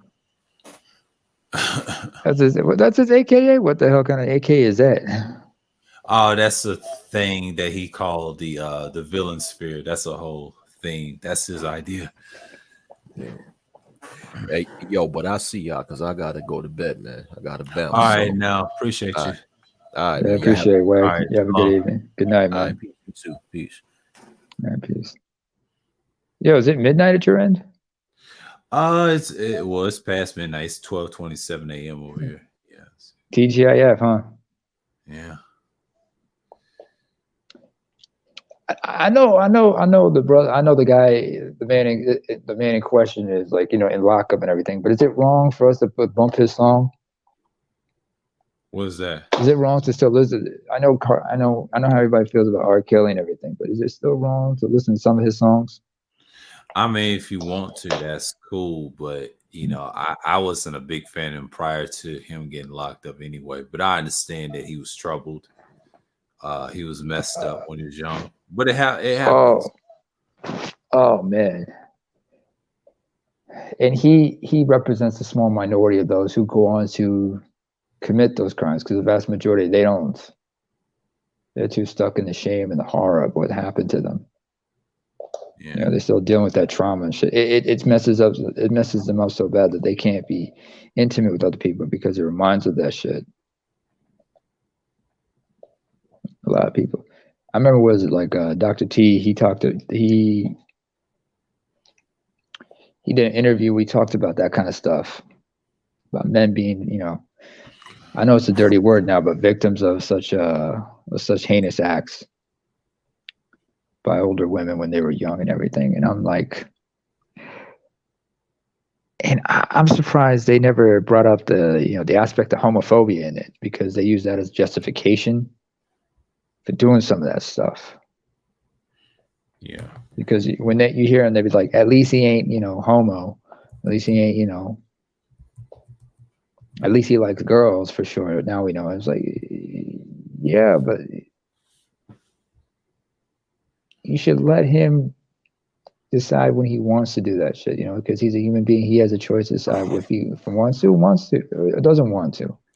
Yeah. That's why, what's his name said it? I forgot the name of the philosopher. Because I came across a meme about this like on Facebook earlier. Yeah, I'll admit, I saw it on Facebook.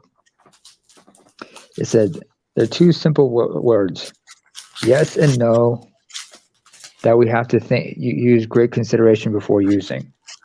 Right. So I'm like, wow. Yeah.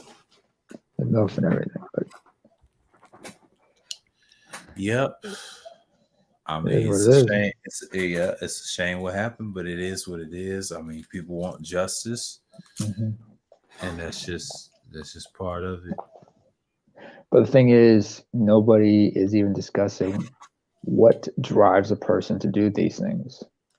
And how can it be prevented?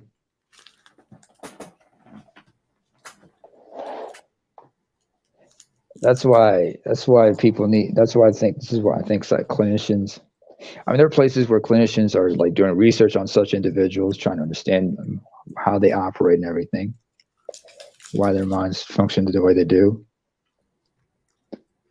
Mm-hmm. And then let's not forget, you have TV shows like Law and Order, SVU. Yeah. Which has raised awareness of all that. It's raised all kinds of awareness. You know, there was a lot of stuff that was brought in. I mean, even Ice-T mentioned that, how people who've survived such things, they like to pass on messages, you know, giving support to the show and the cast for raising awareness of such plight when they couldn't do it themselves. Yeah. And you see you see some of the characters in the film, you see the emotional toll that some of these things take on them. Yeah, it takes so many burdens. Mm-hmm. So many burdens, so much trauma, so much baggage. I don't know if they have your type of problem either. If they did, that'd be amazing how you connect your culture. I wouldn't say like American culture, but as like the whole world, you know, if we had like a statistical number, how many people dealt with that type of trauma growing up with gunfire and things like that. Not just gunfire, but the culture of violence, you know. Culture of violence, oh, that's a scary thought. Yeah. I was thinking about urban terrorism or global terrorism in general. That'd be a hard stat. And I think the general would probably say which one is safer. And I said, well, I don't know about Chicago. Well, Chicago is least. Civil wars and shit. Or like how many people have been like forcibly conscripted, or children being taken and forced into to be involved in combat against their will, or through coercion, or out of survival. Oh yeah. I mean, a lot of that is just like, you know. Yeah. But there's a lot of people now coming out talking about they were abused by certain people. No, not on my end, that is, but I mean, like, you know, people coming out talking about that stuff. Because I remember, like, I saw a documentary about a gentleman. He's from Sierra Leone. Yeah. Former child soldier who has a burgeoning recording career on the local pop scene, but he is still dealing with the PTSD of his some of the things he saw and had to go through and see through and had to like witness and everything. Young minds like that. A lot of them now in their 30s, and they're like, that guilt. Yeah, it catches up with you. The innocent was robbed and everything, you know? Yeah. Oh, yeah, that too. You know, because of those kinds of experiences will warp your mind. A lot of people don't know this, but if you ask a neurologist, especially somebody who has a background in mental health, when they do a brain scans about these individuals, they're going to show you like there is a big difference between somebody with a normal brain and somebody suffering from certain kinds of, you know, some kind of personality disorder or mental issues or whatnot. Right, you see it because how the brain is shaped differently, or it's physically looks different. Even if you do like a PET scan, a CT scan or whatnot, you're going to see brain activity is going to be really different in certain parts. Oh yeah. or you're going to see inactivity or hyperactivity in certain parts of the brain. So that shit just lets me know. I mean, there's a certain individual I've heard of. He's over at the UC Irvine, that's in California. Oh yeah. A gentleman named James H. Fallon, who was like who is a neuroscientist, neurobiologist, PhD motherfuckers. And after he retired from teaching, he stayed on staff to do research because he's passionate about the work he does. And some people from I think it was Robert Hare up in Canada, who's been researching about psychopathy and whatnot, asked him if he could do like DNA testing and brain scans. And when he did that shit, he also was doing his own little personal project where he was like tracing his family's history of Alzheimer's and whatnot. Oh wow. And in that process, he discovered when he thought there was one sample of DNA testing and scans where he thought it was somebody must have been joked that like they mixed up his stuff, his personal project with the research he was doing for other people, and he realized no, that's from the Alzheimer's pile. And we looked at it. That's not a person with Alzheimer's. That's a psychopath's brain and everything. And when he checked out, when he looked at the name tag, he realized it was his. And the funny thing was, he didn't care, which is a typical psychopathic trait. Because it's like, whatever. Yeah. And when he finally came to terms with it, a lot of people said, he talked about he went to Oslo to do a lecture on mental health because a former mayor of it came out open about his issues with bipolar disorder. And some of the people in the audience were clinicians.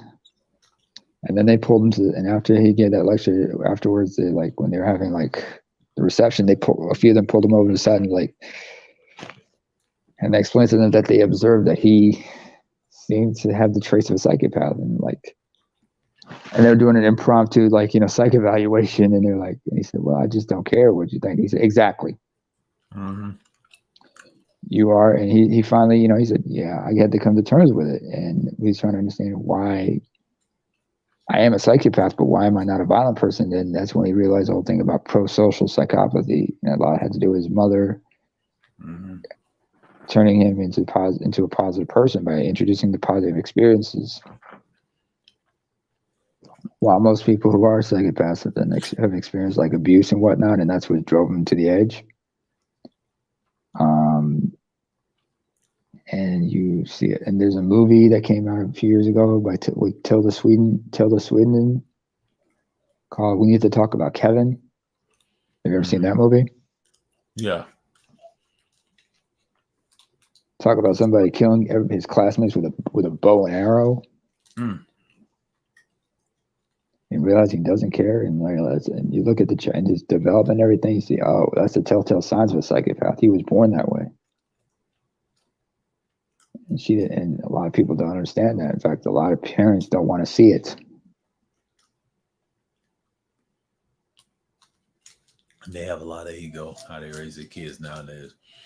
When I saw that Joker movie, I was like, man, to me, it's kind of funny how they view him as, but most people, I forget the guy's name, the person I used to subscribe to, he said the Joker is always viewed as a villain.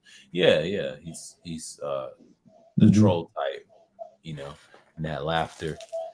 But it makes sense why BGS and everybody else called him a nihilist. So, There's a YouTube channel I follow. It's by an individual named Sage something. Forgot his name. Something Sage or Morning Sage. Yeah. We talked about how the Joker and the Batman are two sides of the same coin. Yeah. And what was it in one particular storyline, Batman decided instead of trying to destroy him, he would try to help Joker. And when he offered to help Joker overcome his mental health, Joker ignored him and used the analogy of two criminals trying to escape, right? And in order to get over the gap between the wall, they use a ladder. So one holds the ladder while they do the cross, right? Now the first one who crosses, he holds the ladder, says, "Come on." And the Joker says, but the second one is hesitant because he doesn't know if that person will pull the ladder out from under him and leave him to drop. And that was the mistrust, and that explained the mistrust that Joker had for Batman, because he thought everyone thinks the same way he does. Why help other people? Right. And that's a projection. And I can understand why some people view him more of a psychopath than a traumatized individual, although some say he's actually just a person he's a severely traumatized individual who wants to see the world burn, because it's like James Baldwin said, the most dangerous person on earth is someone who has absolutely nothing to lose. Right. I mean, what do you think? I mean, that is the most dangerous person. Yeah. I mean, I understand the scorched earth mentality. You know, if your back is against the wall, yeah, people go for it. But me, you know, it depends on how I view the world. Because if you want to save a bunch of kids, you know, that's my weakness. You know, you don't want them to get slaughtered by anybody, but it happens all the time. You can't stop everybody from doing it. You got to only do the ones that's in front of you, and that's it. Mhm. And that's the only thing that matters. You know, some people will go extreme, take that risk, but for me, if I'm in that situation, I tell them I can save as enough if I can. 'Cause if you know they're gonna die in a burning building, why try to save them? But I ain't gonna say all of them are gonna die. It's gonna be a handful. You know what I mean? That's the ideology I will You're going to push. do what you can to save some of them. Yeah, you can't save Yeah, them all. If they get tight down or something deep, oh, that's hard Mhm. to do. It's like I picture that type of scenario in my mind. And plus, I seen this in the game too. Which card was it? Freedom Cry. He tried to free the slaves. They Mhm. did escape, but a lot of them did die underwater. So yeah, it's dramatic. And you know, when you're in a Is this an situation. Assassin's Creed game? Yeah, it was in the Assassin's Creed game, that slave game, Mhm. Freedom Cry. Yeah, There's a it's mission. it's like a DLC from the Assassin's Creed 3, I think. No, No, four, or four, Black Flag. Black Black, Flag. Yeah. Black Slave. And it showed the slave part when he had to save them in that water. It's the concept. You know, you got to go Mhm. underwater because it was trapped and it was about to drown. That's Mhm. not fun, you know. And you look at scenarios like that. Now imagine that was you in realistically. That's hard. So are you gonna save yourself, save a few other slaves, or are you gonna let the rest of them die? You know, some people just say fuck it, you know, and that's hard, you know, but that it's Do understandable, you know. you remember the movie Hurt Locker? Yeah. Okay, there was that one scene where Jeremy Renner's character, Renner, whatever you pronounce his name. There was Yeah. that one scene where they had this one Iraqi man. He was standing there. He was chained and everything. He had a With the bomb bombs, strapped to him yeah, and yeah, I everything. saw that. Yeah, and he couldn't help him. He And said, I'm yeah, sorry, I'm sorry. And then he had to run. He had to run. yeah, and he blew up. And Yeah, the I guy saw. was, and the dude was screaming, la, la, la, which is Arabic for no.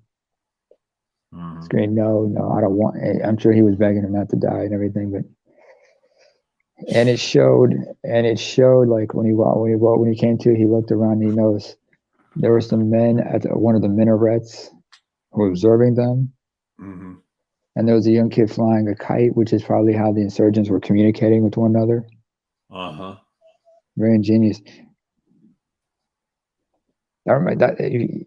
Yeah, I like to connect dots to everything because if you notice, it reminds me of another film, Training Day, Yes. when they went into the hood and somebody threw out the pigeons, Right. let them know 5-0 was coming in. So you see, like, that's just ingenious right there. Yeah. But that Hurt Locker piece, that is like my favorite scene. The guy chained up shows you that what do you do in that situation? He tried everything. And Mhm. next thing you know, he was gone. And it made me think, you know, it didn't bother me though. But when I really watched that, I learned something. You know, you cannot save everyone. You know, that is a Yeah. good piece. And even him disarming the bombs in cars and sticky situations, I'm like, this dude's good. you know, but that just shows you the survival instinct that you have. But yeah, I mean, He thrives under pressure. He thrives Yeah. under pressure. yeah, And the fact that he skips protocol and just goes out there and wings it like he did, and tries to be the badass. Like, you know, a lot of those insurgents noticed that, and they were like, "How do we get this guy? We break this guy. How do we one up this guy finally?" Because they were observing how people react to certain things. There's also that movie American Sniper that's also worth watching. yeah. You know, you got to I mean, I'm sure there's some people out there who've read the book, but you know, aside from the Jesse Ventura thing, I'm sure it's quite the read. Yeah. I think I read some of the books. It's a good storyline. Need to see it though. Yeah, I need to see the actual movie. I done forgot all about that. It's pretty good. Yeah. It's an interesting take, but like I said, it's like, you know, the Hurt Locker. That's an interesting concept. You ever seen Black Hawk Down? I believe so. Yeah. Yeah. Yeah. I think I seen a military movie talking about the UN. Yeah. That was a good one. UN movie. What is it? Was it like George Clooney and Nicole Kidman? I think he was in that movie. I'm not sure, but it was something based off the 1992, you know, the UN. I forget who acted in that. I saw a military movie similar to that. Mm-hmm. Yeah, I saw something like that. I said, wow. If it's George Clooney, I think I know the movie you're talking about. Yeah, and I think because it's like a couple of guys from the former Yugoslavia, they were gonna like try to use a dirty bomb to blow up the UN and some shit like that in retaliation. Yeah, that was Nicole Kidman and everything. And then they got another one with the Somali and the Muslims one too. I forget the name of that one too. It's based off in 1992 in the UN. I can't think of the movie. It's a military movie. It's good. It's pretty good. Someone lost his hearing in gunfire. It was a scene. I saw that. They'll go out and find everybody. I forget the name of it. It's not in my head. I'm scatterbrained over that one. Was it involving like a helicopter shorts? Because it sounds like Black Hawk Down, but I could be wrong. Yeah. It could be Black Hawk Down.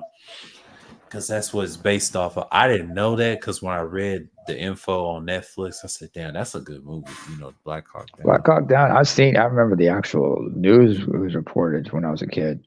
Yeah. Just sitting with my mom and everything, and it was like, wow. Sitting with my parents, and it was like, wow. Yeah. They were actually dragging dead U.S. servicemen and everything like that. They didn't give a fuck. They were pissed off. It was like that. They're warlike like that, you know. Yeah.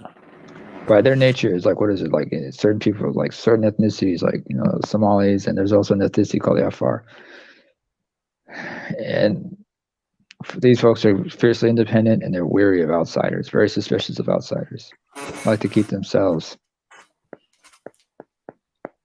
That's why if an outsider comes into the group, they're like, who do you know here?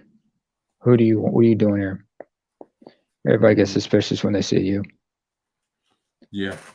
In my culture, you know, like, you know, because we're known for our hospitality and whatnot, sometimes others see you with, you know, see an outsider with other people, with some others, and they say, who's that person? They might get intrigued maybe. Yeah. Or might be intrigued by you or want to know about you, whatnot.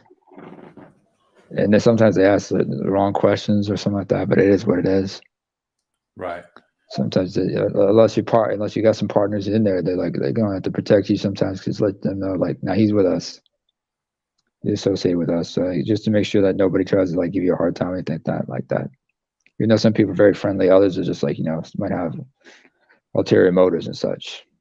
Nothing against my people, it's just, you know, it is what it is. Yeah. But it is what it is. Anyway, how's your week been? Oh, it's been great, man. I've been doing a lot. So, you know, jotting things down. Just keep my mind focused. So, you know, reading the different things. So yeah, I've been battling procrastination and whatnot and depression, but that's me. Yeah. Last time I was depressed, I was like in my early 20s, and I kind of winged off of that at 23. I was on YouTube at the time. Prior to that, yeah, I was really young, man. I thought it was seasonal. It was a seasonal variety. So I get that at certain times of year. Right. But I learned. But it's like when you swags off, or like when your mojo's it was low. You got to ride out that low. That's how I look at it. Yeah. So anytime, she was like that for years, and she finally. Yeah, but for me, it's like you know, I already had gotten help about it when in my 20s, so I already had the tools. I know what to do with in case you know it goes off. So I just let the people in my support network know, like, I'm about to hit a low. We got to go through this protocol, whatnot. Mm-hmm. So it is what it is, and you just know how to do it. So I know how to deal with it. Just learned how to ride it out. So and sometimes you find a little humor in it. That's how you overcome. I mean, in my case, one of my guilty pleasures is there's a YouTube channel called the Merkins. Yeah. What they do is like they do parodies of music, but the parodies they do involve horror film characters. Mm-hmm. Like you'll have like Jason Voorhees from Friday the 13th do a parody of Tupac's "Dear Mama," or you can have Freddy Krueger doing like certain songs and certain hip hop songs like Wu-Tang's "Cream" or Tupac's "Hit 'Em Up." Oh yeah. Coolio's "Gangsta's Paradise." Oh yeah, another one, another classic. "Gangsta's Paradise" was cool, but I remember the song. But I remember his cover of a song called "Fantastic Voyage." Mm-hmm. You ever listen to that? That was cool. Just like Lakeside original track. Oh yeah. I grew up listening to that as a child and almost an adult. Yeah. Lakeside. Who else was great? I remember there was a song by Patrice O'Neal. There's one song that Patrice O'Neal used to mention. It's called "Just Be Good to Me" by SOS Band.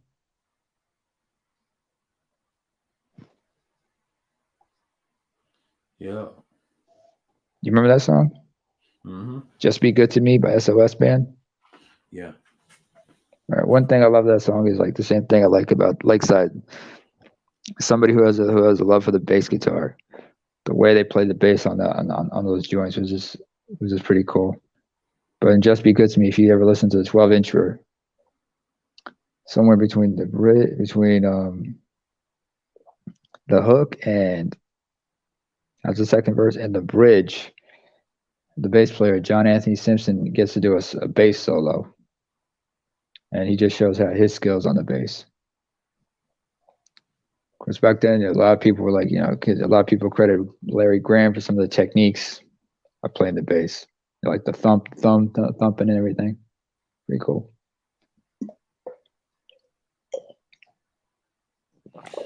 Yeah.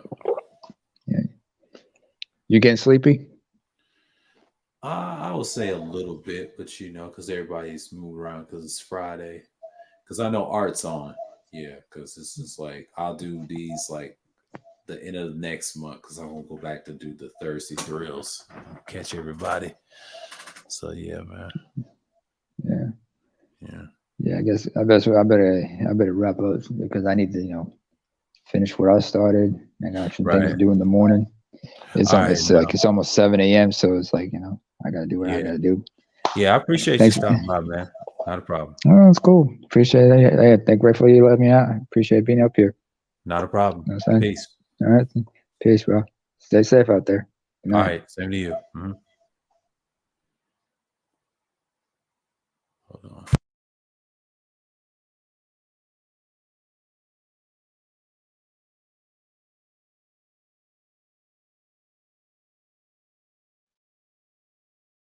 Yeah, shouts out to everybody that came through.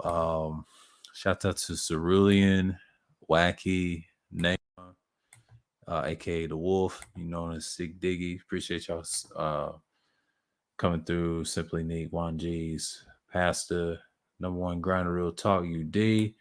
Yeah, this has been another one. Friday Special Madness.